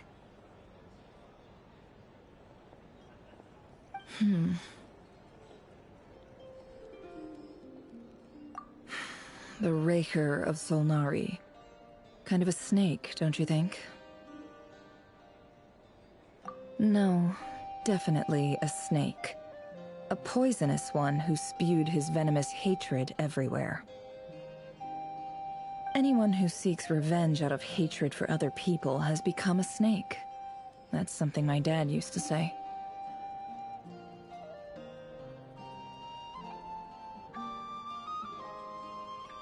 Perhaps. I'm sure it sounds like a very wise and open-hearted perspective to your ears. But me? I think hatred is a perfectly justifiable emotion. What else is left when everything you depended on in life gets stripped away? Something's gotta fuel that drive to keep on living. If you're worried about me, you can nip that in the bud. I'm not someone who gets stuck in the past. It's just... I suddenly feel like I was wrong to call my father a liar. He was just a fool. That's why the Academia turned their back on him, and why the other tribes ganged up on him. Oh, Father. How much better things could have been if you were a skilled liar. Look at the Ibis King. Thoth is a fiendishly cunning liar. And yet, strangely, he feels more like a father to me than my real dad ever was.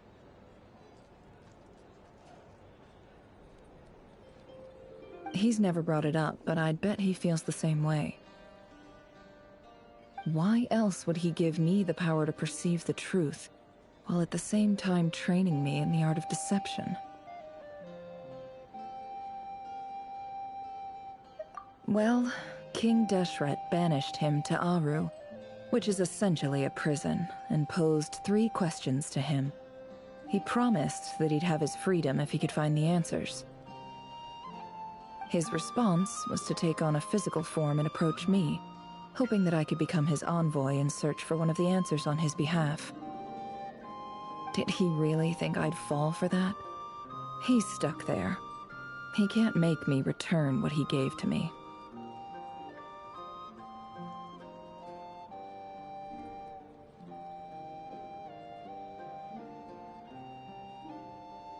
So that's enough for you to decide he's nice, is it? He's a prisoner, and he was scared. So he decided to perform some good deeds to win people's approval. He lives in fear because he's a deceiver. How is Rerir any different? You can't work as a spy your whole life and expect a happy ending. It's preposterous. Yet I can't say I don't understand it. Liars live in the darkness of their own making, but it's still human nature to want to go on living. They say that a liar's soul is the most worthless thing in the world. What do you think?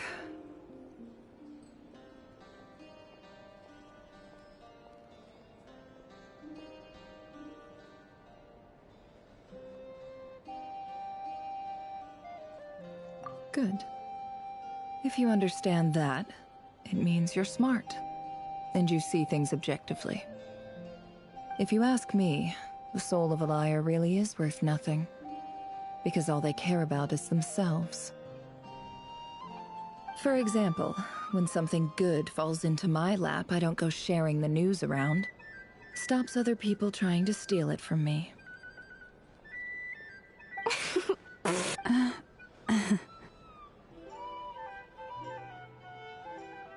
So be it.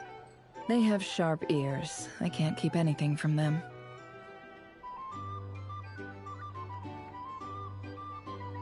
Oh, is that what it looks like?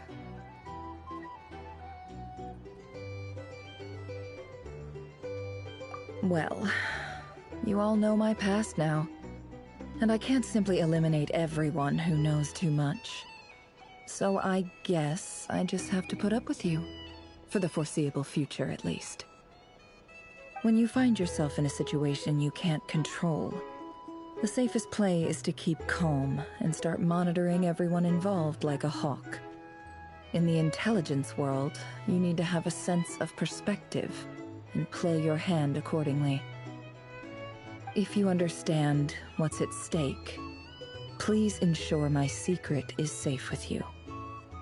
I trust you'll respect my wishes as a friend. But don't forget, I will also be watching you like a hawk. Very good. Oh wait! Now that the panic's over and we've all calmed down, Paimon suddenly remembered something. After all that build-up, our mystery ally never showed up even once! Елегія угасшого лунного світа. Кінець 4 глави. Нарешті. Huh? Am I imagining things?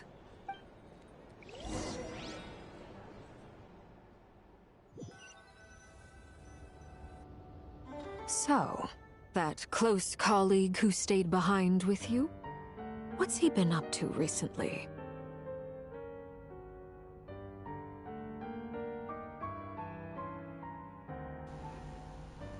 А ще я не люблю, коли нам тільки що порозмовляли з Нефер, показали темний екран, не повністю темний, а такий темноватий, і написали, що кінець 4 глави, І тут нас заставляють далі дивитися початок 5-ї глави. Я таке не люблю. Логічно було, що там, ми остались. Тут поставити жовтий огоньок, цей луч жовтенький. Що ми сюди підбігли, нажали трикутник і почали оце дивитися цей ролик. То ні, нас насильно заставили це дивитися. Я таке не люблю. Я таке ненавижу. Ми тут вже, виходить, прибігли на ту стрічу, порозмовляли з Нефер, з Флінсом, туди-сюди, підготовились, шкатулка появилась, ми там сражались перший раунд, тоді другий раунд, сражались, тоді ролик був шикарний, класний на 2-3 хвилини. Тоді появились в комнаті, з Паймон порозмовляли, прийшли, це нас, виходить, нас відпустили, але не було глави. Тобто нас там в комнаті відпустили, ми пробіглись до бару і порозмовляли, з ким ми там порозмовляли, я забув першого, цей Альбедо, да? Альбедо із Дуріном, потім до Нефер, і оце довга була розмова, і кінець 4-ї глави, і нас запустили. Тобто нас відпустили один раз, після того, як ми проснулись, і ми могли десь втікти. А так, виходить, з Нефер ми почали, і нас вже продовжують далі насильно, продовження, скажімо так. Уже входимо в 5-ту главу, скажімо так, щоб ви розуміли. Піздець, я таке не люблю. Я приклад сказав, ось отут, біля стола, жовтий такий лучик оставити, і ми сюди прибігли, трикутник нажали, і дивимося 5-ту главу. То ні, насильно нас заставляють вже дивитися 5-ту главу. Я вже хотів закінчити, то ні. Понятно, зараз буде розмова, і, скоріше всього, зараз кінець буде, і тоді вже треба кудись бігти, телепортуватися, щоб дивитися продовження. Я буду дуже здивований, що зараз буде розмова, а потім ще буде продовження. Я буду недовольний, прям піздець, вже почти 5 годин ми вже тут граємо. Я фією просто нафіг. З цими приколами.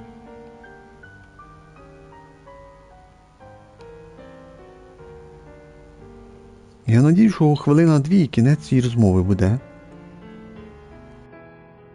Don't know, don't care. I get more normal human interaction from hanging out with Bosco 2 than him. Although, now you mention it, he hasn't bothered me in a while. I wonder if... If he's disappeared without a trace, it's the biggest gift he ever gave to the world. But I somehow doubt that's what's going on. He won't lie low forever, so we'd better stay on guard.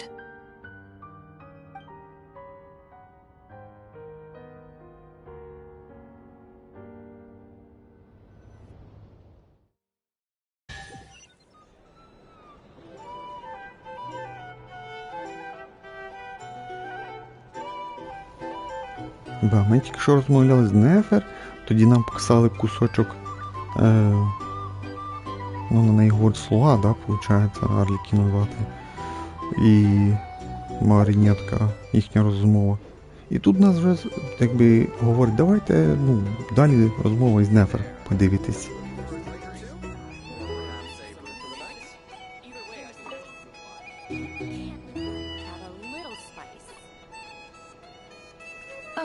Lord Sangamabe, how lovely to see you. I must thank you for the device you provided. It was an enormous help. Would I be right in thinking that it was developed by the Academia?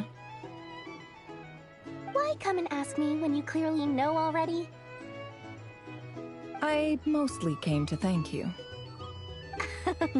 That's more like it. A little gratitude goes a long way with Lord Sangamabe. Play your cards right, and you might even stand a chance of becoming my long-term supplier. The chance to work with such a kind and charitable investor as yourself would be a great honor for the Curatorium.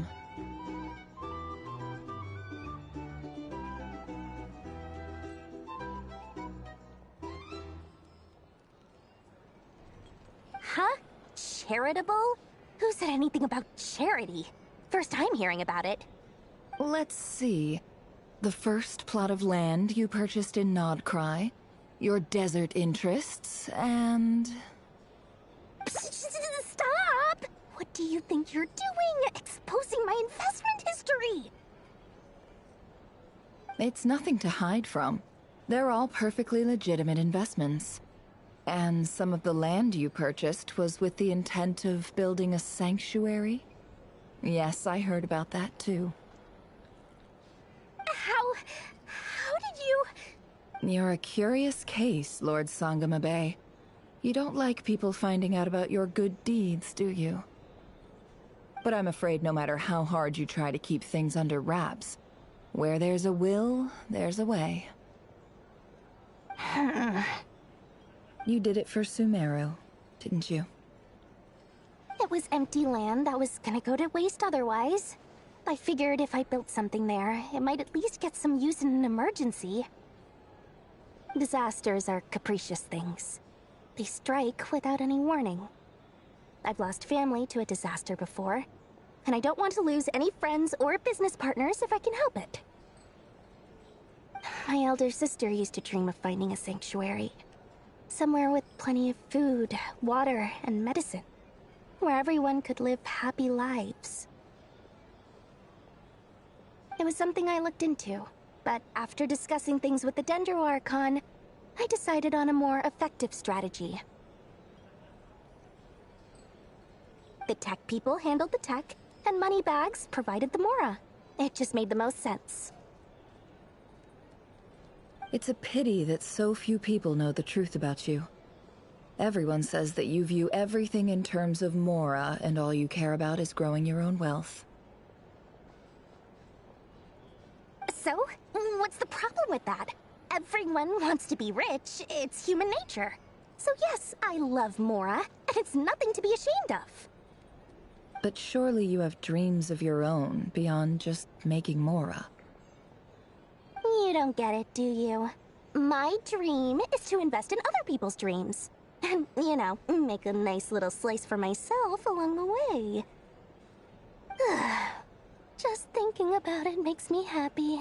That sweet, sweet sound of Mora. Thank you. For the device? And the pendant. Oh, that.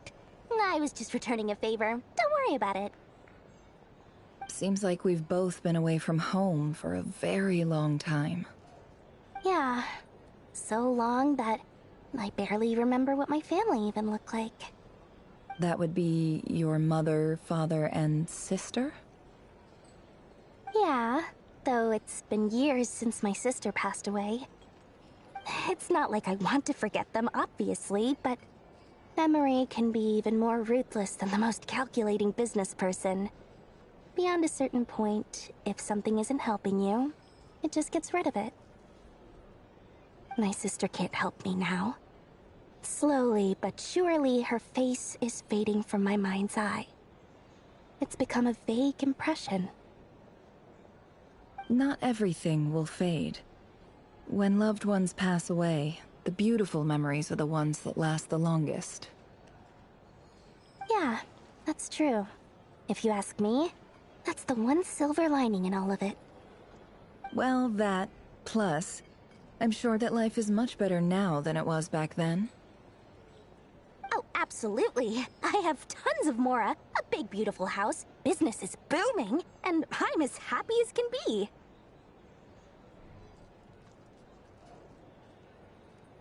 You've got a lot going for you too. Boss of the Curatorium of Secrets? I'm sure there's plenty of Mora to be made in that line of work. I appreciate the vote of confidence.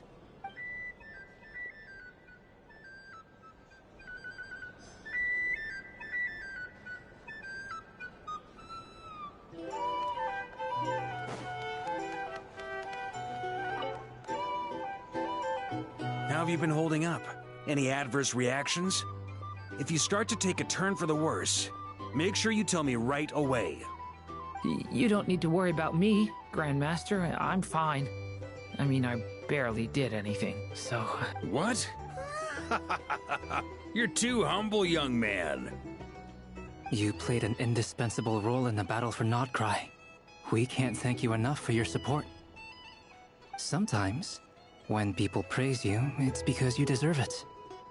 The best thing is to accept it calmly and with grace. It's important to learn how to respond to words of admiration.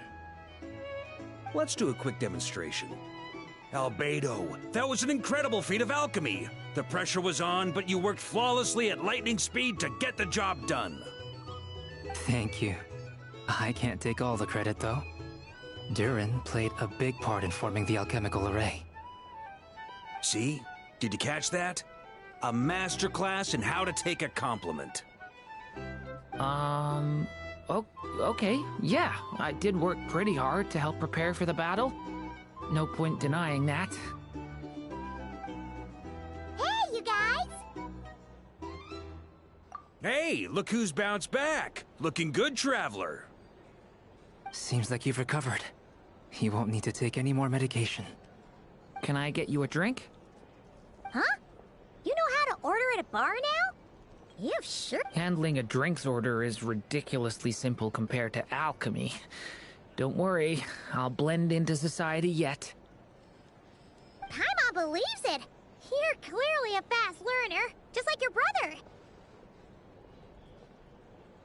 To be totally honest, though, Paimon didn't quite follow all the details when you first explained the plan to us. Don't worry, that's completely understandable. Unless you're a student of alchemy, it's hard to grasp the principle and how the process works. To put it in the simplest terms, we saw how our enemy stole the power of Kuvaki. And that gave us the idea of stealing his power to turn it against him. When facing an enemy you have no hope of defeating, it's best not to engage them in battle. So, instead of looking for a way to overpower him, we decided to help Columbina get strong enough to at least stand up to him in a fight.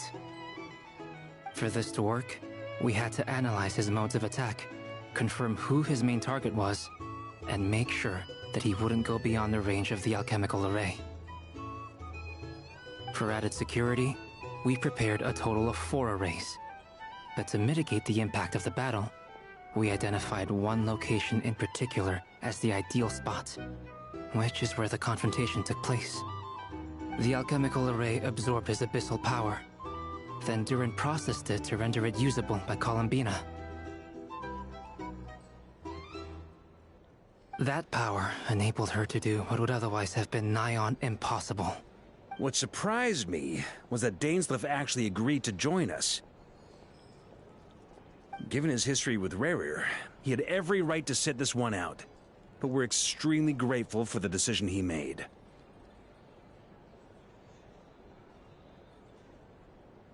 It must have been a painful choice to make. But I'm sure that making a decision was far better for him than staying in limbo. Absolutely. He was torn between 2 paths, but in the end, he made his choice and stuck to it resolutely. He doesn't strike me as the sort of person who'd stay trapped in limbo for long.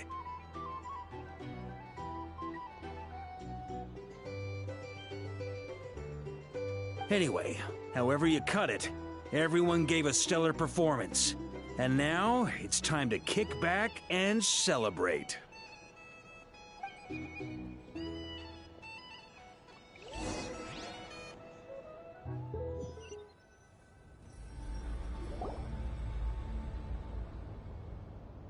That's the only reason you're here.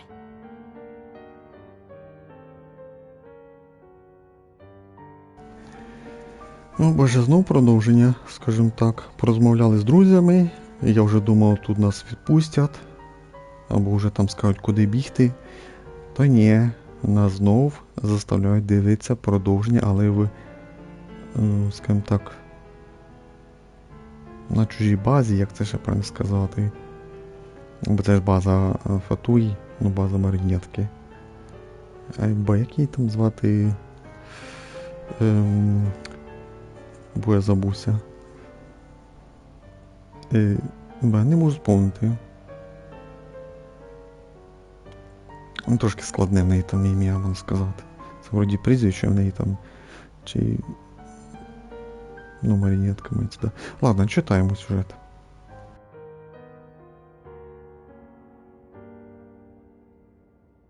Yes, I've thought a lot about it, and I've realized that you, me, and Arlecchino should be friends. I think this is very important, so I felt I had to come and tell you. Well, this is a new one. I'm so moved. I can't even hold my teacup. If that's all, you can leave now.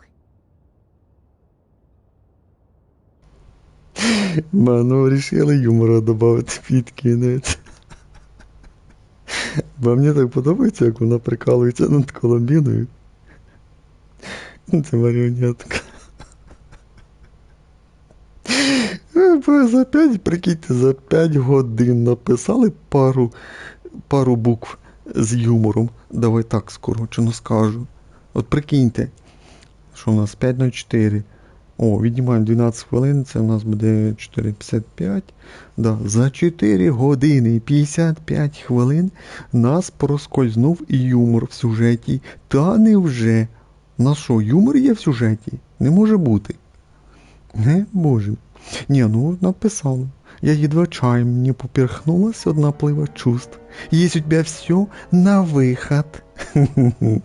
Ні, ну класно написали. Ні, мені подобається, як прописана ця марionетка, як вона класно ставиться сарказмом до нашої Коломбіни. А Коломбіна трошки дурьошка і не розуміє сарказму. Класні відносини, прям. Тільки би побільше цього юмору. Ладно, читаємо далі.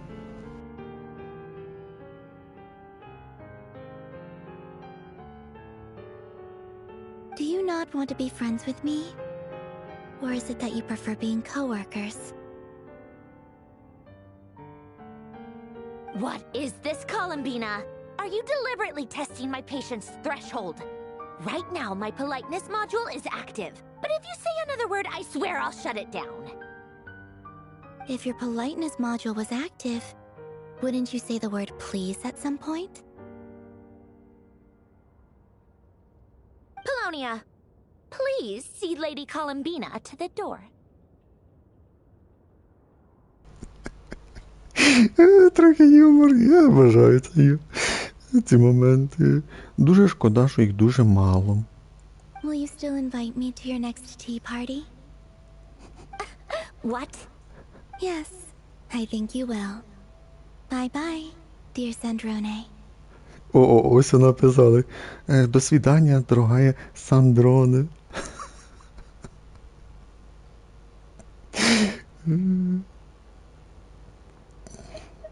Мені перший варіант подобається. Ти розмовляла з другом.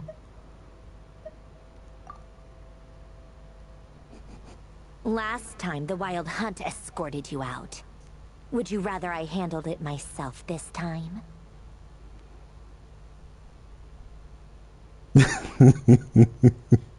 Мені ця Сандро не подобається. Це, виходить, її Сандро назвати, да? Ця Коломбіна тільки що це ж сказала. Дивно, що вони пишуть марionетка. Чому для всіх, типу, вона марionетка, а настоящу її знає тільки хто? Коломбіна, виходить? Бо мені подобається характер цієї Сандрони. Вона така забавна, прикольна. Де надіюся, що геймплей не буде цікавий. We just wanted to, see how you were doing now that it's all over. Why? Out of concern for my safety? I hope you didn't seriously think that the Rayhir of Solnari would be able to lay so much as a finger upon me, given how prepared I was. Бо вона хвастається, а я ж не можу. Ну там ж показували, що він прийшов, подивився, що нікого нема, то він розвернувся та й пішов, виходить. Ну да, там показали, що їй цей робот напригнув, а він відбив його, але він все одно пішов, тобто він тобто цю Сандро навіть не трогав, вважаю, що а вона тут хвастається, бо ми не знаємо, вважаю, що правди. Ні, ну прям хорошо. Mostly because you kind of helped us out, so we just wanted to check you were okay. Looks like all your robots are fixed, huh?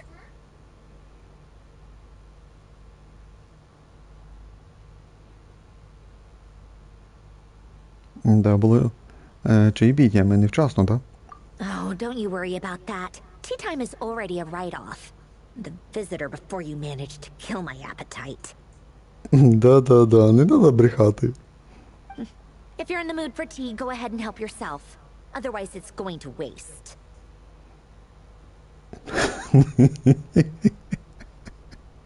Ні, дякую, пити після Колумбіни не ходжу. My coasters are still missing in action, though. Use this notebook instead. Whoa! Pretty hefty notebook. Look at all those calculations. You can ignore those. They're just dumb scribblings. I doodle and write in my free time. Sometimes I remember the distant dreamlike past. Sometimes I imagine the far-flung future. And other times, I grit my teeth and note down all the crazy nonsense going on in the present. Some people do the crosswords in the newspaper. This is my equivalent of that. Кросворд, тетрадь. А чого, зжав зуби, що ти маєш в виду? Ну ладно, читаємо далі. Trying to predict the future is like daydreaming. And writing about the present just makes me furious. The past is my favorite. If nothing else, it's already set in stone, so I don't have to rack my brains trying to figure it all out. Huh. Although, having said that, the only vaguely interesting memory in my past is probably that guy they call Lord Artificer. Who else? Pretty much all the mecha in Fontaine are his personal handiwork. Wait, are you saying you know him? Like, personally? I mean, I guess we were friendly enough. Yep. In fact, I'm probably the only normal person left who knew him at all. We used to chat occasionally back when he was still around. Before he passed away, he asked me to destroy all his manuscripts. I honored his request, but I did read through everything first before destroying them. I mean, I couldn't let the genius of Lord Artificer Alain Guillotin disappear like that. Would have been such a waste. So, that's where the formulas in your notebook are from? I just told you, those are my equivalent of crossword puzzles. They're just dumb formulas that I solve for fun when I'm bored. Alain's work was like epic poetry. The formulas in my notebook are just silly little riddles in comparison. Not that there's anything bad about them. I mean, at least, solving those riddles isn't going to hurt anyone. Except me, 'cause I lose a few brain cells in the process. Anyway, while we're on the topic, I might as well tell you about what happened to him and his friends. Alain Guillotin had two close buddies, Renee and Jacob. They spent their childhood years together in the Narzissenkreuz Institute. They were all quite competitive, so there was some rivalry between them, but it was a friendly rivalry. But beneath the friendship and the rivalry ran something deeper, a sense of nostalgia for the past. Unfortunately, childhood would end, the prophecy would come true, the apocalypse would arrive, and the future would never be. A mad dream that would normally only capture the minds of lunatics begin to take root in their hearts. A dream of saving the world. And if Renee and Alain had been people of lesser wits, that dream would probably have ended up as something for them to joke about in their older years. But alas, they were some of the sharpest minds around. They nurtured that dream with the full power of their intellect, and it grew into something that ate away at their souls. The first of them to fall under its spell was Renee. Against Alain's wishes, he persisted in experimenting on a mutual friend of theirs to try and save their life. Alain did not approve and parted ways with Renee. It's complicated. Alain wanted to believe that Renee only did what he did for the sake of their friendship. But when he told me about what happened, I could tell he still had some suspicions about Renee's motives. Perhaps the seed that would grow into a nightmare had already sprouted in Renee's mind. Even then. The next time they met, Rene's soul had been completely engulfed by the dream of salvation. His futile attempt to change the tide of fate only resulted in a wave that swallowed up the world, even before the apocalypse came. And although that wave died down eventually, I hear that it just recently came back with a vengeance. As I understand, Rene wanted to live out his dream of salvation once more. But I'm told that the attempted resurgence finally died out for good. At long last, Rene awoke from his deluded dream. Though of course by then it was far too late. What do you think of Rene? Do you admire his transcendent genius? His view that any price was worth paying to achieve the lofty goal of saving the world? Or do you despise him? Dismiss him as an evil madman who wrought havoc on the lives of everyone around him as he pursued his delusional dream? Same difference, really. Just a matter of perspective.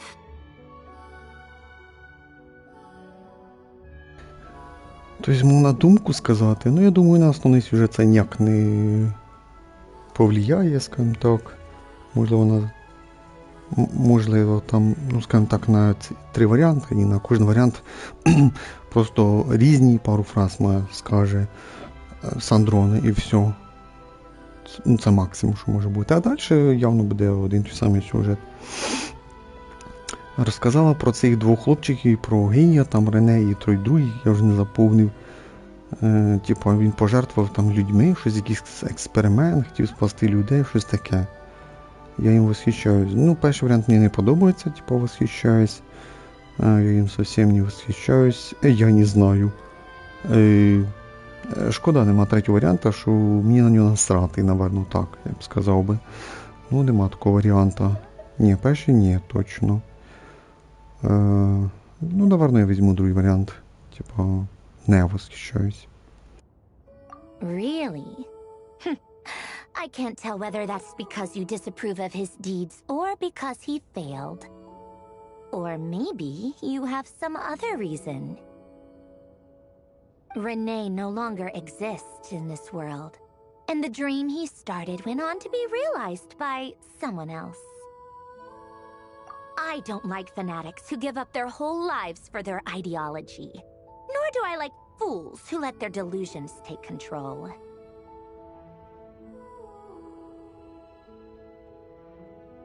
Maybe I could understand if Rene had just been an ordinary person. But he had a sage-like intellect, and still managed to get himself lost in the labyrinth of his own desires. Anyway, that's enough about Rene. Now, moving on to Alain Guillotin, the Lord Artificer. He managed to put a stop to the first storm whipped up by Rene.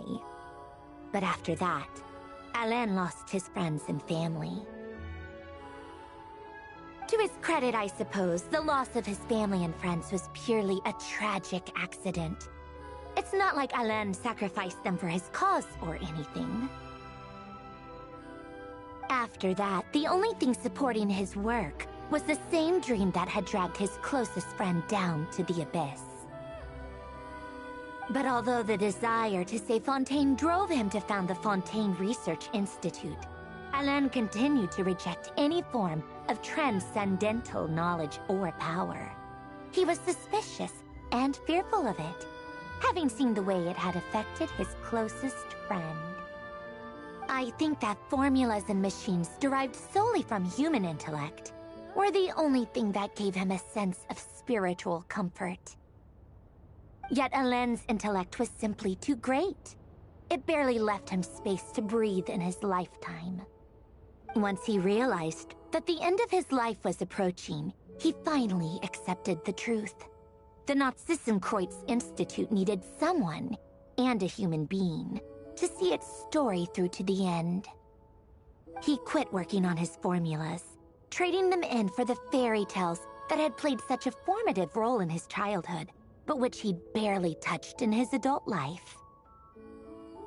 He told me that the director of the Nod-Krai Institute used to read those fairy tales to the children as bedtime stories. Apparently, they worked wonders at sending kids off to sleep.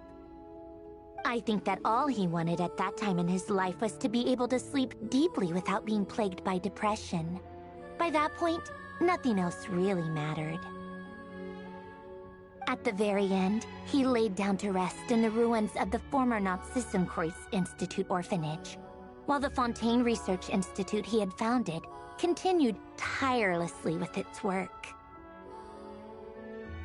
Many years after that, tensions over competing dreams would once again cause a rift, this time between members of the Fontaine Research Institute. But the actions of those fools had nothing at all to do with Alain. And that is the story of two people from the Nod-Krai Institute who both wanted to save the world. One went all in on his fantasy of salvation without ever looking back, and ended up calmly sinking to the bottom of the deepest sea. The other sought desperately to burn bright in his life, even though he wasn't sure where he was going. I do sometimes wonder, why is it that people like them have such grand hopes of saving the world? Even the grandest tree starts as a tiny seed. So perhaps, for each of them, their mission to save the world began with a very simple desire: to save themselves. They were young children with friends and family who mattered to them, desires to explore the meaning of life, ambitions to have a successful career. They didn't want to see all of that taken away in one fell swoop. Or maybe they just wanted to find something to anchor themselves within the chaos, to stop them getting quietly swept away by the storms of life. But instead, the search for their own salvation took them down the rocky road laid out by fate. Do you think the desire to save oneself is enough of a justification to try and save the world?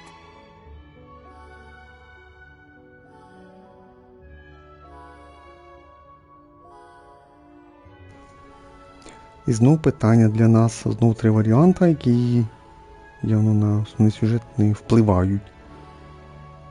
От як вона там відповіла, виходить, фрази. І... Хоча шукати геть не хочеться, чи там є були, чи там були согласні, там вона сказала, да, типа круто, це ми відповіли не согласні, вона відповіла так. Тобто, розумієте, да? Тобто, от три варіанти, чи є справді ці три варіанти, як нам дасть відповідь теж Сандрони. Мені оце іменно цікаво. Бо що ж тут взяти?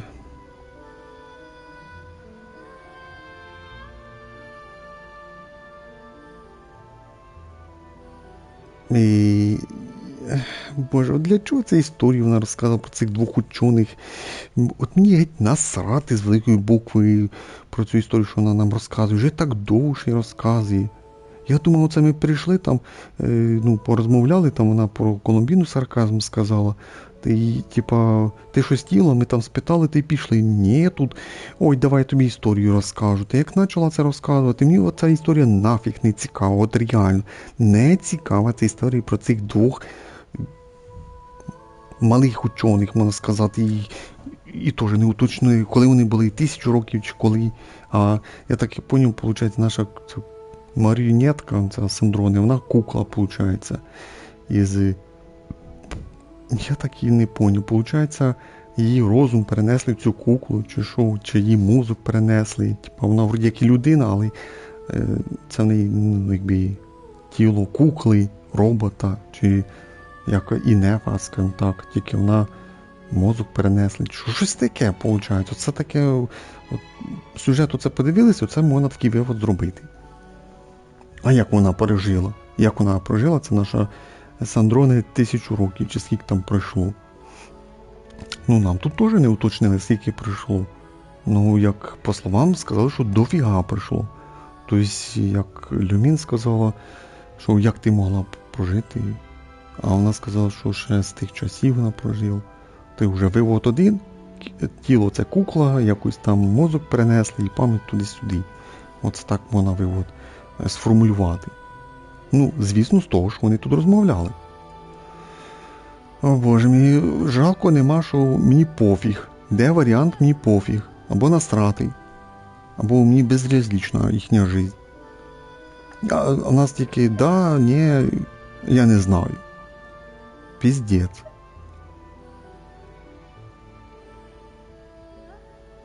Бо я вже хотів закінчити стрім ще півгодини назад. Ну, цей сюжет прям задовбали. Не дають оцей... Як що я й казав. О, боже мій.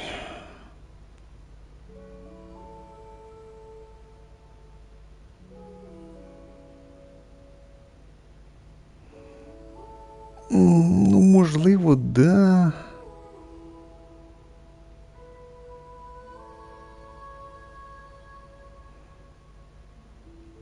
Я не знаю. Я не знаю, який брати варіант.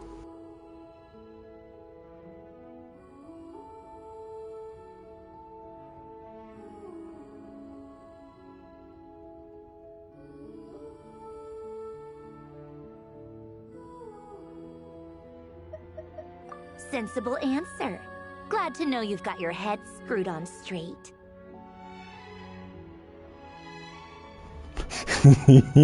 Мені ж... Я не знаю, так якось необично. А мені цікаво, вона це і на перший варіант би теж сказала, що розумна відповідь. Дивіться, вона трошки чуточку та посміхається, бачите? Чуточку, єлі помітно. Що типа їй сподобалось те, що ми вибрали правильний варіант. Ну, що ми правильно дали відповідь. Ні, ну така ця Сандрона симпатяшка. В неї гарне лице. Костюмчик в неї гарненький. Ну, прическа мені не дуже подобається. Як і нашу Люмін. Як ото хлопчик. Наш Ітер з длинними волосами, ну, з довгими волосами, а наша Люмін, бачите, ну ось на екрані, бачите? Прическа хлопця. Я такі прически не люблю, дівчат. Моя любима прическа, наверное, у Кецин, Юнзинь. Ну, у Нілу длинні волоси красиві теж там. У Навії. Оце мої любимі волоси. Ну, навіть у Монові то класні. Ну, номер 1 прическа у Кецин, але в другому костюмі. Не в стандарт. Ну, там похоже все одно, але саме ідеальне це в другому костюмі у Кецин. Це моя любима прическа. Ну, серед усіх персонажів. Ну, тоді, напевно, Навія хай буде, походу.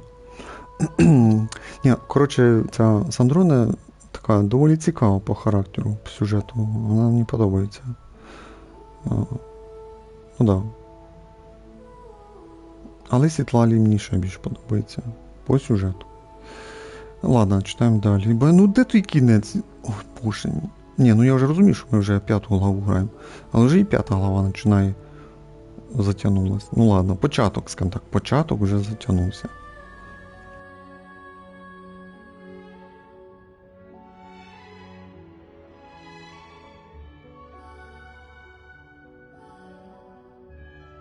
Alan would disagree, though. I asked him the same question back when he was in his prime, putting all of his energy into his work. Yes, it's enough. No elaboration, just a quick, short answer before getting right back to his work. He was always that way. All right, tea time's over. I owe Arlecchino a favor for telling me these stories. I'll have to bring a whole sack of gifts the next time I visit the House of the Hearth. I'm gonna go tinker with Polonia now. You guys can do whatever you want, as long as it doesn't involve interrupting me. Polonia, exit hibernation mode. Begin diagnostics.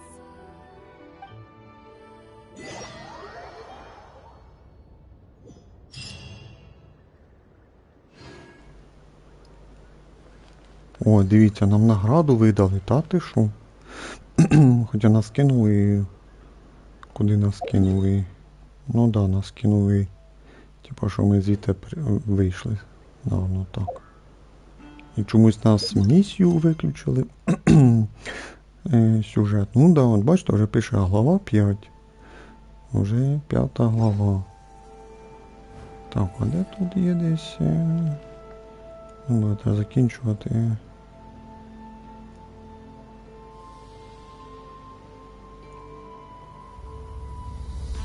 Ну да, треба закінчувати. Реально. Туди. Жовті ягоди, не знаю, де збирати. Десь вони є тут? Де? Так, ладно, де там 5 голова. Бо нам знову вгору читаю, що. Не то. Так, давайте початок подивимося. Ну ладно, вже не початок. Thank you for waiting. I finished checking your adventurer handbook. Here are your commission rewards. We have no other urgent commissions on the books at present. Thank you for all your hard work lately. Perhaps you two could consider taking a vacation. Amazing! Paimon never thought we'd end up having downtime in Nod-Crai. Things were pretty hectic when we first got here. Everywhere you looked, it was either the Wild Hunt causing chaos or the Vatui stirring up trouble. It felt like this whole region was one giant slime in a barrel, ready to go boom at any moment.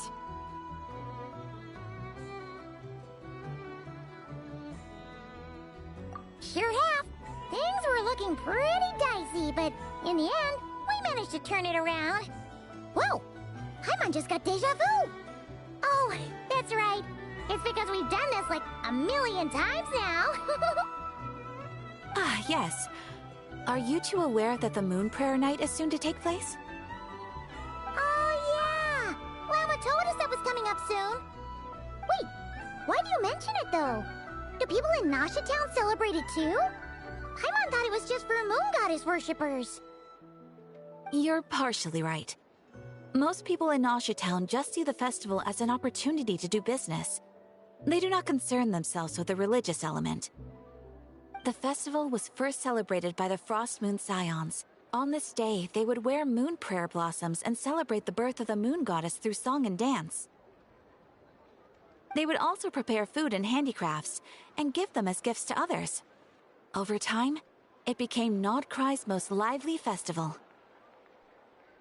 Oh, sounds like fun! Great! Well, in the meantime, since Catherine doesn't have any commissions for us, let's focus on some personal business instead. When we first got here, you mentioned that this was where your spaceship landed? We didn't get to follow up on it at the time, because we got wrapped up in that whole rare situation, but now we can finally start investigating it properly. Well, there's a saying Paimon's heard around these parts, which goes, if you lift up a rock, you'll find something you weren't looking for. By that logic, you'll never find what you're looking for while you're searching, but the moment you stop looking, it'll jump right out at you.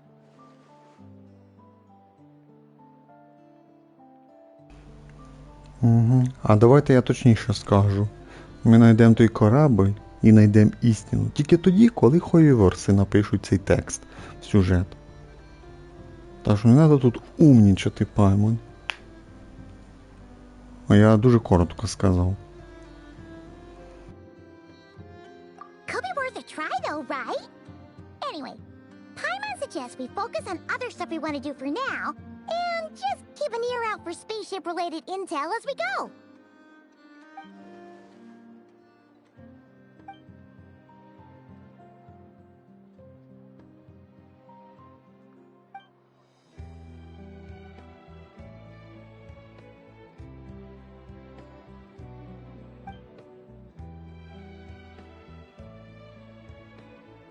What's wrong?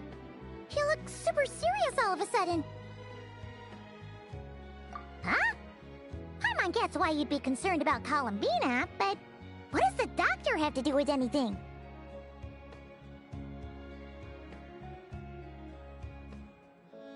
Oh, that you mention it, we're definitely overdue for a showdown with the Fatui. It is weird that he hasn't shown himself this whole time. What could he be up to? True. Paimon would much rather deal with Marionette anyway. She says the meanest things, but when it comes down to it, she doesn't seem like a bad person. Maybe it's the pressure of being a Fatus? Especially as a Harbinger. Does she feel like she's gotta act tough to keep up appearances or something? But then, every time we headed out with Rarier, she always wound up having to repair Polonia and her other robots. That's gotta sting. Losing face always hurts more for people who care a lot about their image. She's probably still furious about it.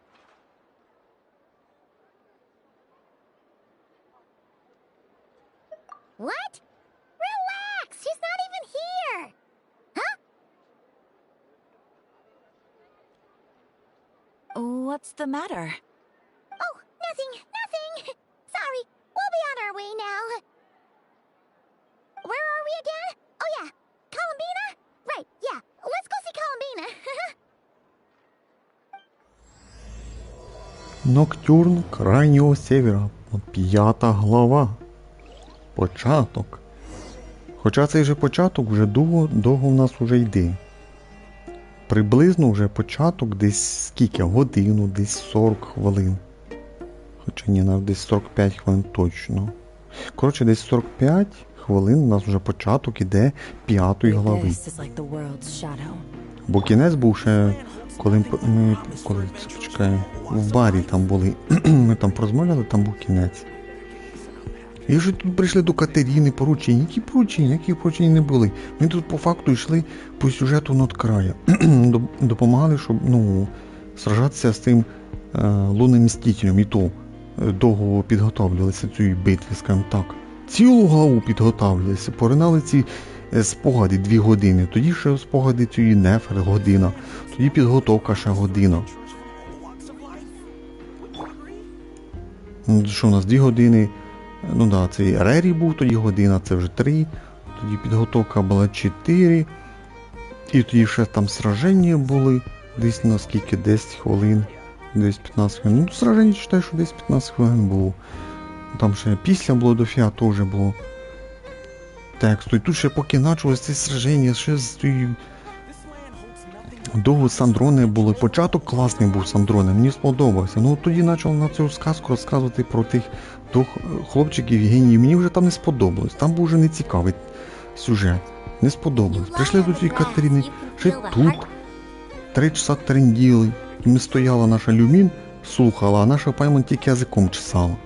Тільки бу-бу-бу-бу-бу здовбало. Офігеть просто. Нам ж сказали по сюжету йти до Колумбіни. Вроді до Колумбіни. Ну мені там треба... Я так хотів ще пройти оце, як воно там називається. Я зараз не зможу відключити по ходу. Я хотів пройти, як воно там, хроніки хотів пройти. Чертог серебряный. Ну да, я хотел хроники пройти. Вы пока не можете принять задание лунной хроники. Ага.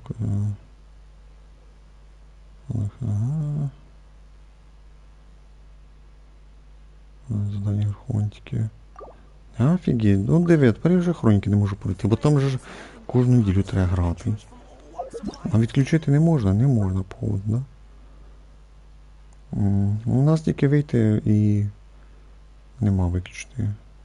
Ну да, в мене ще не включено. І нема включити кудись. Ну капець реальний. Ну все, треба закінчувати. Я там виріжу 12 хвилин, якраз буде... Ну почти 5,5 годин буде, я вважаю, що... Боже мій. Ну це ж до Колумбіни зараз підемо, тут теж буде розмова десь на 10 хвилин. Що десь кисне.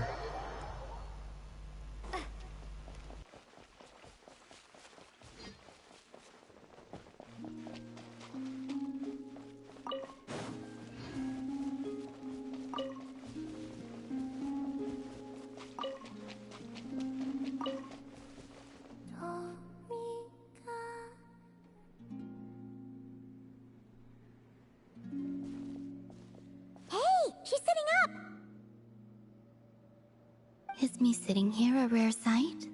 No, we just thought you'd be resting. Perhaps I would have been, were it not for the sudden arrival of some unexpected guests. Not that I consider it a disturbance. After all, you are the only ones who are free to enter. Would it not be a little unfriendly of me to lie down while we speak? I didn't realize you put so much thought into little things like that.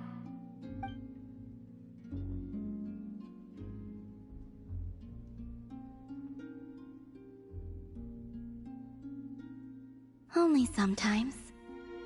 There have been moments lately where I think about you and your companions. They are warm, mysterious, and cozy memories. Very few of my past memories are anything like that. They say that travelers return home bearing bags full of souvenirs. But my luggage was empty, and I believed it would stay that way. Return home? So, you're still planning on returning to the moon? Yes. This planet continues to reject me, reminding me that I do not belong here. If I remain in Teyvat, there will come a day that I disintegrate. And I don't mean reduced to dust, or turned into food for the flowers. I mean... Alright then. Well, we're sure gonna miss you. But it sounds like we'll have to say goodbye. How do you intend to return? The moon prayer night is soon to arrive. On that day, the moon will be closest to Teyvat. The Kuvaki in this land will reach its peak at that time. I merely need to grasp the tide, and with relatively little effort. Oh! Paimon gets it! It'll work like a slingshot! You make it sound like she's gonna get blasted up to the moon. If I did that, I suspect I would crash into the false sky. I will be using a much gentler approach. But I do like the analogy. It's fun. You see? She gets Paimon's sense of humor. In the blink of an eye, the time has come to part ways. It does feel that way, doesn't it? Time seems to fly fastest when you are enjoying it. I have always thought of myself as a wanderer on this earth, and it has never expressed any desire to keep me here. Yet, just as I plan to depart, it tugs at my arm. Is this a gesture of affection? Or is the world mocking me? Oh. Were you hoping I can answer that? Yes. You are a traveler, so you must have a lot of experience in this area. Then, what I would say is, enjoy the moment. That's right! Don't overthink it! Happiness is happiness and joy is joy! The point is to enjoy it, not analyze it! I see.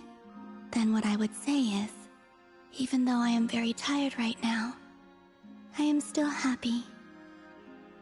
I can't tell from the tone of your voice. Oh, really?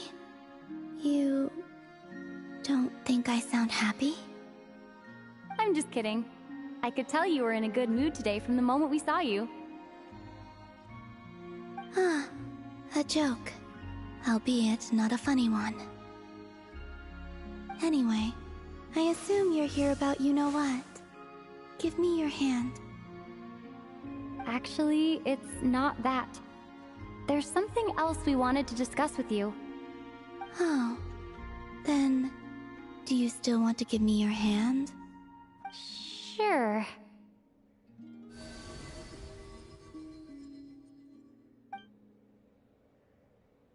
Thank you. So, I've heard that in the moon prayer nights of the past, people here would hold celebrations in the moon goddess's honor. Since you helped so much in our fight against the Rayhir of Solnari, I think you deserve a farewell party before you return home. I haven't asked everyone else for their opinions on this yet, but I'd like to invite you to join the upcoming moon prayer night. I've never joined a moon prayer night before. I'm not sure what I would even do. Oh, don't worry about that. We take care of everything. All you need to do is show up. Of course, there's no need to force it if you're not feeling strong enough. It's just, this kind of felt like a golden opportunity. But they call me Kutar, and the Fatui have an arrest warrant out for me. I shouldn't appear in public right now. I'll make it work. You have my word. Yeah, we got your back. Well, she does. Paimon's actually not too sure what she's planning. All right, if you're sure. I will not refuse your invitation. I suppose it wouldn't hurt to pack a few more sights from this world into my suitcase before finally learning what my homeland looks like. Oh, if you see Lauma, please tell her that my answer to the question she asked me is neither yes nor no. Rather, it is, there is no need. That was kind of cryptic, but sure. Guess it's between the two of you. We'll pass along the message. Bye for now.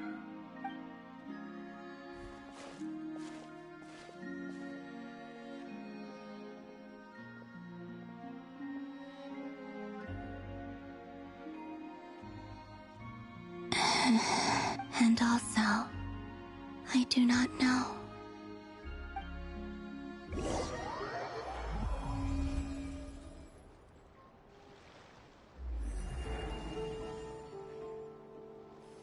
Since she's agreed to join the festival, let's go see who else wants to take part. Lauma's gotta be the person most familiar with the Moon Prayer Night. We should start with her. Also, what exactly is your plan to keep her safe? Not sure yet. I'll figure something out. What? Are you serious? And Paimon even gave you her vote of confidence back there. When did you become so sneaky?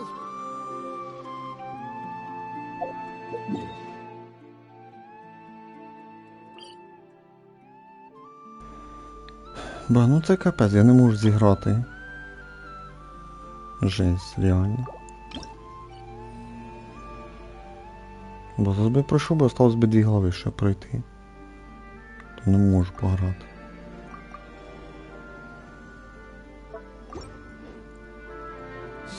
Я не можу відключити цю пріоритизацію, як вона там називається.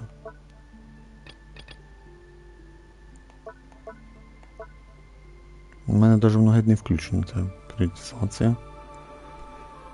О, боже мій, піздець реальний. Я думав, зараз ми поговоримо, можна буде вернутися. Та й... А не можна. А ну якщо сюди...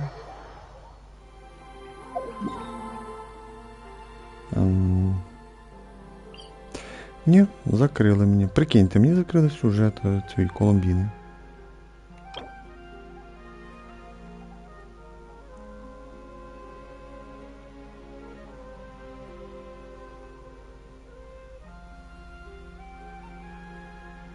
Ну да, я не можу тепер пограти. Ну я не знав, що така фігня буде. Тепер... Ну мене тупо не запускається, вважаю, що... Все, давайте, наверное, на цьому закінчимо, бо вже і так вже 5,5 годин, вважаю, що буде. Да, давайте на цьому і закінчимо. Так, ну тут явно ми до Лауми підемо, там з нею будемо ще розмовляти ще. Вважаю, що ми прийшли до Колумбіни, тут порозмовляли, скільки... Десь 15 хвилин, десь ми розмовляли з Колумбіною, приблизно. Ну да, приблизно. Вважаю, що... Хватить трендякати. Вічно трендякайте, коли не треба. Наша шиття. Скір вічно випускаєш свої анімації. Так. У нас новий івент там запустився, добачу. Так, ось, бачите, у нас що залишилося 21 день до ще 21. Ну, я думаю, встигнемо, якщо буде все нормально, скажімо так. То я встигну пройти 9 і 10 главу. Отут нам дають пройти 2 глави, 9 і 10. Тобто, що у нас було 8. Бо хочу встигнути, ти хоч забрати, я читаю, що 560 камней. Це у нас що там вийде? 3 молитви, 480 камней, і ще 480, і ще 80 виходить. Ну да, не вистачає на 4. Ну, 3 молитви, коротше, буде. Так що, давайте, наверное, ми і звідси, слідуючу частину почнемо прямо з цього моменту. Ну, навіть з цього місця. Так, тепер коротко. Я вже і так свій негатив говорив, але скажу, що мені не сподобалось. Поки що на даний період сама хужа глава це 4-та. Ми почали 5-та. 5-та поки почалась непогано, скажімо так, але теж трохи розтягнуто. Дуже було, можна було скоротити там і з марінеткою, треба було там ту історію не розказувати. Просто вона там розказала, що в неї Коломбіна була, там оту свій шутку про неї сказала, скажімо так, і ми пішли собі по ділам, або спитали, що там хотіли. То ні, давайте я вам розкажу історію про двох геніїв. Там, як почала розказувати, ти не знаю, скільки там було тих 30 хвилин чи скільки, я не засікав, до фябру пройшло часу. І мені той сюжет був нецікавий, нудний і нецікавий. А тепер дуже швидко. Перші 2 години мені не сподобалося, де ми дивилися спогади цього Рері. 2 години потратили на спогади Рері. Скучний, нудний сюжет, мені не сподобався. Далі годину про Нефер нам показали спогади, як вона там трошки дитиною була, батько погиб, і там вона тих бандитів обманула. Там ще більш-менш, теж скучнувато було. Годину там ми потратили. Потім ми це план обсуждали туди-сюди, деталі не було. Тут ще ладно, ще і то теж можна було скоротити. То ні, розтягнули нашу 4-ту главу на 4 години 45 хвилин. Це прикиньте, почти 5 годин, бо ще в прошлому стріму я потратив 15 хвилин десь на 4-ту главу. І тут потратили 4,5 години. Ти почти 5 годин на одну главу. Що за бред реально? Прикиньте, кожну главу проходити по 5 годин. 10 глав. Считати вмієте, да? 50 годин. Та це нафіга так розтягувати сюжет, реально. Мені шкода свого часу і свого життя, що я трачу на цей сюжет сраний. А реально. Тут поскорочувати можна було і було б класно. І навіть можна було похвалити, що класно. То ні, тут, звісно, хтось може сказати, що ти нудніш та так далі. Я маю повне право свою думку висказати. Ви з нею, якщо не згодні, якщо вам подобається сюжет, не дивіться мене. Ніхто ж не заставляє вас дивитися мене. Я висказую свою думку про сюжет, а у вас має бути своя думка. Я вам говорю, що можна було дофіга тут вирізати. Дуже дофіга тут можна було вирізати. Отут вже нормально було, коли ми вернулися з погодів Нефер, там план розсуждали, з командою там Варка і так далі, Флінц, там теж можна було вирізати, там вже хоч більш-менш. Мені саме більше в 4-й главі сподобалось то, що коли ми вже прийшли зустрілись Нефер, Флінц і мали сражатися вже з цим лунним мстителем, отут вже трохи було цікаво, почали сражатись, отут вже було цікаво, тут поєдинок був класний, ролик класний зробили, отут похвала. Дивіться, я хвалю іменно класно зроблений ролик, класно зроблений, молодці. Але остання частина, де ви це все розтягнули, тут вам жирний мінус за це. Нафіга так розтягувати? Перші 3 години просто коту під хвіст нафіг. Так що 4-та глава поки що саме худша. Самий класний момент сказав, це поєдинок, і оце класний ролик, ми сражались, Дайн відкрив портал, Коломбіна його туди закинула, класно, оце прям шикарно зробили. Все. 5-та глава ми почали, і в слідуючій частині будемо грати 5-та глава, це що ми будемо в 7-й частині грати, бо вже цей сюжет, і трохи забуваю всі деталі. В 7-й частині ми будемо грати 4-5 главу. Ми почали грати 5-ту главу, вже пограли скільки півгодини, чи десь 45 хвилин. Я дуже надіюсь на те, що ми пройдемо за 3 години десь, хоча б за 3 години, пройдемо 5-ту главу. Але вже, бачите, але я розстроєний тим, що ми потратили 5 годин на 4-ту главу, то я буду дуже розчарований, що на 5-ту главу теж треба буде 5 годин. Я буду дуже розстроєний. І недовольний, давай скажемо так. Я так розумію по цій розмові, що В 5 главі буде якесь свято, це богині Луни, і ми, напевно, будемо у городі якесь там свято, напевно, буде. Ну, тому що тут тільки що ця розмова була, скажімо так. І я буду розчарований, що це свято розтягнеться на 5 годин. Там година-дві і все, і закругляться. І закінчити 5 главу, приходить на 6. Ну, подивимося, як воно там буде в 7-й частині. Все, свою думку сказав за 4 главу, в загальному не понравилось. Ота частина, де поєдинок, мені сподобалась. Все, так що жирнющий мінус в 4 главі. Особливо за те, що воно дуже розтягнуто. Все, давайте на цьому закінчимо. Свою думку сказав, все, хватить повторятися. Так що зустрінемося, напевно, в 7-й частині. Ну що ж, давайте на цьому закінчимо. Ми грали в Genshin Impact на PlayStation 5. Нод-Край, Глава 4, 6 частина. Основний сюжет. Thank you for watching, everyone. Bye-bye. Всім пока-пока. Зустрінемося в 7-й частині. Everyone, bye-bye.